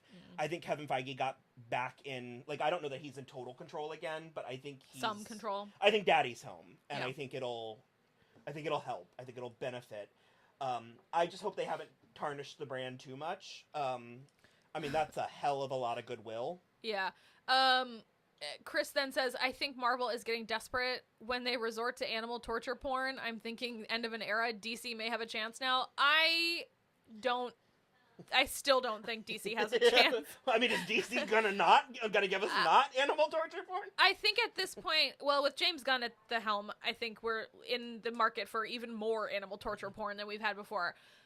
I think that the issue with DC now at this point is that we are way too far into the whole thing. There's no way for them to ever catch up to Marvel, and like starting fresh at this point is... Well, they're I love it. I'm excited to see what they're doing, but it's like you already had pieces and you're throwing them all in the garbage. But it needs to exist for its own, on its own merit, in its own right, and not just as, oh shit, we have to catch up to Marvel. Exactly. And I need to feel passionate about Superman because I'm passionate about Superman, not because this is the homework I have to slog through in order to get to the thing I really want to see. Yeah. Butterflies and Books says, I think it's just oversaturated with superhero stuff. And Marvel and DC both need to take a breath, and I agree. And it's going to be years before we get to the James Gunn DC stuff. Hopefully. It will be years. RW is rewatching True Blood, and I'm up to season 6 and completely forgot how insane this show gets. We are planning... It gets unwatchable. It does. We are planning to keep going with season 3 and beyond at some point, so that'll be... I think that'll be super fun. I remember having a conversation with your husband when it was on, where he was like, it hasn't been good since season 1, but he was like, but I've still enjoyed it up until around like season 4 or 5. I think that's where it really starts to Whenever the Lilith stuff was season 4 I think 5 and 6 is where it was like, I just remember that final season being abysmal. Yeah. Sean and Entertainment Lover I am vaguely excited for new Daredevil, but the fact that I'm not. It's totally different creators now, and Deborah Ann Wall and Eldon Henson have not been I'm not cast. interested if they're not in it. I am upset, especially because John Bernthal is coming back as the Punisher, and I am nothing if not a sad bitch that wants Karen and Frank to kiss on the mouth. So if that has absolutely no chance of happening, I'm a lot less excited. I think they're also turning it into a procedural. I don't hate that. I like procedurals. I'm not mad about that. That was me being mad about it. James Gunn has too many niche characters coming in, not enough iconic characters. I probably agree with that. Like, I don't hate his Suicide Squad movie, but Will's issue, which we talked about in our Guardians episode, as well as his Suicide Squad movie episode, we both I mean, I don't hate it as much as you do. You're but better than... He's very... And I don't think... I'm not saying this about James Gunn the man, but his sensibilities are very mean. And that is not something I'm looking for in my superhero movies, especially not if he's now in charge of Superman. Like, I don't need that to be mean. This concerns me. For me, it was... That completely took me out... Oh, the Were-Panthers. That completely took me out of True Blood. They killed my cooter! Those are the werewolves. That's Debbie Pelt. Rachel. What? Can you bring me a beer? It's in the fridge. Woman! Woman! It's gonna come with a sidecar. Are you ready? A sidecar? Oh. For calling me woman. It was obviously a joke. I know that. She said, as was the finger. You would know if I was serious. I am going to be super uncouth and blow my nose on camera. Do it.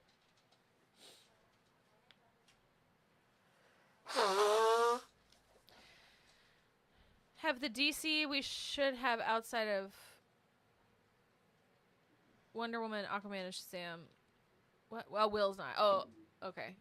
Yeah, I mean, I like the first Aquaman, and I like the first Shazam. I love the first Aquaman. And I love the first Wonder Woman. I think the second one is mediocre. But also... The second Wonder Woman lost its way. It lost its way, for sure.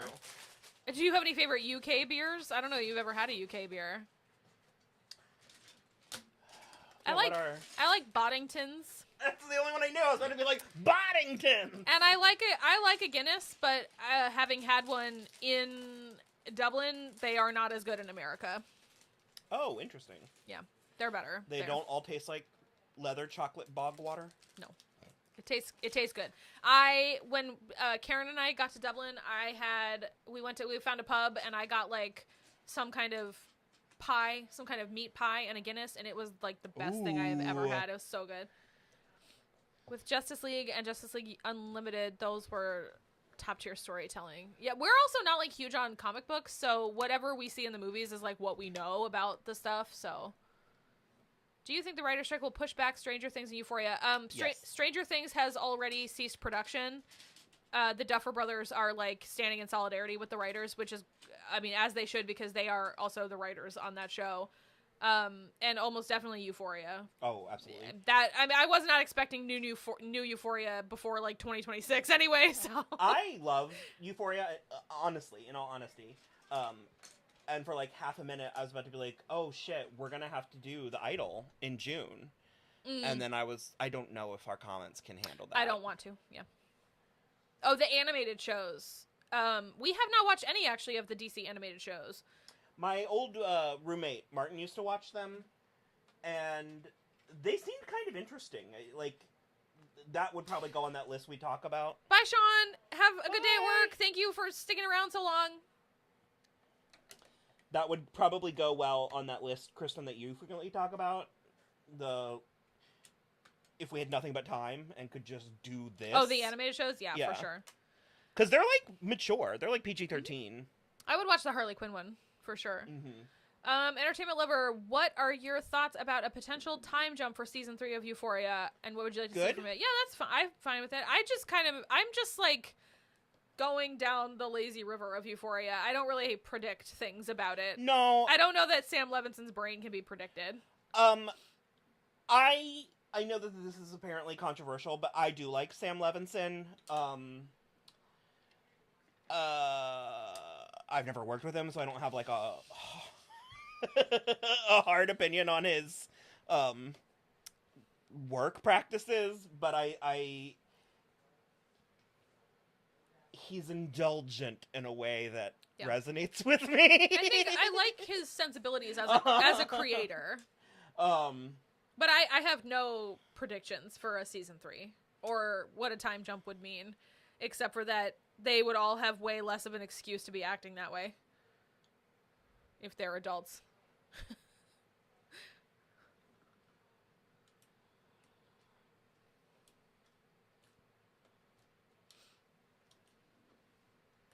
Oh my gosh. Oh, it's going to be littler than I thought. Okay. Everyone has said that.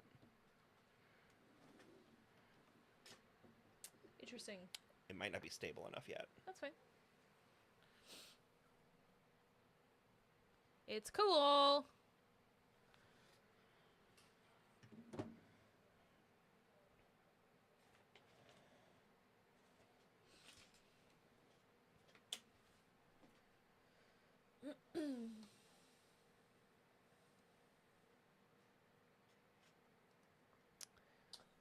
Who are some of your favorite villains?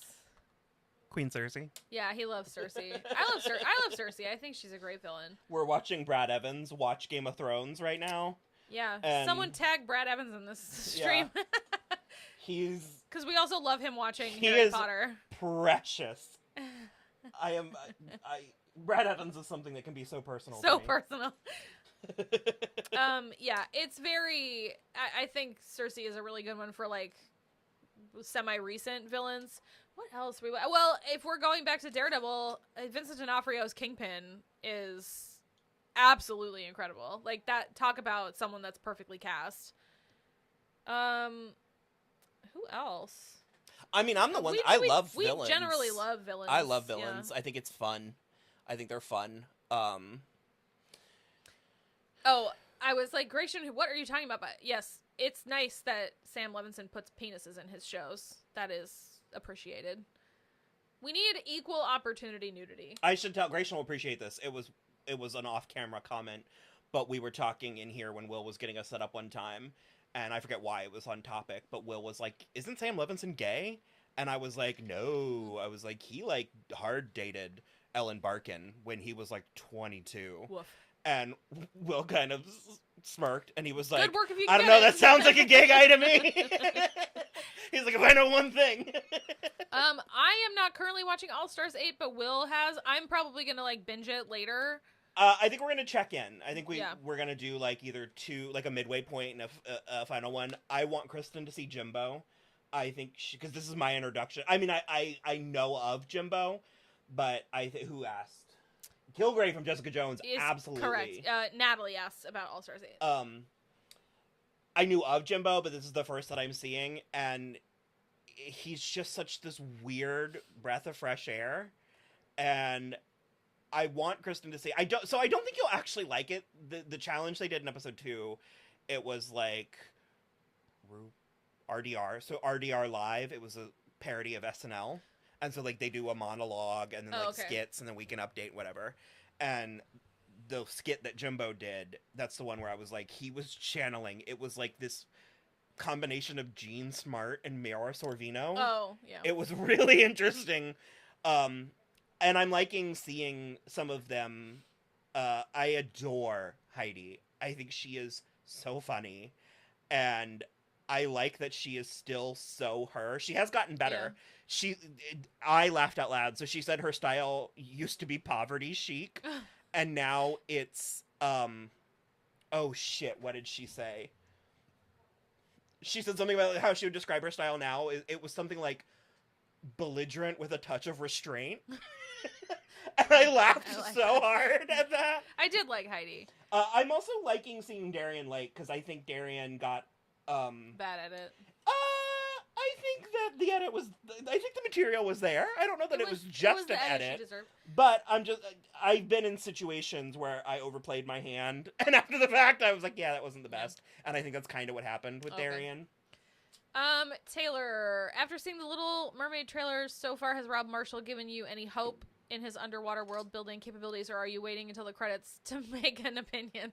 I think I'll like it. I am well, it was for me specifically. Sorry, I didn't know that part. No, Will's definitely gonna like it. I am a little bit hopeful, given what I've seen. But Chicago. I mean, exception that proves the rule. Like, so... yeah, but that is a stage show anyway, which makes it all make sense. I don't know. I am withholding most of my judgment. I don't think I'm gonna love it as much as Will's gonna love it. And then yes, also Kilgrave from Jessica Jones, Gratian, and of Butterflies and Books. Also yes, Ben Barnes as the Darkling is a very good villain. What's the dark? Oh, Shadow and Bone. Yeah, and he is so hot. Kingpin is really great. How do you feel about the characters' directions within the MCU?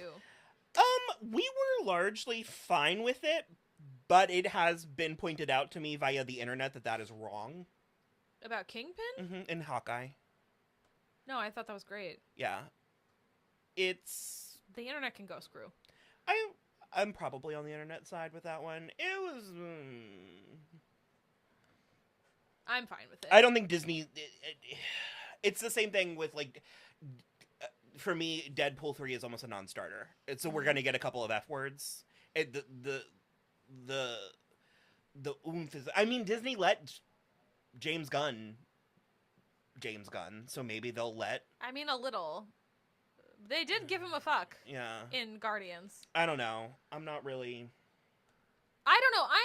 Again, love Disney, but they're the worst. Well, the thing for me with the and this goes for almost any character in Marvel, is that I think that they all should be interacting more than they are, where it's like every time we get like a movie named after a character, it's like that character and their sidekicks and no one else from the MCU pops up, and I think they should be popping up more. Kobe Smolder should be all over those everywhere. Fucking movies. Everywhere. Most of the villains from Netflix Marvel shows were good. That's true. Most of the villains from the Netflix shows were, like, decent.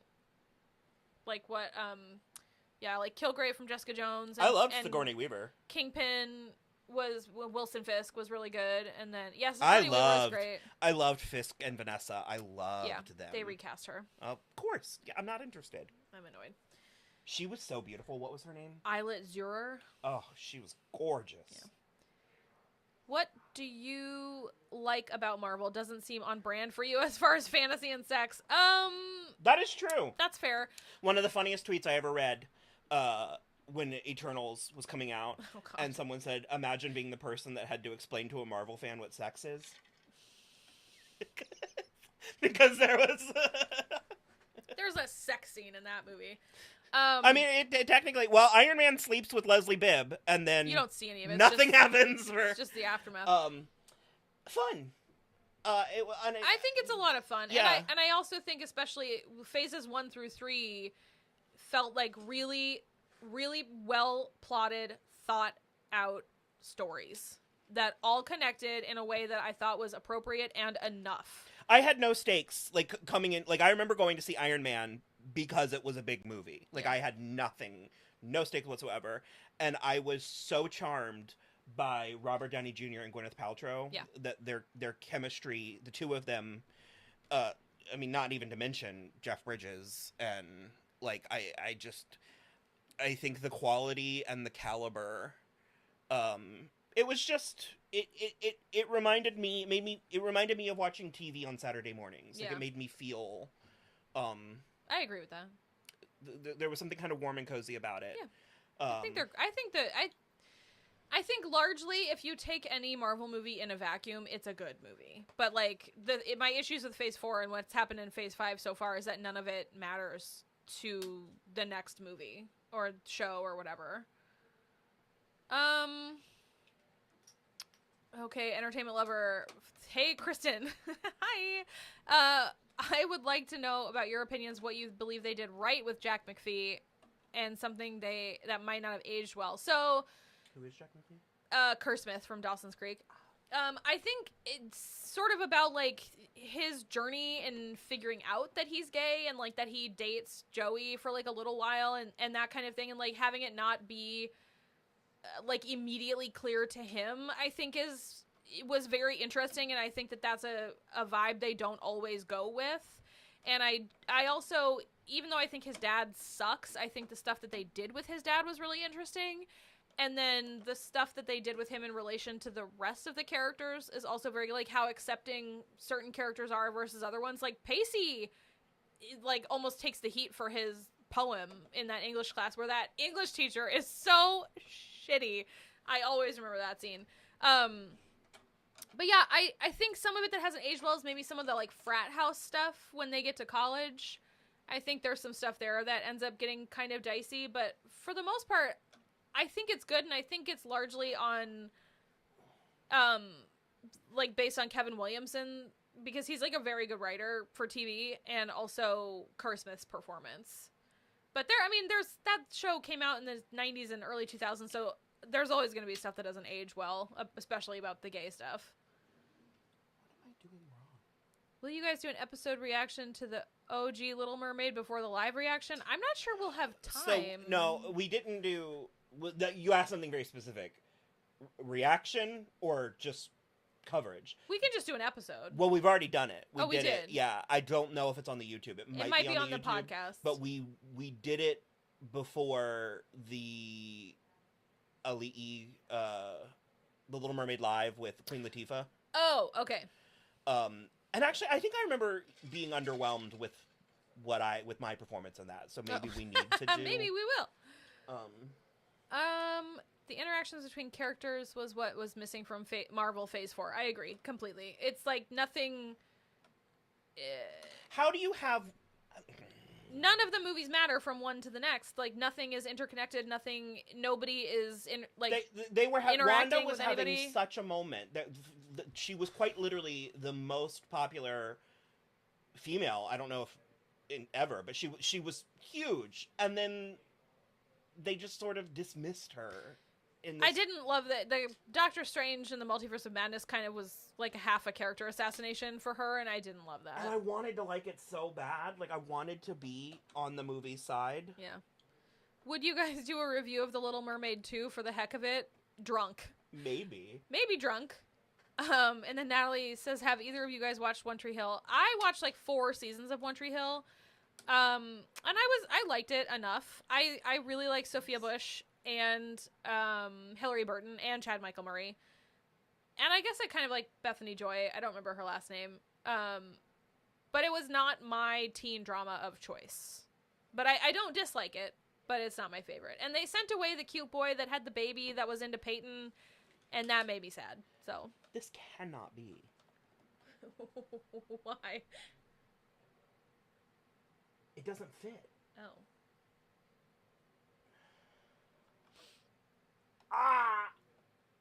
I'm wrong. Okay. How Jack got together with Pacey's brother, Doug, at the end. That is... I don't dislike it. I always thought it was kind of weird, especially because there are so many inappropriate comments that Pacey makes in, like, a mean way at the beginning of the show. He's like teasing, but it comes across very rude about Doug being gay. And then for Doug to actually be gay later. Is that in season 1? Yeah, it's with the teacher. I'm having flashbacks. Yeah. So for then Doug to actually turn out to be gay and be like OTP with Jack is like, I guess fine, but it's a little dicey. Brooke Davis supremacy. I agree. I think Sophia Bush is one of the best parts of One Tree Hill. Oh, Serenity says they're always working out when we do these. Sorry. Serenity, I'm always working out when you guys do these. Brooke Davis, Ride or Die. Agreed. Yes. Do you agree teen girls in fiction get more criticism and heat from viewers than male characters? Jenny Humphrey, Elena Gilbert, Betty Cooper, Allison Argent, and Peyton Sawyer. I do agree with that. And I also think all of those characters are misunderstood by, like, men who review TV. I think largely women are more understanding of those characters. Like, I've said it before, and I think I actually said it on our last live stream. Sansa Stark. Well, Sansa for sure, but I think Elena Gilbert is extremely misunderstood, and specifically Nina Dobrev as Elena Gilbert, because she's also Catherine and the really old one that I don't remember the original doppelganger's name. But I think the issue is that, like, people are like, well, Nina Dobrev doesn't bring anything to Elena. And I'm like, I think you're fundamentally misunderstanding that, especially once you get introduced to Catherine. Because when then you look at Catherine compared to Elena, you can see the work that she's doing for both of them. And so, I mean, short answer, yes. I think teen girls in fiction get a lot more criticism and heat than boys. And I think that's wrong. I found your channel from your Jungle Cruise review. That's a sentence I never thought I'd hear. Are there any other Disney rides you think would make a good film? Disney rides to make a film. There's got to be something in Thunder Mountain. No, I was going to say, I wanted them to do the mountains. I thought Thunder Mountain and Space Mountain had a lot of potential there. Yeah.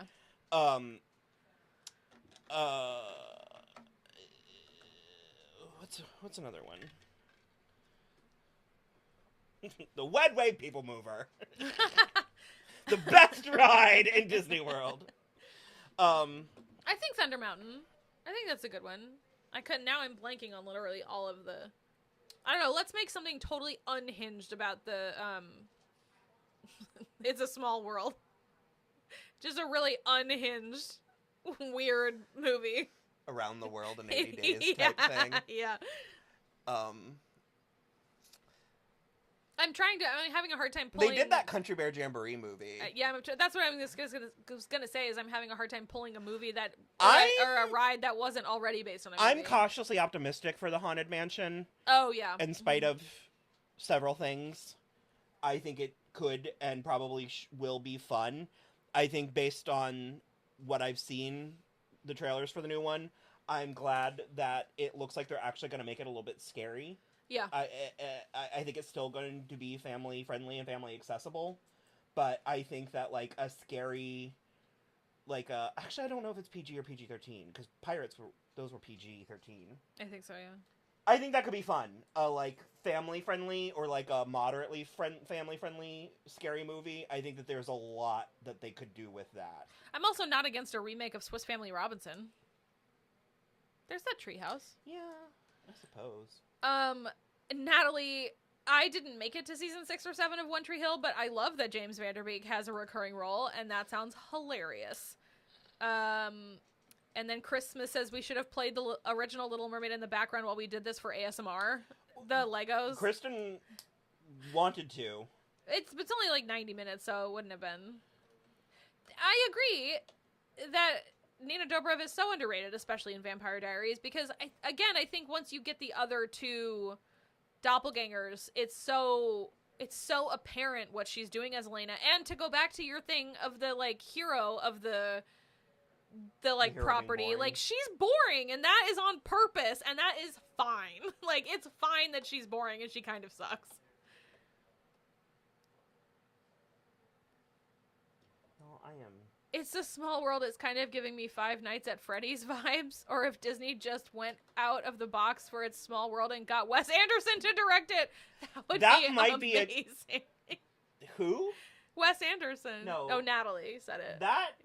That's a take. I don't even like Wes Anderson, and that's a take. I like that. That's interesting. It's a Small World unhinged film. We find out we are just toys in some god's game, like the Earth is a marble. You're not wrong. Also, least anyone make fun of it. We love It's a Small World. No, yeah, I do. I actually do love it. God tier. It's also just very soothing. It always breaks, so you're always in there for 45 minutes. It's amazing. Christmas is random and hella early, but I'm excited about your annual Muppet Thanksgiving movie review. I loved Muppets in Space. I was going to say, we're coming up on Muppets in Space. I loved Muppets in Space. What will you do when you run out of Muppet movies? I don't know. We'll have to... The TV show. The TV show? Yeah, then we'll do the TV show. We really liked the 2015 Muppet TV show. It was quite good. But we've still got... So we've got Muppets in Space and then the 2 new ones. And then we'll do the show. Yeah, okay.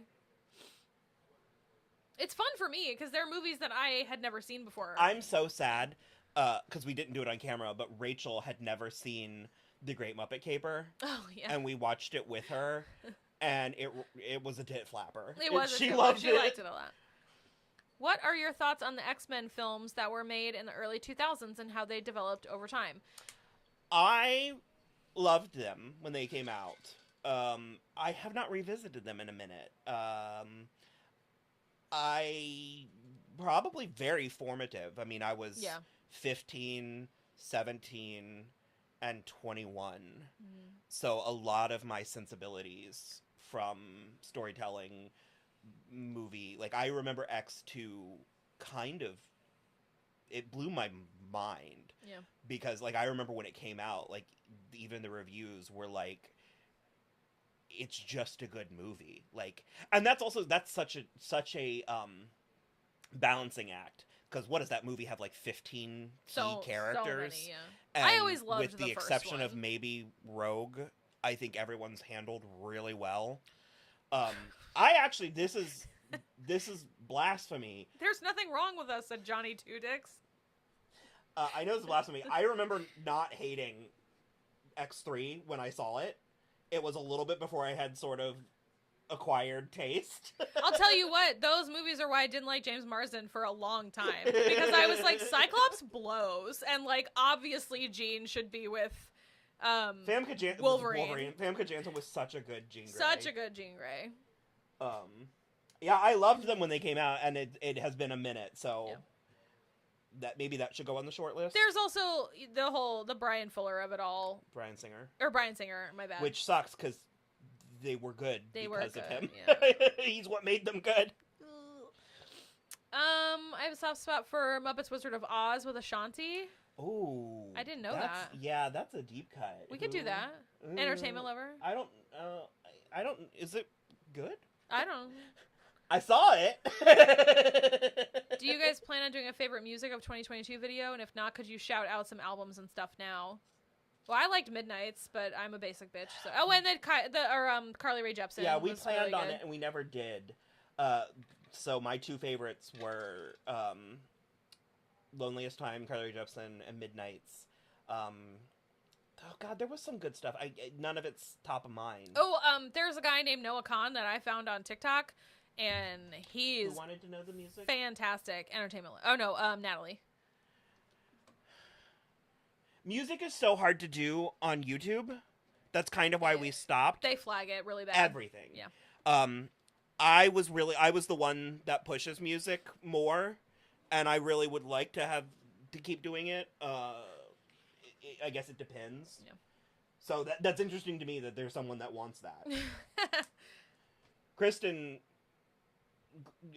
it's a Kristen special. She's the best co-host because she just goes along with it. Like she'll let me bully her into it. I love music. I don't listen to new music as much as he does. So it's harder for me to choose. Kristen, do you think The Hobbit deserves another chance at an adaptation? I think a Netflix miniseries could work. Who would you have directed?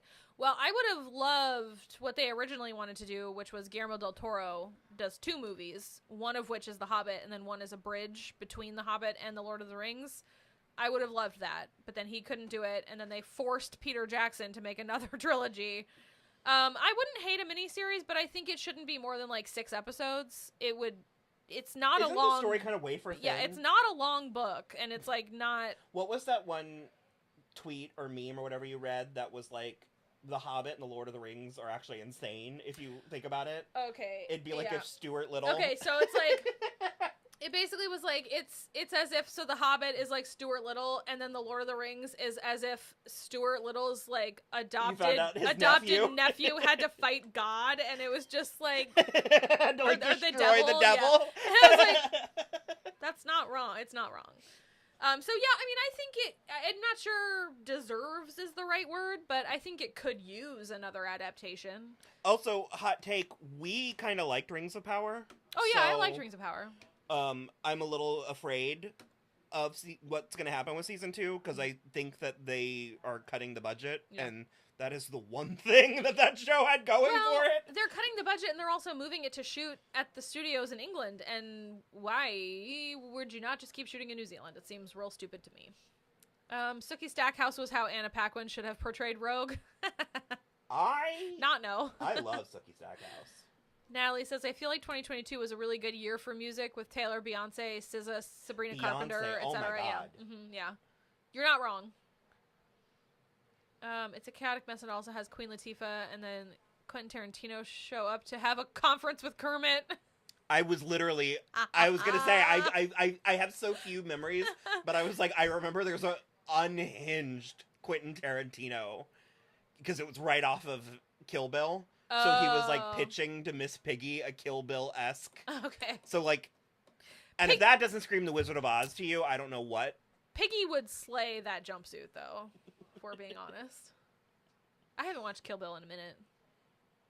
I also might be getting too drunk to keep doing this.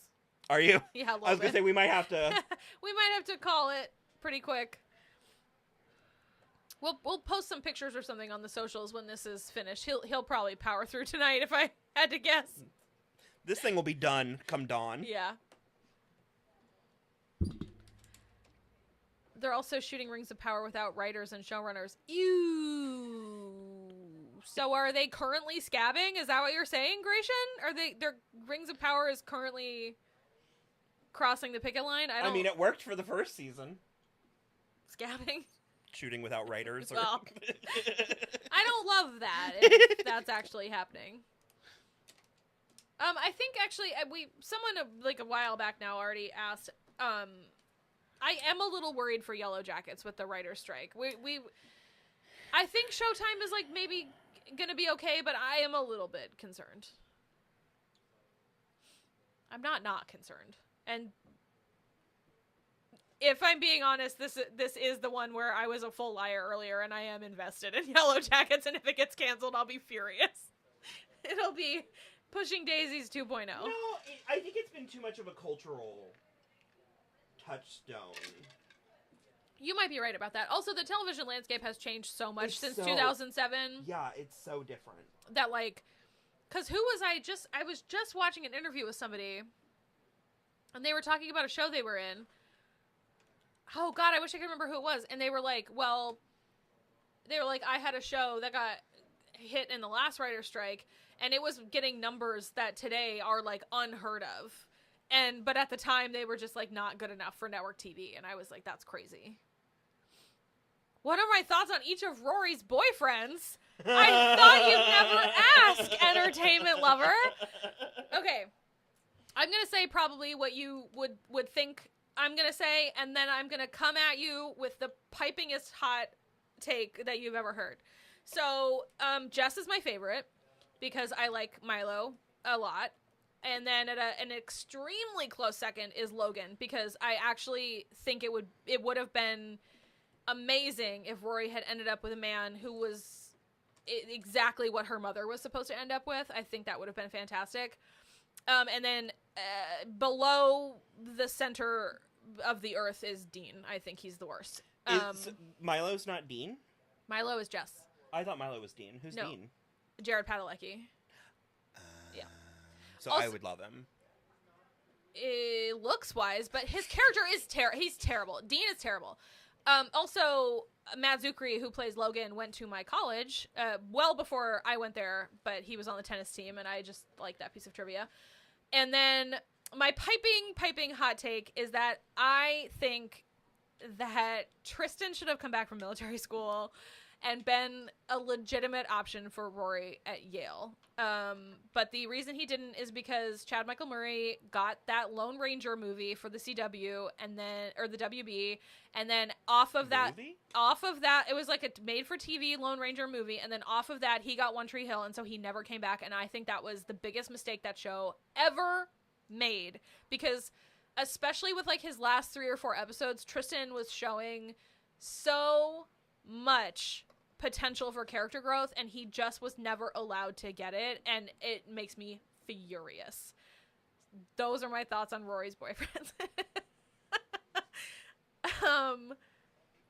What, too drunk? What does that even mean? Will needs to catch up if you ask me. Let's pop in the Little Mermaid too. Team Logan all the way. I like Logan a lot. I think he's an interesting character, and I wish they would have done a little bit different stuff with him and Rory than they ended up doing, but I like the potential of Logan as well. Dean sucks so hard, not in a good way. Correct. Accurate. And you know who's the real victim in the, like, Rory and Dean thing? Is, now I've totally forgotten her name. His wife. Lindsay. Lindsay is the real victim. I want Rachel and Will to set each other up on blind dates. That's not going to happen.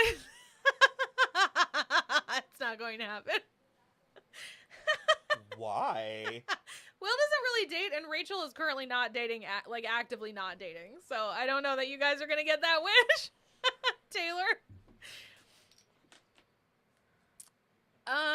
Thoughts on Lorelai? I found her so unwatchable towards the end. So something else too is I am actually very, very in the mood to make Rachel watch Gilmore Girls from the beginning and do coverage of it. So that is something to maybe start. We were having this conversation yesterday. Yeah, maybe start looking out for that, because I want to know. I want her to react to Dean specifically, because I think she's gonna be so mad about it.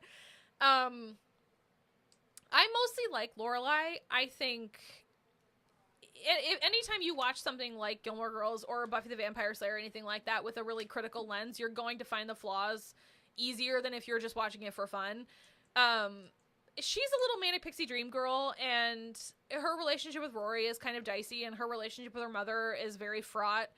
And I actually don't know that I've ever watched the entirety of season 7. I think I did. I did, like, a year ago. I watched all of it. I don't know that I would say unwatchable, but I think the issue with season 7 of Gilmore Girls is that Amy Sherman Palladino and Daniel Palladino they got fired from the WB, and so I think that's kind of why it's weird, why season 7 is weird. But yeah. I like her mostly, and I think Lauren Graham is fantastic. Is it still being weird? Just one extra piece? It doesn't feel right. Oh, I found the pieces that... Oh, did I actually Yep. miss them? Oh, my bad. Right, my bad. I literally found it. It was right there. Okay, where did we leave off? Serenity's rewatching Magicians. They're on season 3 right now. The library episode. That's a good one. It's a really good one. Mel B. I have seen Freaks and Geeks, but nobody else in this house, I don't think, and I love it. Yes, Gratian, Dean's wife, was definitely the victim. And then do it. Yes, I'm very seriously thinking about it. Do a rewatch of Gilmore Girls every year in the beginning of fall. That's a good time to do it. Fall is a very good Gilmore Girls time. I guess I did not realize that show's fandom ran this deep. It's huge, yeah. It was a huge thing. There's some people who believe that Dean was ruined by the writers for Jess, and I just wanted to know about your thoughts on that. I disagree. I think Dean is terrible from the beginning. He makes his entire relationship with Rory transactional from the jump. So basically it's like, if she wants him to do something, then she has to agree to, like, do something with him. And while I don't think that that's inherently bad, I think you should share your partner's interests and, like, try to get involved in what they're involved in. He makes it transactional, where it's like he'll only go to the cotillion with her if she, like, spends the whole day watching monster trucks with him. Big absolutely no. He gives her such a hard time for it. And that was well before Jess was even a glimmer in the eye. So I disagree with that specifically. How dare you? We don't tolerate Lorelai slander in this house, but I still love you. Wait, what did Aisha say? Oh, yeah, okay. I mean, I think if your character isn't a little bit unlikable, they just get boring. Like, you have to have some things that are not perfect. We kind of love an unlikable female character. Yeah. Because that is truly the final frontier. And I will say, she's not unlikable. She just makes some dicey decisions. Because actually, one of my favorite unlikable female characters is Amy from Superstore. God, she's amazing. Yeah, America Ferrera does such a good job. Entertainment lover Lindsay and Shane were so horribly mistreated. I agree about Lindsay. I don't have big feelings about Shane just because she is a plot device only. Like, Lindsay is a character, and she has a mom that we meet, and Shane is just like a vessel for Jess to make out with and make Rory jealous. So while that is not great for a female character, she doesn't have enough, like, actual character to make me mad about that. Taylor James says Darian Lake said she was a romantic on Drag Race. That was my first time hearing that term. That says, a romantic. Oh. Like asexual in the same way? Is that what you mean? That's how I'm reading that. Would you, I guess. Would you consider yourself a romantic or just focusing on yourself right now? Me? Yeah. Focusing on myself. Okay. I talk big game. I fell in love once and it didn't work out. Fell in love once in high school or college and it didn't work out and it almost ruined my life. And so I sealed that part of myself off. No, I'm mostly working on myself. That's scary. Of all people, weirdly, Andrew gives me the hardest time about it. Really? Yeah. Well, Andrew is a serial monogamist. You think so? Yeah. Andrew wants a partner. Yeah. I like things a certain way, and I currently don't have the means to demand that, to be, demanding in a relationship. And so I'm mostly focusing on my own stuff. That's fair. I don't know. I don't really feel like you like romance. Oh, I like love the it. concept of romance. Extremely passionate about it. The mythos. The next book is about Aphrodite. It's about Aphrodite, Hera, and Athena, effectively. But no, I feel like I'm not in a place that I need to be to get what I want. So I am. The Lady Gaga song "Gypsy" really resonates with me. The lyric where she says, "I don't want to be alone forever, but I'm okay tonight." That's very much how I feel. That's fair. Oh, good. We got lots more Gilmore Girls stuff. Jess was always forcing a breakup between her and Dean in the beginning, and although I don't like Dean, I've always hated Jess for that. I'm trying to decide how I want to respond to that, because I don't necessarily think he was forcing a breakup, but I think he was forcing Rory to confront things about her relationship and Dean as a person, and I think that comes off a little bit like that, but Rory made a lot of her own decisions in regards to Dean and Jess, and some of them were wrong and bad. I don't agree with Jess getting together with Rory in A Year in the Life. Jess should have run. Okay. I agree that he should have run, but I also don't. He didn't get together with her. He wanted to, but nothing actually happened with them because she was all with Logan and then the guy in the Wookiee costume. And yes, I did. You're kind of making me want to watch Gilmore Girls. Who's the guy in the Wookiee costume? We don't know. And I obviously, yes, shipped Luke and Lorelai. Like, I liked her relationship with Max, fine, and at the beginning, I thought the stuff with Christopher was interesting, but, I think Christopher is a terrible character. Not a terrible character, but a terrible man. This is so interesting. Okay, Entertainment Lover, what are my thoughts on the progress of Rory's character from season 1 to 3 and seasons 4 to 7 and the decisions she makes? I love that you broke it there, because that's exactly where you should break it. Season 1 through 3, Rory is one of my favorite female characters of all time. I think she's fantastic and super interesting, and a female character that we don't get a lot of, who is smart and sweet, but also sexually curious, I guess I would say, but without crossing that Rubicon. And then I even think season 4 Rory is sort of similar, but college Rory is not entirely a vibe. She makes a lot of bad decisions. And I disagree with most of them. Yeah, I think that's probably the most, the stealing the boat and the dropping out of Yale and stuff. It's not it for me. Let's see. Have any of our coworkers or bosses found our YouTube channel? You had to hide it from. Well, I hid the podcast from 2 jobs ago. Yeah. I hid the podcast just because I didn't want. I mean, I didn't talk shit about my job or anything, but I just didn't want to really get into it at work. I don't know if my current job knows that I do it, but also I work from home now, and so I don't have to interact with them in the office at all, so it works out great. So no. I don't know that anybody. I mean, my three jobs ago, and my last job knew about it, and Andrea watches sometimes. Yeah. Our friend, my previous work friend Andrea watches sometimes.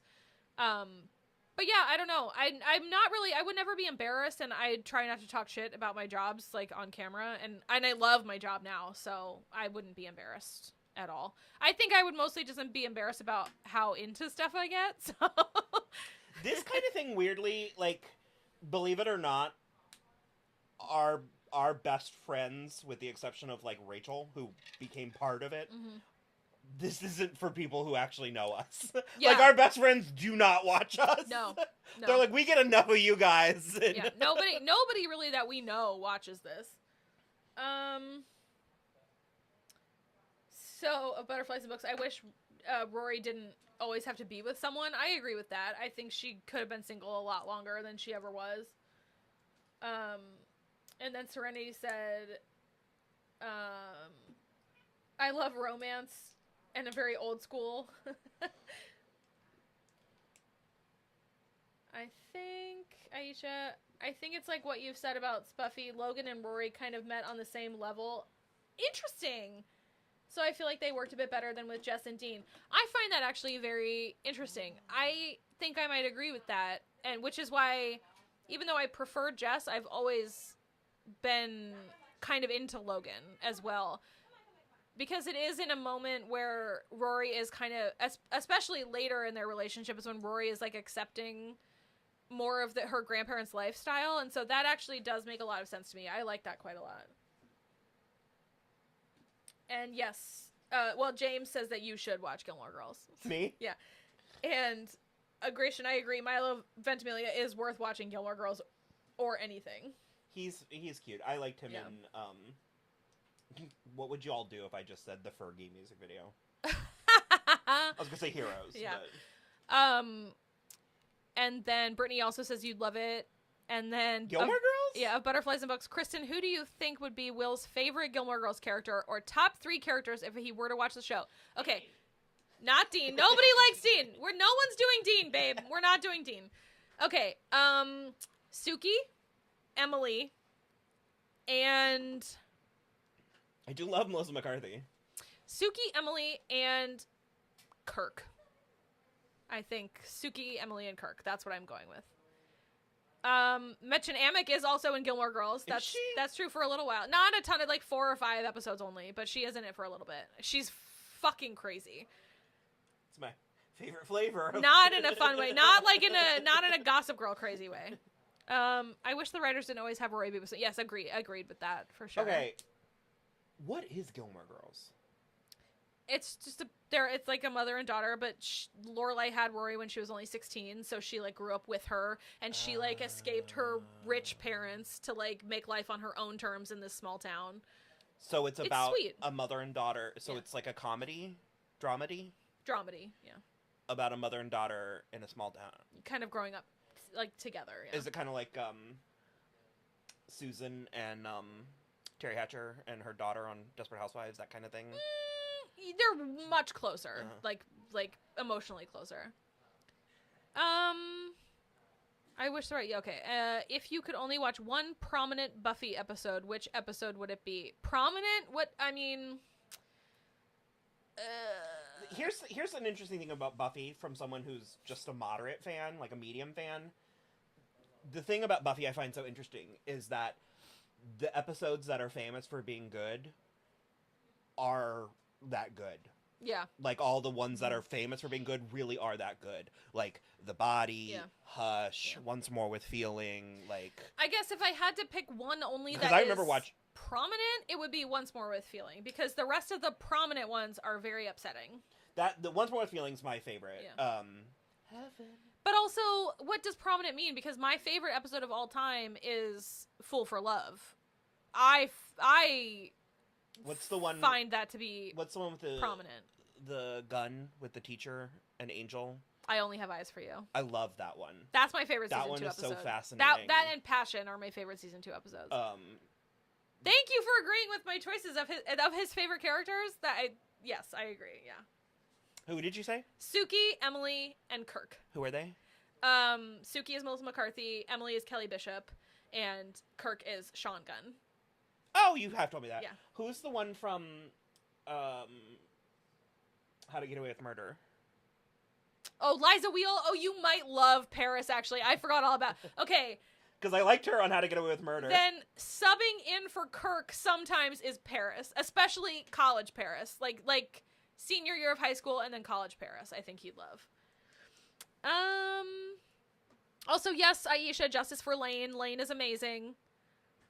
And Chris, I also think we would like Bates Motel. It's just a matter of time. We were talking about it a little bit earlier.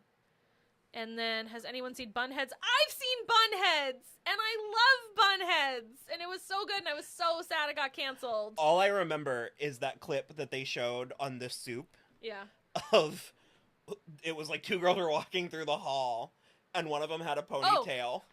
And one of the girls grabs her by the ponytail and whips her down. And they played that clip on the soup all the time. And I remember Joel McHale just being like, that's what she gets for wearing a ponytail in bunhead territory. And I also think that ending it the way that it did sucked, but the way that it ended with, like, the final episode is Bailey Buntain doing that dance about having had sex with that boy is, like, amazing. I loved Bunheads. Do you want to know what I'm afraid of getting destroyed, of losing in the writer's strike, that will make me sad, is that horrible Pretty Little Liars reboot. Oh, God! Don't even joke! That thing was unhinged. It was so crazy. Don't even joke about that. And the notion, like, I don't know, The theater/dance teacher... from Miss Patty. He might, but Miss Patty's not like a character, but he'd probably like Miss Patty. Why do you think it's hard for shows, more specifically teen shows, to have characters be single for a good portion of the time and must always be in a relationship? I think it's honestly just getting like engagement, like with fandom engagement and like shipping and stuff like that. Where, like, I'm, like, kind of deep in, like, Stranger Things fandom right now, and one of the things that I keep popping up is that it's absolutely stupid narratively that Steve should be wanting to get back together with Nancy. Like, there's not really any good reason for that. It doesn't make any sense, and it just makes Nancy, like, a bitch no matter which way she chooses, if she stays with Jonathan or not. I love Nancy. And Nancy's great, and so it's sort of, like, sort of crippling both their characters with no forward momentum, which kind of sucks. So I think it's like a fandom and like a shipping thing and trying to get people just invested in talking about it. I also think it's like, I think it's the high ups, the people who sign the checks think that that's what girls want. Yeah, and it's like, so it's like their attempt at like what having I want. Female audience. Yeah, it's, shipping things is not what I want. I love shipping characters, but it's also not the only thing I want, and I think it often, the writing like the story suffers when the writing is working only towards making a couple. Yeah, Aisha also thinks he would love Paris, and so does Gratian. I was about to say Paris would be a favorite for Will. Yeah, agreed. So it's like funny? It is very funny. Okay. Yeah, it's very funny. I got your good ship lollipop right here. Yeah, that's from it. I know. Fool for Love does count the character-centric and episodes like Hush. Okay, yes, then Fool for Love is the Buffy episode I would watch forever because it has 70s punk rock Spike. Yeah. And the stuff, especially at the very end when he comes to Buffy's house to like kill her, but then he finds her crying because she found out that Joyce is sick. Like, that stuff is god tier Spike and Buffy. The Pretty Little Liars Serenity, the Pretty Little Liars reboot got a season 2. We just don't know when it's coming yet. And that feels... Yeah. Oh, also, that show has Casualty written all over it. It really on HBO Max. On HBO Max, for sure. And then Gratian said Babette you might like her, and she's played by Sally Struthers. Oh. So you might like her a lot. I was like, the Feather Duster? No. But she's Lorelai and Rory's neighbor. What show would you say matches the vibes of Gilmore Girls? It's another, like, small town show. I don't know. I don't know that anything fully matches the vibes of it. Like, I think Bunheads could have gotten there if it hadn't gotten canceled, because it was also Amy Sherman Palladino, but I really don't I don't know another show that has the same vibe, like small town comedy drama kind of thing. I think it's very rare, and I think that's also why it's lasted this long. I think they have a second season of Pretty Little Reboot coming out. Yeah, they do. The whole resurgence of the Steve, Nancy, Jonathan love triangle in season 4 was unnecessary. Thank you. I agree. Entertainment Lover, the resurgence of the Steve, Nancy, Jonathan love triangle in season 4 was unnecessary, and I mean, totally I kind of get like thinking back on like old, but I just think it's sort of like there was no excuse for him being like, I want to have 6 kids with you, Nancy. Like, that's fucked up. What are some of your favorite Chloe and Halle songs? You like Ungodly Hour. Yeah. I haven't listened to like a lot of their like catalog, but that song's amazing. That song was on my top 10. Oh my god, of Butterflies and Books, Checkpoint is the next episode that me and Trevor are recording, but we are still releasing season 4 episodes, so we're quite a ways ahead. But I agree, I like Checkpoint a lot.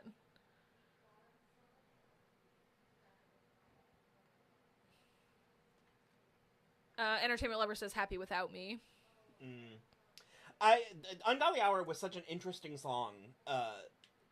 It's very thematically mature to come from, and especially to come from them being so young. It really caught me off guard, and I think the notion of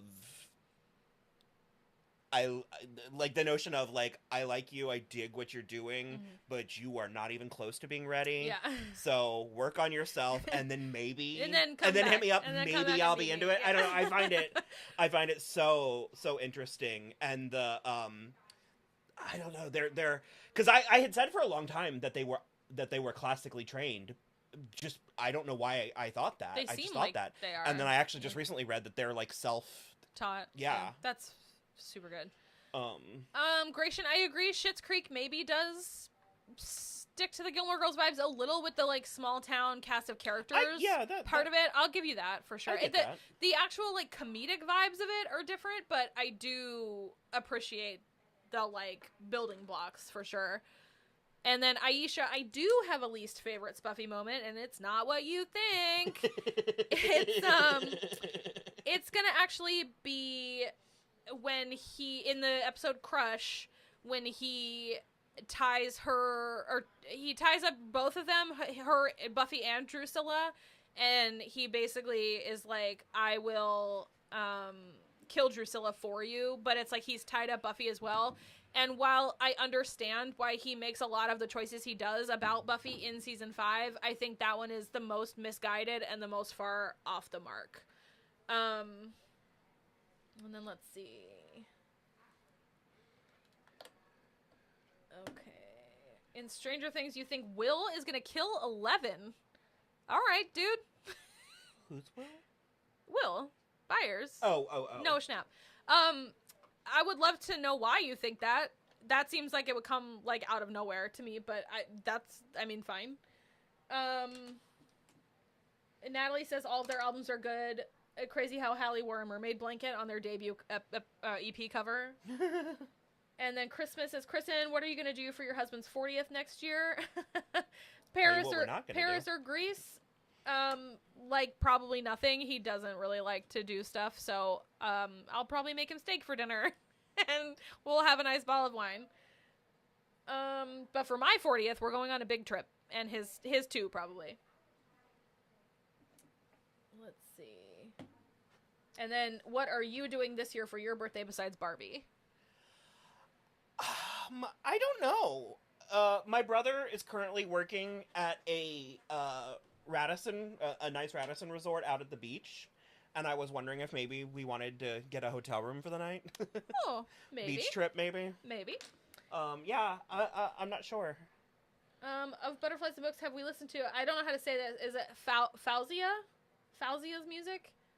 I have not. I don't know if you have, but there's some recommendations here that we can get you. Yeah, it does not sound familiar. Hero, The Road, Born Without a Heart, and Tears of Gold. Ooh, Entertainment Lover, you are always on point. What are my thoughts on Julie Taylor from Friday Night Lights? And I'm the only one you can ask this question to, because no one else in this house will watch it with me. I believe the writers didn't really know what to do with her and treated her differently to the other female characters. I do and don't agree with the second part. I do think that they didn't know what to do with her. But I don't necessarily think they treated her differently than the other characters, so much as I think that she was written to be, like, 2 years younger, at least, than the other female characters. And so she wasn't, like, as advanced as Tyra and Lila, and I think that's part of the issue, for sure. But I actually really like Julie. I think she's an interesting and sometimes unlikable female character, and I kind of love that. And especially her relationship with Tammy. That's one of my favorite relationships on that show. We're missing a piece, and I don't know what to do about it. What piece? Is it like a 2x2? This is a 3x2. A 2x2. Yeah. I don't know how to help with that. I don't either. Do you have any spares in one of the buckets of Legos somewhere? Maybe. Over there? Probably not there.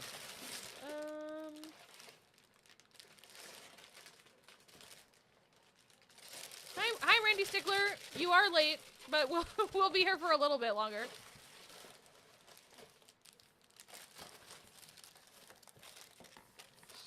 Oh, yeah, Gratian, I don't know. I mean, that would be super interesting. I've read so many theories about, like, who might die and who might not, and lots of people think that,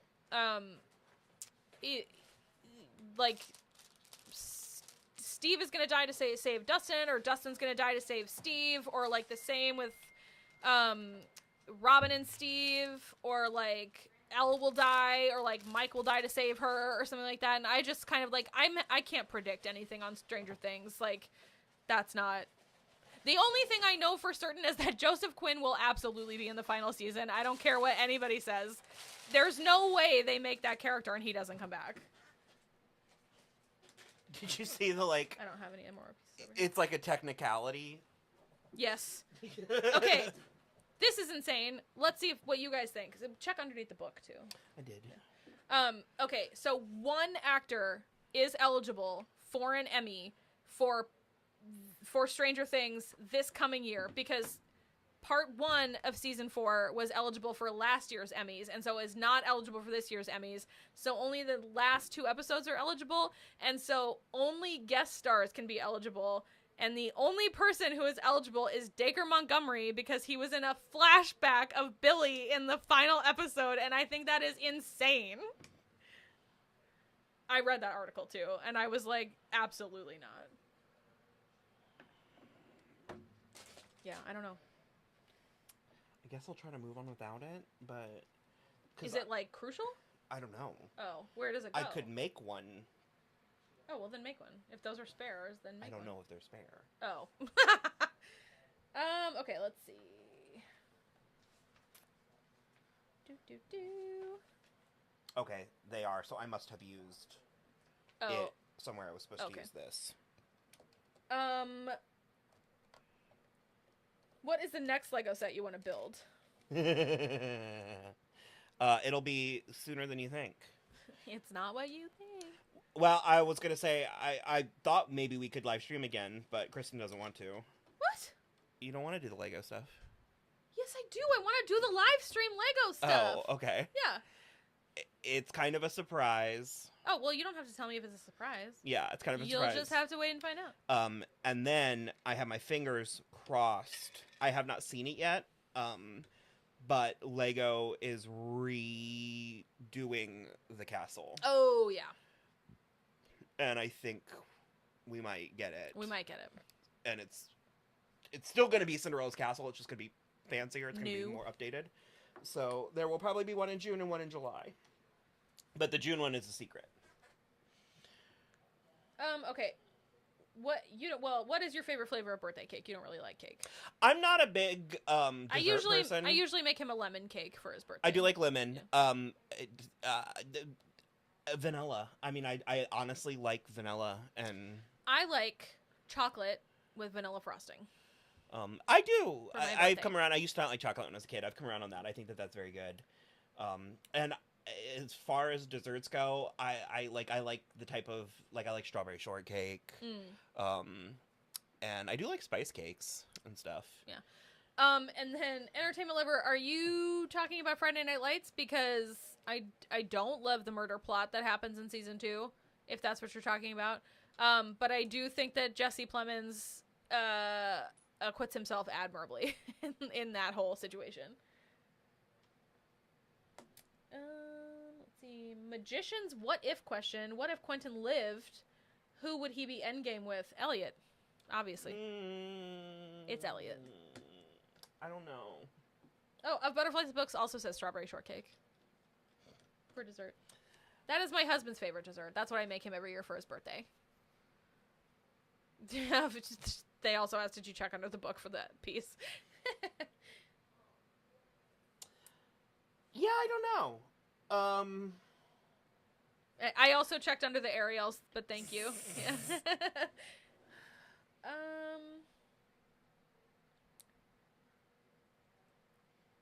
Yeah, and then, well, what is your favorite movie or book related to or based on a myth, but not The Little Mermaid? She's not technically a myth, but... My favorite movie or book related to a myth?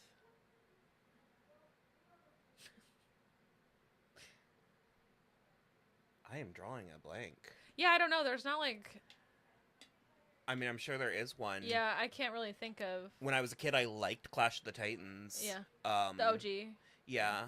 I do know that Cupid and Psyche is the origin of Beauty and the Beast. I know these are, you guys do this every time. These are good questions. I'm just sort of like, ugh. We're just like not amazing at like at the drop of a hat answers. Because I can feel it percolating. Yeah. A movie based off of a myth. Well, while you're thinking about that, I'll keep going. Chris Smith, I sort of hope that Steve does not keep getting beat in the head, because the fact that he already doesn't have like glasses and a hearing aid is kind of remarkable to me. I hope he wins in a fight. I don't want him to die. I think my husband and I have talked about this, and like I'm sort of in love with Joe Keery. That's besides the point. I think in order for Stranger Things to have a successful ending, either everybody needs to die or like one person needs to die. Okay. And that person should be Will or 11. So I don't have an answer. Like, I don't have a specific example, but I will say, I think one of the interesting things about mythology, about older storytelling, is it does not translate to modern storytelling very well. All the plots are wafer thin. Well, old storytelling is plot-based, yeah, and modern storytelling is character-based. And so that's why a lot of older stories tend to be like, and then there was an ogre that the queen demanded the princess cooks. Like it's sort of like throwing crazy plot elements at it. Yeah. And the characters are just sort of on this weird journey. Because I was trying to think, because I was like, the Green Knight from 2 years ago was interesting. Yeah. And actually, I thought that they did a decent job with the Beowulf movie from 2007. I'd like to watch it again. I would like to watch it. I remember liking it in 2007.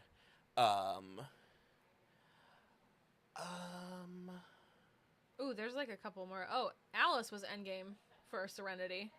I love Alice. I mean, I think Alice and Quentin. I mean... Here's the thing. What about a throuple? Well, Alice and Quentin and Elliot. And Margot. Let's just, all of them. Yeah. Just a polyamorous... I think Quentin's bisexuality... I think it wasn't talked about enough. No, it absolutely wasn't. But I think it was more secondary. Yeah. Like, I think that... like, he strikes me as the type of person that when looking for a partner, I think he's more inclined to women to female. But he lived that whole life with Elliot, and I think that because that well, was his he whole is thing. the one that suggested. He was like, "Why don't we give it a go?" Yeah. But even just that phrasing, I think it's something that he was willing to try. Like, I don't necessarily think. I don't know that I think it's a soulmate type. I think you might be putting too much into that phrasing, because I think having already lived that life, I don't know, I would do it again. Okay, when it came to creating your book Fairytale, what came first, the concept of the story or the characters? That's from Entertainment Lover. Concept came first.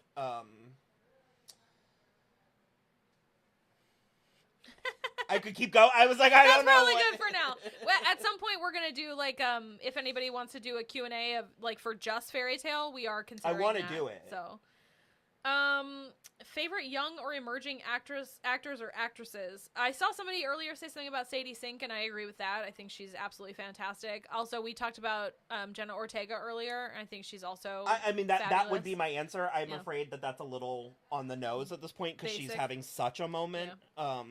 But I mean, yeah. I know that, speaking of Jenna Ortega, when we saw her in You, we were like, this girl is great. Also, all of the young cast of Yellow Jackets, every single one of them. And we've seen all of them in more than Yellow Jackets, which is great. Taylor said, Rachel is a makeup artist and Will is a writer. What is my thing? Or is it just hanging out and enjoying life with your friends?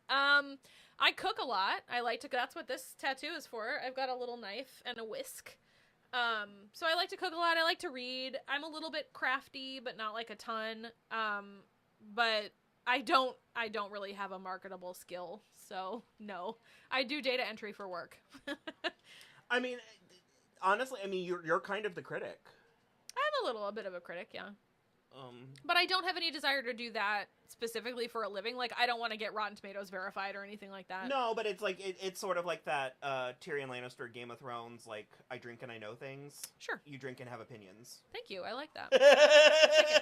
Take it. Entertainment Lover says this has become more of a conversation after season 4 of Stranger Things, but do you believe the characters have become too crowded? Not necessarily, because I think they do a good job of introducing the new characters, but I do mourn the loss of more Karen Wheeler. She I think has been left by the wayside a little, in my opinion. I think the parents are going to get a moment. A moment. Yeah. Steve deserved to live. 11 should die. Love the character. I mean, it does sort of feel like it started with her. It should end with her, and I think Millie would put her whole pussy into it, if I'm being honest. So I'm sort of fine with that. But I think a lot of people are like, well, this character's going to die, and this character's going to, and they're all going to die. And I was like, well, they either all have to die, or it can like only be 11. Yeah, I don't know. I don't necessarily.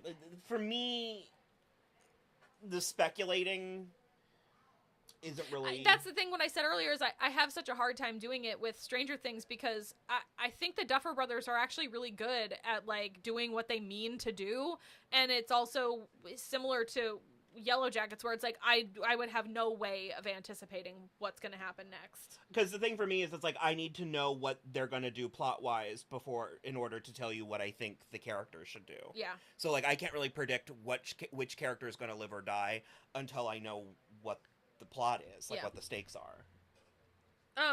Also, Randy Stickler, I have not read the Patricia G.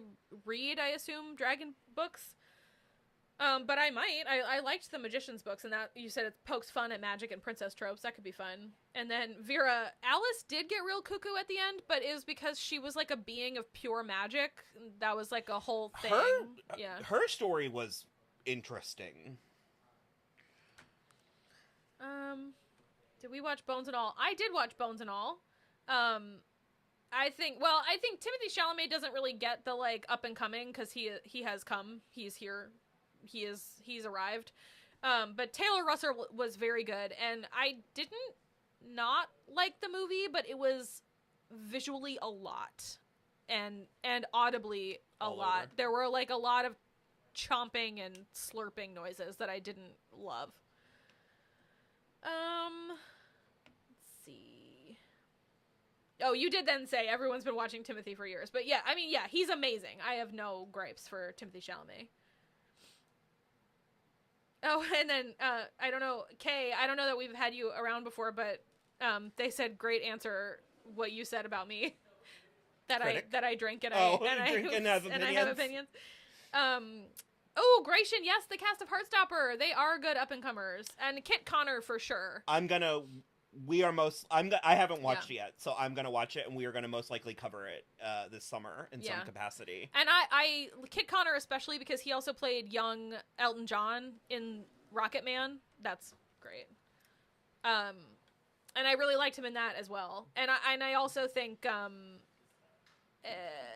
I think what his fans did was horrible. I don't think he should have had to come out at all if he didn't want to. That is one of the reasons why I'm not big on the only gay actors can play gay roles thing. Yeah. Is because I don't think that we should be entitled to an actor's private life in that manner. I agree. Because he might not know how he feels. Well, I mean, he was 19, and it was also, like, he was playing a bisexual character in the show, so it's also, like, he's allowed to like girls, and he's allowed to go on dates, he's allowed to do whatever the fuck he wants, and I thought that was absolutely terrible. But I do think he is fantastic as Nick specifically. I think that's something that happens a lot, where it's like, I think that there's a lot of righteous... I see you, James. Righteous causes that get mucked up. Yeah. I think that energy is coming. I muffed it up again. I think that energy is coming from a righteous place. Yeah. But I think that it ultimately ends up being gatekeepy. I agree completely. James said that I am definitely Tyrion mixed with Monica Geller. I love that. Thank you. Well, and for our friendship, I do love to whore around. I love Monica. You do love Monica. I think Monica and Courtney Cox are underrated. I agree. 3 people left the theater at the sleepover finger scene. What are you talking about? Oh. That's like the opening scene of Bones and All. I was like... Sleepover finger scene, what the hell? Okay. But I'm not surprised, because that was very intense. Okay. I'm gonna go to Vera first, and then I'll come back when Will gets back for the horror movie question, because he'll have stuff to say, too.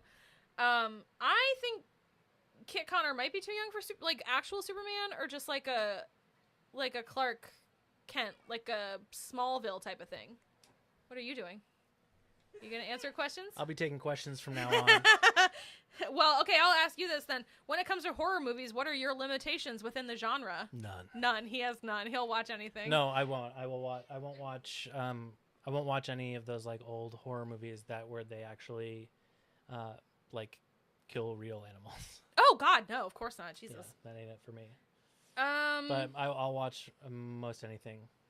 Because for me, it was something that he just recently watched again, which is the Evil Dead remake, right? It was just like a remake, whichever one came out. 2013. And that was when she was cutting her arm off with the electric knife, and then it also gets pinned underneath the Jeep, and she's rip it apart. Whatever, it's horrible. So she cuts her arm off with an electric knife, and then when we find her later, she's stood up, and then it's connected enough when we cut back to it that we see it like pull. As it falls off, it's like gooey. I can't do and that. Then the Jeep thing is pretty hard. It would never happen, but it goes hard. Horrible. I think Kit Connor is too young for like a legit Superman, but if they're doing another like a Smallville thing, I think... Who's Kit Connor? The lead guy from Heartstopper. And he was... Sure. You never watched Rocket Man, did you? I did watch Rocket Man. You did? With you. He was young Reggie. Oh, okay. Yeah, he's really sweet, and he's good. But I think he's too young, and he's way too much of a ginger blondie bear to be Clark Kent. Like, I don't, not for me. I think Hunter Schafer is also overlooked for her talents, and that is one of the reasons why we are excited for the Hunger Games prequel. One of the only reasons, I guess, that we're excited for, that I'm excited She's for in that. You said, yeah. She plays Tigress, the one that they in the Hunger Games that they go to for like, the one that looks like a cat. I love Hunter Schafer. Yeah. Will loves Hunter Schafer, but she's the one that they go to for like protection in the Capitol in the third one. Yeah. Sure. Yes, we also agree that Courtney Cox deserves an Emmy for Monica Geller, 100%. That's absolutely accurate. And then Kit Connor should play the Human Torch in the Fantastic Four. That's fine. I'm down with that. I don't really care. I wish they'd stop talking about it and just do something. He's young though, right? He's young. He's like 19. Yeah. I guess it could work for Human Torch. He's like the youngest one of them. Yeah. I think they're. But he's also Sue's brother, so it has to. There's an age range it has to be in. Yeah, and I get the vibe that they're gonna skew slightly older with them. Yeah, I not agree. like middle age, but like they might have Mr. Fantastic be. I mean, he was John Krasinski already. I think it's stupid to not use him again. He's so perfect. Well, that's like a different universe or whatever. But I understand that, but like there were like multiple Doctor Stranges that were the same that they all had Benedict Cumberbatch's face. Okay, I don't know what Hulkling is, but the Kit Connor could do that for sure. Also, I keep Kit Connor away from James Gunn. Like, don't let that happen. I think that his Superman movie is going to be sweet. I think it'll probably be good. I think he understands those characters really well. Yeah. And he's only been given by DC things that lean mean. Like that's fair. Suicide Squad. So if he has the chance to do Superman, I trust him as a storyteller and as a fan of comics, which he's been forever, to do because he's very excited about Superman. I'm sure. I mean, I'm not sure. I'm very hopeful that he will do it well. I don't think he's going to make Super. Yeah. I don't think he's going to try to. I don't think he's going to try to bring Superman into his sensibilities as much as he has other things. Natalie, I also saw the David Cornsweet news, and I think he would be an amazing Clark Kent and Which Superman. one's David Cornsweet? You didn't watch Hollywood with us, did you? No. I'll try to find him real quick. I'm husband/editor Yeah, Will, this is by my the way. husband. I don't know if you guys He is figured that out. never on camera, so enjoy this while it lasts. This one? If mom's around, she'll be happy. This one? Pearl. Oh, sure. Pearl. Yeah. Yeah. The projector in Pearl. Mm-hmm. Let's see. Sure. I think I actually don't know. I don't know. He's doing Superman Legacy, which I think is it's a specific run of comics. But I think it's an origin. I think he's kind of young. Yeah. Well, David Cornsweet is like barely 30, if anything. How do I think they will reimagine the Snow White live action film coming out in 2024? I don't think they will. I think it's going to be straightforward Snow White, and I don't like Snow White anyway. I hope that they make her black so that everybody is Superman. No, it's Rachel Zegler. Well, she's Latina though. Yeah. Yeah, love it. Oh, that's right. I forgot about that. Yeah, that's great. I love her. Excited for Batman Part 2. Yeah, we're excited for that too. We liked the first one more than we thought we were going to. Not only am I excited for Batman Part 2, I am equally as excited. Oh no, the light for the Penguin TV show, but that light's about to go out, I think. Hulkling is Wanda's son Billy's boyfriend in the comics. Dope. That's fine. Sure. Yep, there we went. That's okay. fine. It didn't we'll make just that leave big it. of a We're difference. gonna probably cut out pretty quick anyway. He does look like the love child of Henry Cavill and Matt Bomer. You are absolutely right, Gratian. I agree with that completely. We lost the light. You lost what? The light. Oh no! See, people have the amazing idea of Mia Goth playing Harley Quinn with Robert Pattinson's Batman. That would be dope. Enough, Harley Quinn. We're good. Take a break. There are Kingdom for Poison Ivy. Yeah, no shit. Like, there are so many Batman villains. thank you, Serenity. I think he's a cutie too. And the entertainment lover says hello, and then Serenity says, "Yes, he means you are a cutie." And then Gratian says hi, and then Serenity said, "Wait, 2 Wills?" Yes, 2 Wills. What are the thoughts on the story of Sleeping Beauty and the character of Aurora? Good. I love Sleeping Beauty and Aurora. I think she's a bitch. No, you I'm don't. just kidding. I don't know. No, I think she's great, and I couldn't like. tell you the last time I like Sleeping Beauty. I saw Sleeping Beauty. It's my favorite because it's pretty, and I like Aurora because she's pretty. We were talking earlier about live action remakes, and I was like, I would love to have a Sleeping Beauty one because. I mean, it's Maleficent too. Yeah, but I also think I think Elle Fanning is a little too sweet. I would like Aurora with a little more of an edge. She seems like a bitch. I love it. Mia God.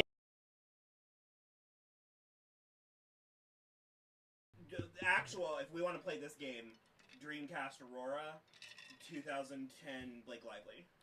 Yeah, for sure. Absolutely. And Gratian says thank you to you as well. Oh, sure. For what?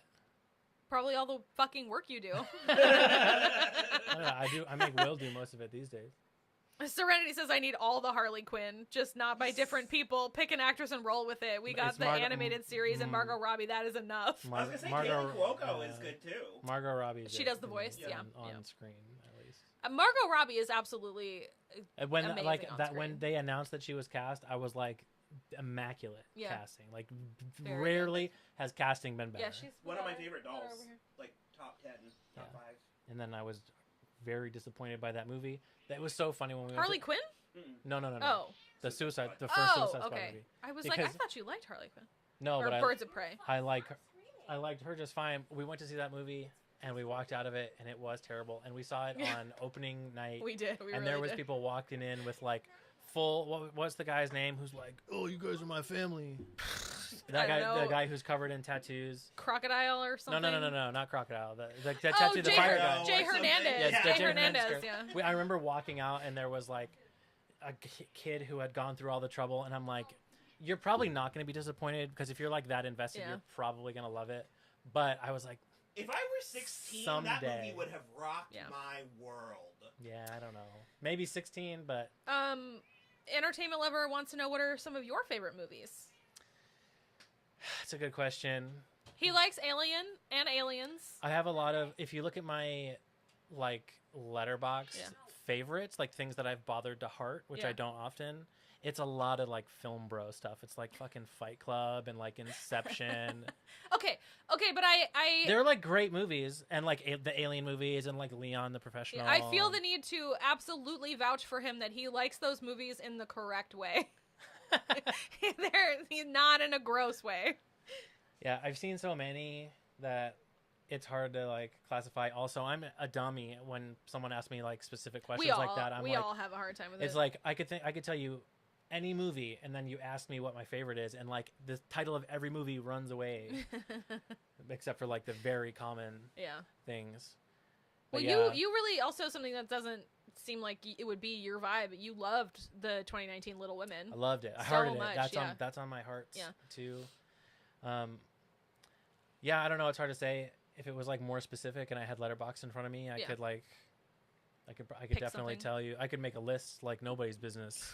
But if you want to go look at his Letterboxd, it's Mightiest Beard. Mightiest Beard is my Letterboxd. I write reviews all the time for just me and my dumb brain to review. Also, James, I agree. I think Lake Bell would be a really fun Poison Ivy. I think that would be. She's really interesting. It's not a good excuse. She's too old. They'd never. Well, she is too old now. She would have been good when she was on, the show that was Fathom that they didn't call Fathom. Oh yeah. What was the name of that show? Surface.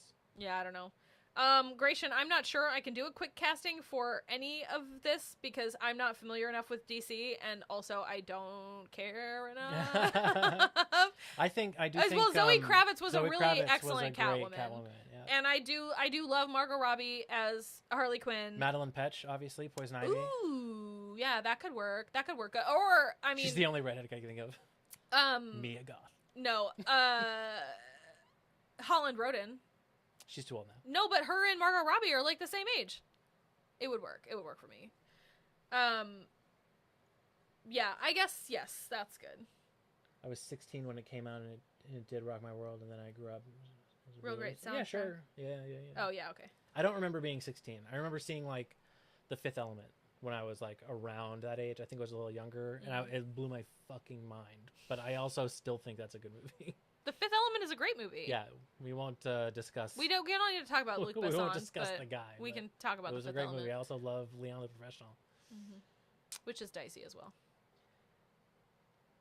Oh yeah, I don't have enough knowledge of comic books in general to make knowledgeable casting decisions, unless I already have like another piece of it, I guess. So, But I mean, you're welcome. I do what I can. Madeline would be great, Ivy. I agree. I think she's great, and I think the fact that she's been able to do on Riverdale, by like, you don't roll your eyes when Cheryl delivers some of her insane lines, and I think that's all Madeline Petch. What doth do you do, cousin? Yeah, Cousin Betty. I've never seen Riverdale, but you saying that reminds me of Snowpiercer. It's like how Chris Evans was able to say like I hate that I know what baby tastes like. Or, I hate that I know that baby tastes best. Or, yeah, or that's an insane line to deliver, and he delivers it so amazingly. Yeah, the tea with Luc Besson is he kind of got Me Too'd. Yeah, he's kind of a garbage a skis. So is Terry Gilliam. It's like if they were famous in the 80s and 90s, they're probably a dirtbag. Yeah. It's definitely a higher probability. Probability. That's what I was looking for. What else? Have I missed anything? Oh, you know what movie I love? Forgetting Sarah Marshall. Oh, you do love that movie. We all love that movie. That movie's a great movie. It's so funny. Yeah. I love I Love You, Man. Oh, Rachel likes I Love You, Man. I've only seen that the once. Really? I think I only saw it once as well. Yeah. Oh my God, it's so I liked it. I was comparing it to fucking Forgetting Sarah Marshall. We all love Game Night. Game Night's really Game good. Night's amazing. I was just like trying to think of comedies instead of just like broad. What's your favorite movie? Okay, Natalie, thank you for that, because we talked about him about Charles Melton at Cannes earlier, and I did not know why he was there, but I guess he's in a movie with Natalie Portman and Julianne Moore. Oh shit! So fantastic! Apparently, he's getting rave reviews. I love that for him. I think we just talked about it in our Riverdale episode on Wednesday. I think he absolutely falls in the category of so hot he doesn't get taken seriously as an actor. And we liked him a lot on the episode he had of Poker Face, that Ryan Johnson show. So I love that, and I will keep an eye out for that movie. He was in the one with Joseph Gordon-Levitt? No, he was in the car racing one. Oh, yeah. Right. Who was the other guy in the Joseph Gordon-Levitt one? Wasn't it somebody? He was somebody. From the sci-fi show that everyone was mad at, where the girl was time traveling and she whispers truth. With the Gorilla Man. Oh, it was Dan Castaneda. Yeah, from Umbrella Academy. There we go. You said sci-fi show, and I was like sci, like the channel? No. What are some movies that you have walked out of throughout your movie-going experience? Drop Dead Gorgeous is great. Sorry. I was like, you absolutely did not.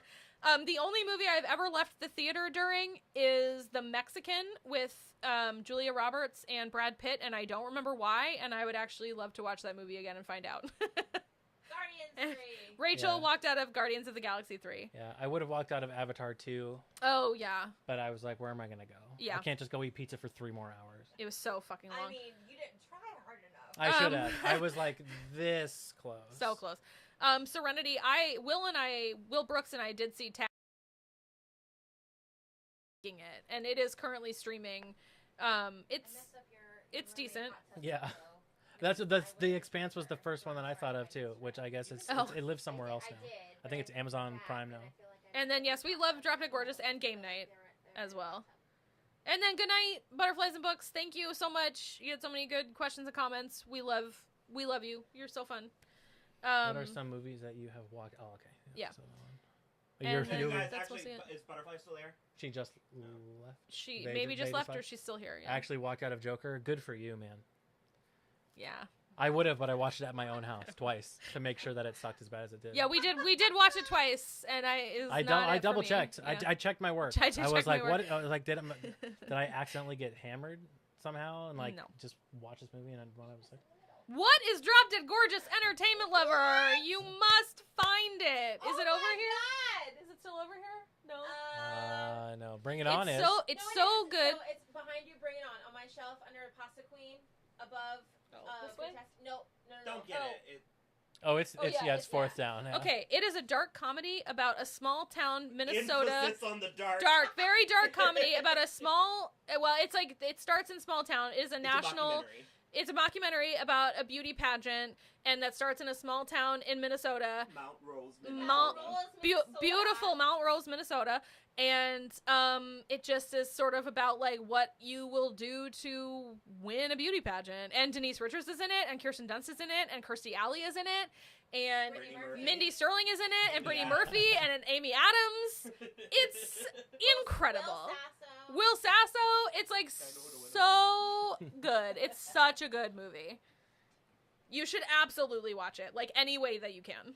They watched Magicians because we said to, so they can trust us. Yeah, watch it. Billy Magnuson is underrated. You are correct. I think he Agony! that for sure. I think he deserves He should have gotten so much more recognition. an Oscar for Game Night, He's because great in Game there Night. is the scene in the basement where he gets he's like, oh my god, it's a rich person's fight club, because he's been talking about it the whole movie, and he's so excited, and he's got the egg, and then Danny Houston turns around to look at him, and he's like, wait just a minute. He's like, he goes absolutely nuts, and it's absolutely incredible. It's like screwball chemistry with Sharon Horgan. So I just good. watched it the other day. It's so fucking funny. It's my favorite comedy of the last 10 years. It's very funny. Do you think Folie à Deux will be good? I'm not trying to pass judgment ahead of time based on Joker. No, I don't. Yeah. But, you know, maybe. I don't think... But if you were gonna turn hard left, Lady Gaga musical That's a hard left to do, yeah. That's the way to do it. Yeah, I don't I'm know. like, I didn't like how Todd Phillips approached the whole Me too, thing. yeah. He made that movie because he was mad that he couldn't use the F slur in movies anymore. And he was like, oh, I just can't do comedy anymore. Guess I'll make this hyper depressing downer and call it Batman. Like, it's really not a good situation. It's not it for It's me. not Yeah. great. Not you can think about Joker what you want, but like his approach to it, Yeah. it's a pass for me. It's not the only reason. I think he made a shitty movie too, but I think, but his approach. If there had been a good movie that he and I just hated his attitude about it outside of which I did, I still would be like, maybe not. Yeah. Have you guys seen the trailer for the? I happily will eat my words. I will see that movie, probably not in theaters, but I will watch it. I already told him I'm not paying for it. And so.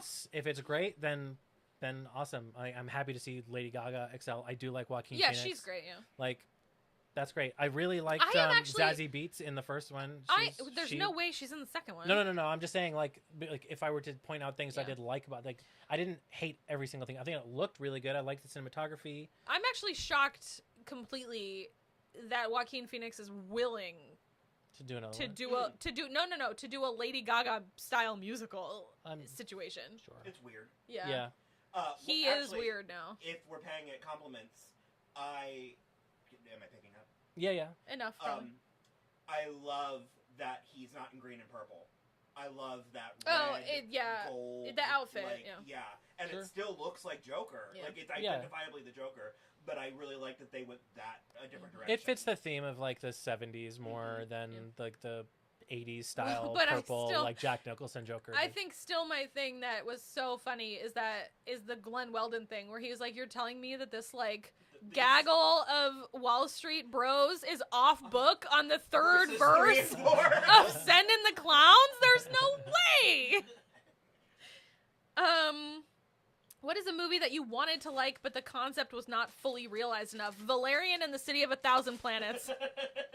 That's a good one. Speaking of Luc Besson. Yeah. I'd have to look at like the movies that I've watched. I'm sure like if I Super Mario Brothers. Yeah. The movie. Yeah. And that is a fine for like a 10-year-old, but I was like just let's a little do bit more something. in the story. You could have like expanded on, like, I understand like the princess is in and out of the castle and Bowser wants to bone this human person, but that's like the end of it. Although, if we're being honest, Bowser was the absolute best part of that movie. Jack Black's Bowser Black was was really good in it. absolutely your glasses are in the corner. Again, that happened with. Yeah. I just feel like if you're gonna make a Super Mario movie, realize that it's for the adults, the 30-year-olds. Exactly. It's Yeah. not So, for like, children. It was very obvious to me that they were trying to set up a new foundation, Like a universe, like a new going set forward. of young people. There was this thing, so they all It's called Lumily. Okay, spoilers for the Super Mario Brothers movie, but I mean, spoilers, I guess. There's this. We haven't seen Lucy James. No, but I've heard it's good. They all get taken to like a dungeon. They're hanging in like cages, like over like a lava pit. And there's this one that I don't know the game it's from, but it's called Lumily. And she is just it's like a little flame, like a little blue flame, and the whole time she is just in this like nihilistic place where she's like, and then we'll all die and it'll be great. And it's so best part of the movie. Mercy, hands down, hands Finally down. mercy. Yeah, it's so funny. It was really funny. I really did like. Sounds like everything's not awesome from the Yeah. Yeah, I did like that movie. It would just. I remember Jupiter Ascending. Someone said. Yeah, Gratian, we actually unironically kind of love Jupiter Ascending. So you know what's so funny that he mentions that is because I was going to say, if you guys like Will, you should sit in, or you should go find our podcast episode. So you have to go to the website and find our podcast episode about Once Upon a Time. Yeah, he because he steps sat in on the opening of Once Upon a Time and told us what he thought the show was about. Based just on walking past it. It was very funny. And furthermore, he was on the Jupiter Ascending episode, and he was kind of like, I was ready to shit all over this movie, and it was actually kind of fine. Kind of good. Serenity, no, don't disrespect if you liked the Mario Brothers movie. I gave it 3.5 stars. I liked it. There was it was clearly for like they were really trying to land the youngers, and like the stuff that was for the adults was like how they did like the music. For example, they like really integrated like music from every game. Oh yeah. Really well into like new orchestrations and stuff. Opening, when I was walking by, I time traveled for a minute. Yeah. And like, ha! Yeah. I could feel the controller in my hand. Yeah. It was a really weird experience. Yeah. Also, we all mostly liked the new Dungeons and Dragons movie, but I understand what you mean. It had It's a lot kind of of the same potential, but deal. it was tame. I agree with that. I think their approach to Dungeons and Dragons was like do an easy one first. Yeah. And then they'll do maybe some weirder stuff. Okay, we didn't actually fully cover Once Upon a Time, the TV show, but we did talk a little bit about the final season, and we do have plans to do it episodically in the future. We're just not sure when. How much we hate ourselves. What are some roles where you believe an actor was very miscast? Jennifer Lawrence as Mystique. Jennifer Lawrence as Mystique, that's a good one. Yeah. I feel like that whole franchise was First Class was the great. new one. No, I think it's First Class and the whatever Days the of Future Days Past of Future was Past good. were really good, but then it just like that whole reboot is sort of precipitous Yeah. drop off after that. What was the third one? Ooh, Ready Player One. Are you just asking if we like it? Because Apocalypse. no. Oh yeah, it was mediocre. The book was great. The movie missed the point. The book is great, but the movie was not good. And the casting, I will agree that the casting's not very good. Olivia Cook. I mean, she's amazing and everything, but no for Look that. how ugly I am with this mark. I mean, you're still Olivia I have a Cook. You're still so beautiful. She's supposed to be so insecure, and she won't show her real face because she has a port wine stain on her cheek. And I'm just like, no, it's not it for me. And I do like Ty Sheridan a lot. I think he's good. But He's underrated. I thought he was not really appropriately cast either. It was Barry Keoghan in the Yorgos movie, right? The Taming of the Sacred Deer or whatever. Killing of a Sacred Deer. Killing. I haven't seen it. I Did you didn't see it? No, but I knew one of them was in it. I mixed the two of them up. I don't they think look I think kind it's of similar. Yeah, I don't think it's Ty Sheridan. Glenn Weldon said that movie was like watching a noose tighten around someone's neck for God. 2 hours. Yeah. The Killing of a Sacred Deer. Wow. Yeah. It's Iphigenia. Well, Yeah. it's also the same guy that did The Lobster. Yeah. Yeah. But you remember we were watching Hereditary, and I was like, oh, Iphigenia. Yeah. Speaking of the lobster, you guys excited for Pretty Poor Things? Things. Poor Things. Yeah, I am. Oh, is that? That trailer looks really interesting. That's I Emma, liked the Emma the Stone favorite one, right? fine too. Yeah. Yeah. Oh, is it Yorgos Lanthimos? Yeah. Yeah. Okay. So, but it's supposed to be like It's like a more, Frankenstein-y kind of thing. Yeah, but like from a more female perspective, and but she's Sorry, I like just stole more your of seat like and now I'm staying. like an infantile brain, but like a body of a woman. Born Sexy Yesterday. Yeah. Okay. They're sitting in the middle. Gratian, we did not like the Ready Player One movie either. It was Yeah, it was way too much and was a all lot. over, and it also didn't really do the story justice in my opinion, which I read the book like 3 or 4 times. I really liked it. The book.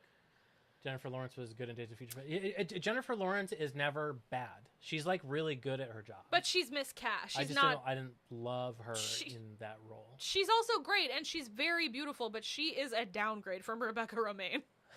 I don't know. Like, I don't know. I feel like they're kind of equal at the time. It's just a different font. Like it Sure. doesn't. Yeah. Which, speaking of, we need to talk about the font conversation you and I had about Felicity. Okay. The other day. Okay. Who wants to hear? There's 25 of you left. Who wants to hear what fonts Rachel and I were ascribing to the characters of Felicity on Thursday? Oh my god! Because we were talking about it, and we made some very serious choices, and we feel very good about it. Yeah. Who was Comic Sans?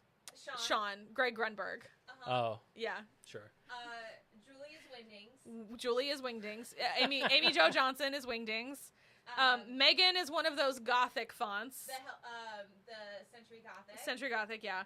Felicity is, what was it? Felicity was Helvetica or Something plain. Felicity just needs to be something plain. Yeah, no, she was Times New Roman. Times New Roman, yeah. Noel was Helvetica. Sure, yeah. And then Scott Speedman is fucking Papyrus. Yo, Papyrus. Yeah, Scott Speedman. Ben is Papyrus, for sure. That set me to fucking win for sure. Because we were just sitting there talking about it, and I was like, someone's got to be Papyrus, and then I was like, it's Ben. Ben's Papyrus, and she lost her fucking mind. Talking in that fucking, like, whisper. They both are. Felicity, too. They are the worst. I hated that show. Yeah, Yorgos Lanthimos is pretty hit or miss for all of that's us. Unfortunate. And then, Jennifer Lawrence did not want to keep playing Mystique, and then that's why what happens in Apocalypse happens how it happens. I think part of the problem with Jennifer Lawrence's Mystique versus Rebecca Romijn's Mystique is that, like, they got the wig right with Rebecca Romijn. Yeah, and that they did too. it with Jennifer. It was just like her hairline was weird. It never looked exactly right to me. To tie it in, you could do this font thing with the Little Mermaid. Nobody in the Little Mermaid has enough of a personality to get a font. You know what font she is? What? Arial Black. Oh, look at it. He's got jokes. Shut it down. We're done. Yeah, tonight. that's that easy. Was great. Yeah. Serenity I fonts. saw- Fonts that are was just not my like joke. I saw that before. Word document fonts. Like, we're just saying like what font we think represents the character, like what they look like in font form. Yellow Jackets characters assigned to fonts. What's the one saddest font? That's the font they all are. They all are. Well, that's interesting. That would take me a little bit more thought than like right off the cuff. For all of Felicity? No, for Yellow Jackets. Yellow Jackets. Yellow Jackets? Well, right now, Coach Ben is Wingdings. Not Misty? No, she's too Misty has too much of a handle on her own shit to be Wingdings. No, Misty's like Calibri or whatever. She's really pointy. Oh, Yeah. sure. Who? Someone Mari is Papyrus. What was the movie Jennifer Lawrence did with David O. Russell before? Oh, Silver Linings. Silver if Linings you liked her in Playbook, American Hustle and you haven't seen Silver Linings Playbook, She's you gotta amazing see in that. Silver Linings Playbook. That's It's her first Oscar too. Gosh, what a fucking good movie. Misty is Comic Sans. That's fair. Sort Or of. no, Misty is the Broadway playbill font. Yeah. Shauna is a bold-faced font. Which Shauna? I think the two Shaunas have different fonts. Young Shauna. Young Shauna. Bold-faced. Yeah. Are we sure Jeff isn't Comic Sans? No, Jeff is Comic Sans. No, Randy is Comic Sans. No. Detective Matt Siracusa is Comic Sans. Maybe he's Papyrus. No, I think he's Papyrus because he thinks it looks cool, but it looks It doesn't look stupid. cool. Oh, man. Oh, brother. Yeah. Do you think there will be a Pirates of the Caribbean 6? I hope not. They're gonna keep making those fucking things until the money stops coming in. So they're planning on it now that Johnny Depp is clearing Cool, up a little yeah. bit, Back? Okay. But Keira Knightley is hard out. Hard out, yeah. I would be if I were her, They'll too. probably the next one they do will probably be called Pirates of the Caribbean, and that's they'll probably gonna do like that reboot again? it and Two pirates. Jackie is Times New Roman. I see you. Jeff I is see you, Natalie. Jeff is 2 times New Roman because he's a 2-timer. Oh, man. You get it? No, I get it. Because he was cheating on We Jackie. get it, babe. Did we get confirmation on him cheating? Because we saw him in the fucking... Yeah. No. He was not cheating in present day. No. I mean, with But cheating with Shauna. Jackie and Shauna, Yeah. But not As with a that child. woman. Yeah. What was that present for that lady that he met at the lobby of season 1? It was like for money for the furniture store. Okay. Yeah. Because when Shauna was like, I thought he was, but then never mind. I was like, did we figure that out? I couldn't No, yeah, remember. he was. It was because he was trying to. It was like a loan or like something. Oh boy, yeah. The can of worms is about to be opened here. Have you watched Veronica Mars, and what are your thoughts about the show and the revival? Boy, howdy. I am, again, the only person in this house that has watched this TV show. I love... Did we watch the TV show, the whole TV show? Yes. Okay. You don't have a lot of thoughts about it. I didn't love it. Yeah. Okay. I love the first 3 seasons Logan and the movie. Is the worst. You're the worst. Piz for life. Ew, fuck you, Piz for life. Absolutely not. He does not speak for me. Okay. I love the first 3 seasons and the movie. I think the way that the fourth season like reboot or revival ended was atrocious and a kick in the face to the fans, and I don't think that should have happened, and I never want another episode of Veronica Mars now. So that's how I feel. And also, Piz can suck eggs. You and your jerks. He's not a jerk. He's the worst. Logan is the worst person. He grows. No. He grows. He's forced to go somewhere else and pretend to grow. And then he comes back and he sucks again. No, incorrect. I need to move to Tampa or visit. Yes, I am also a marshmallow. Good job. Jackie is... We got two votes for Jackie as Times New Roman. Yeah, all the shows. We were talking about Friday Night Lights earlier. Will lost me with Piz comment. He's joking. He's joking. I'm only sort of joking. I don't love Logan, and I did like Piz a lot more as a person and character, but I don't have hard feelings one way or the other. I just know that Kristen really loves Logan, and doesn't like Piz for a reason. I do love a bad boy, Serenity, and I'll tell you exactly where that came from, and it is Luke Perry in Beverly Hills and 90210. And I didn't actually put all that together until he passed away a couple years ago, that he was like the blueprint for me. If I don't see Dylan, I die. Yeah. So it was basically like... You don't know what that's from. The bad boy and the girl next door is like my... Was he Dylan? My trope. He was Dylan. Yeah. That's from Camp Nowhere. Oh, no, I've never seen that. I told you about it, though, right? Where it's like the kids who all kind of fake going to summer camp to their parents and all just kind of rent a place together. They, like, get there and realize they don't have a TV. And this one girl was like... It came out in, like, the late 90s. Yeah. And this one girl, she's probably late middle school, early high school. She's like, if I don't see Dylan, I die. It's really funny. Veronica and Dick would have been hilarious. I mean... Which one was Dick? Guess. Oh, Ryan Hansen. Hansen, yeah. Dick Casablancas. That would have been a different Louise and Logan. Yeah. From... No. I've still got some, and it's 10:30, and I don't know how much longer we're gonna be doing. Did you make this for me? I've been up since 5. We're doing it. No, I'm not doing it, Rachel. Yeah, I'll get some more when I'm done. I will have this. How long do I think The Crown will go? I don't know. Hopefully, I don't know, not very much longer. Well, they're introducing, or they are going to introduce William and Kate.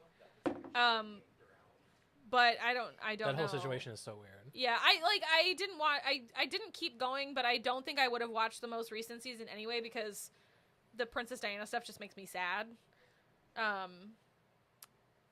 Also, entertainment lover for me, it is Kelly. Actually, I don't love Brenda. Brenda is Shannon Doherty. Mm-hmm. Yeah. And Kelly is Jenny Garth. Which one was the other one? What's her name? The one that's kind of a Hollywood Tori Spelling? joke? Yeah, Tori Spelling. Donna. Yeah, Donna. Yeah. Oh, boy. What? It's just good drink. Oh. I really enjoy it. Like, I'm not much of a margarita person, but I would drink this all day. Your ideal man is Bruce Lee. I love that. Okay, in real life, I don't like a bad boy. Look at this. That's not a bad boy. Not in real life. Your hair's not nearly swoopy enough. But in TV, they're always the ones, because it was like, I liked Jughead in the early seasons of Riverdale a lot. It's always Spike for me on Buffy. It's Ben on Felicity, even though he is a real cheater that I forgot from the last time I watched it. And it's always Pacey from Dawson's Creek. It's always the guy from the wrong side of the tracks. That's always who it is for me on TV shows. I just love it so much. What else? Damon from the Vampire Diaries. That's it. Who was your favorite Son of Anarchy? They're all from the wrong side of the track. So many to choose from. Okay. Well, I liked Opie, but he was not a bad guy. He was actually like the nicer one. He was trying to be a real stand-up guy. Yeah. So if we're going for like actual bad guys on Sons of Anarchy, I feel like it has to be Chibs. Because I think Tommy Flanagan is so hot. And I know it's Chibs. Stupid hot. I know it's Chibs. He also was. They were all good in their own way. Except for, what was Ron Perlman's name?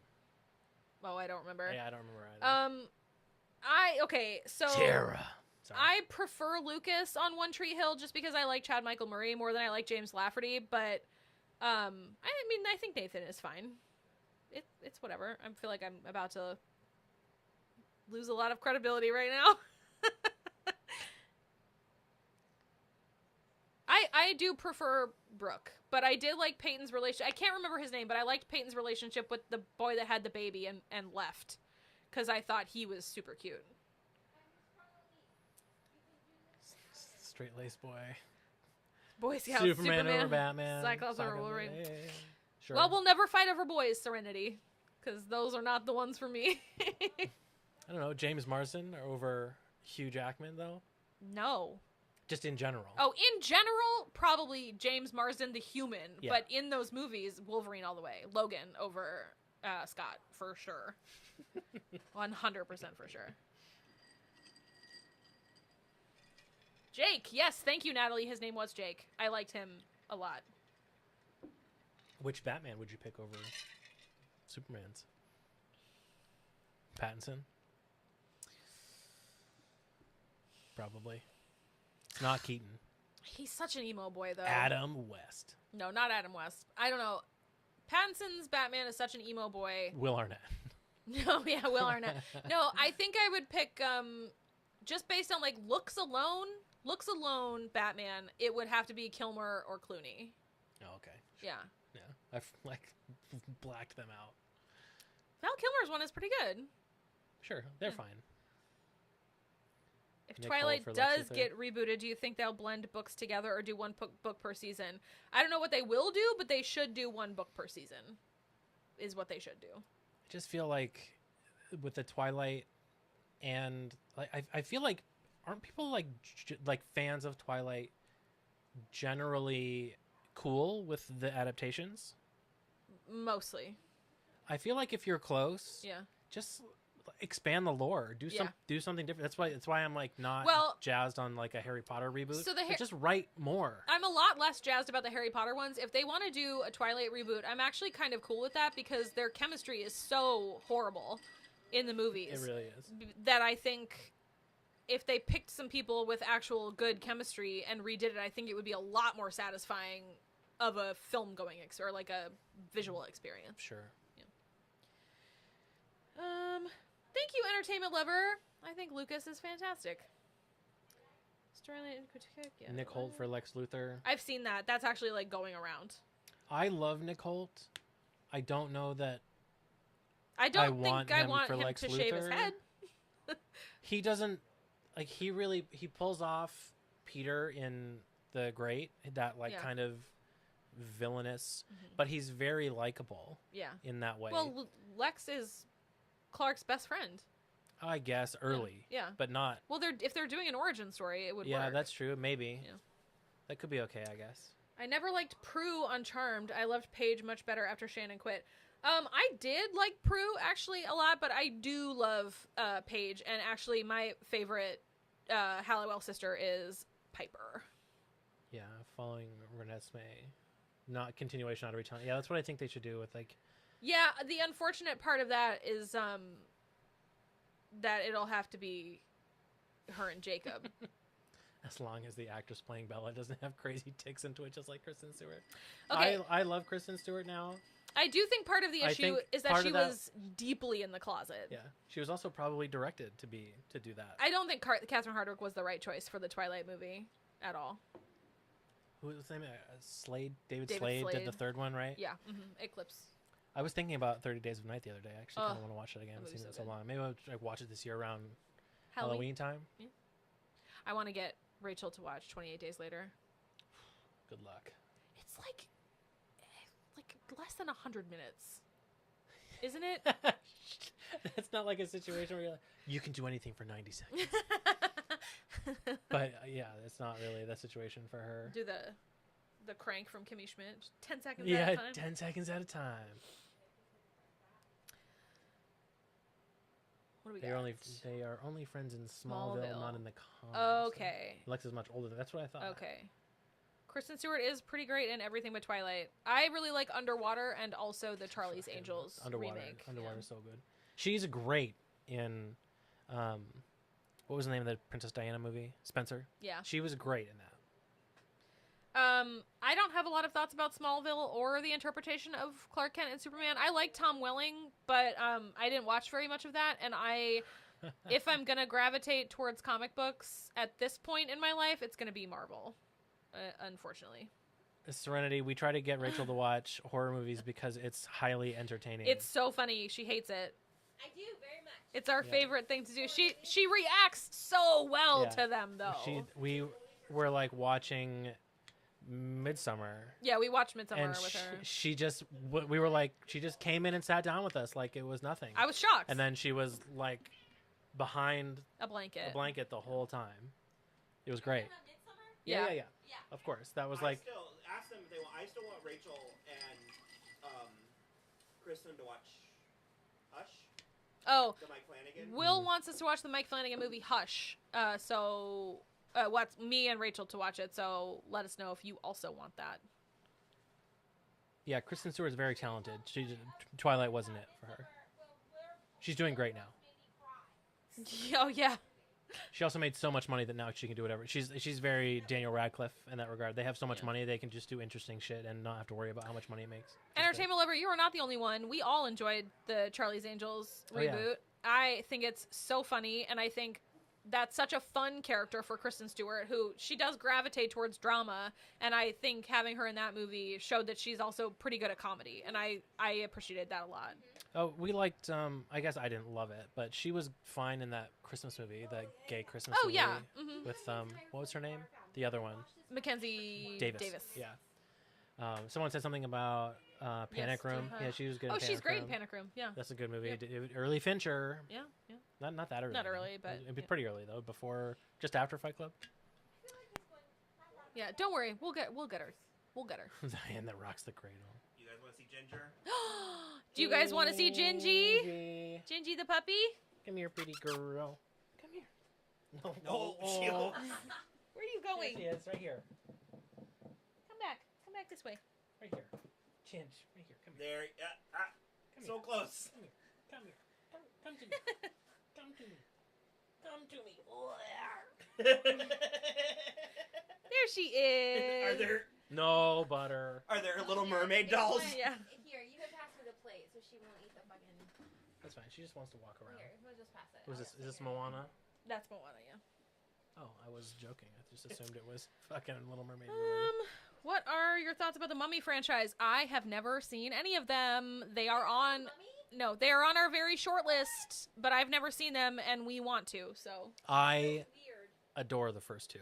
Yeah. They're so good. I'm excited. I want to. I've been pushing it for like the last 3 summers, and we just haven't ended up having time. So sweet. Brittany says, "Aw, Ginger," and Gratian said, "Gingy." She's around. She doesn't get to come in here very often, so she sniffs around a lot. None of these are toys. There There goes the Lego set. No, she won't get the Legos. Yeah, she'll be. No, she'll get the dolls though. She will get the dolls. I'll bring Bo in. Toys? You want to wrap up? Are you? Yeah. I think we're gonna wrap up. Let's give it like 5 more minutes. You guys got any last minute burning questions for us? Or Will, he's never here. Ask him some more stuff.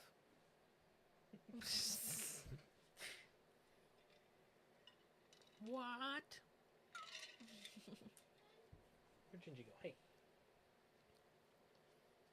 Look, you guys, we've been doing this for 5 hours. We can be done. What? Grayson just said, what?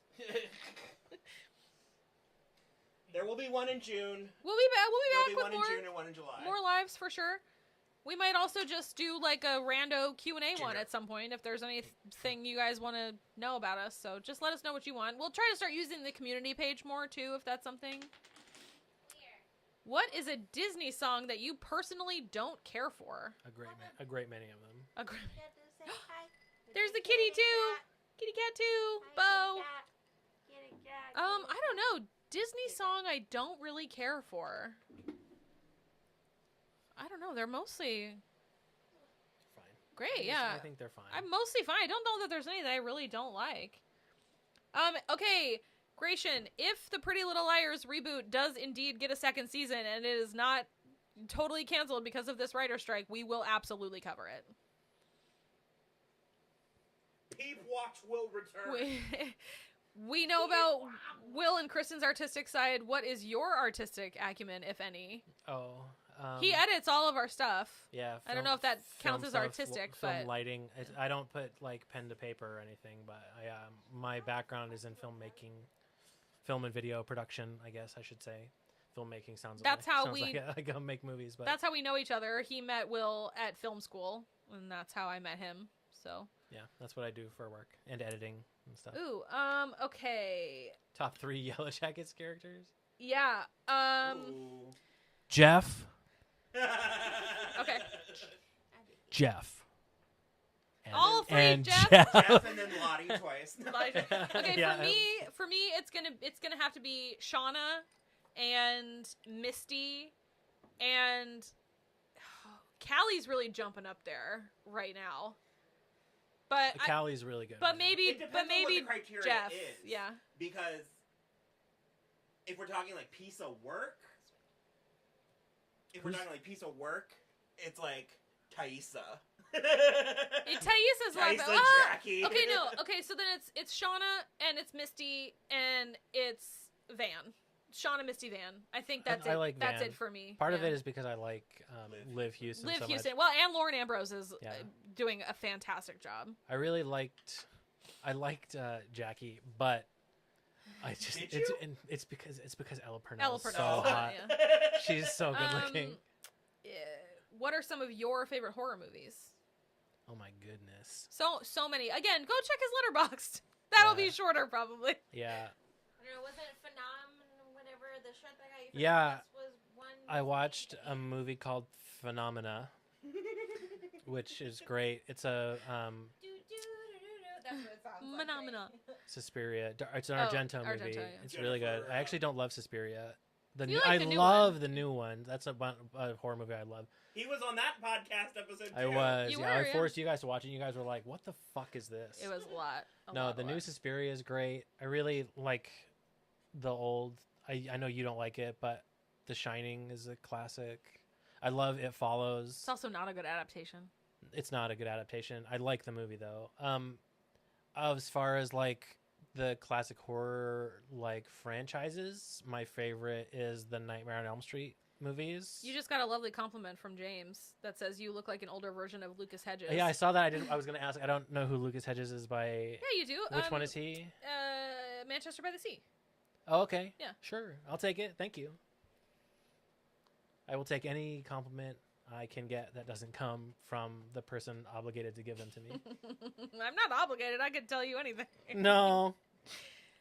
Also, Octavia, yes, we have watched Interview with the Vampire. We didn't cover it, but we probably will. I have not seen it, so we probably will this if summer. and when there's a season 2. Someone earlier brought up Bailey Bass for Tiana. Yeah, I saw that. That too. would be dope. Yeah.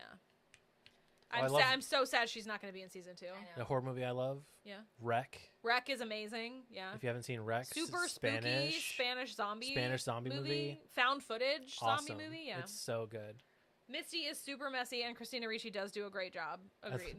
Misty would be one of my favorites, but again, it's like potentially because Christina Ricci is like maybe first crush. Well, ever. Samantha Hanratty is also so beautiful. She's very beautiful in real life, but they bury it on her. Yeah. I still just see Christina Ricci. Christina Ricci, yeah. Thank you. We also think we're a cute couple. We have known each other for 15 years. Yeah. 15 years. Yeah. Almost half my life. Yeah. You drove me to drink.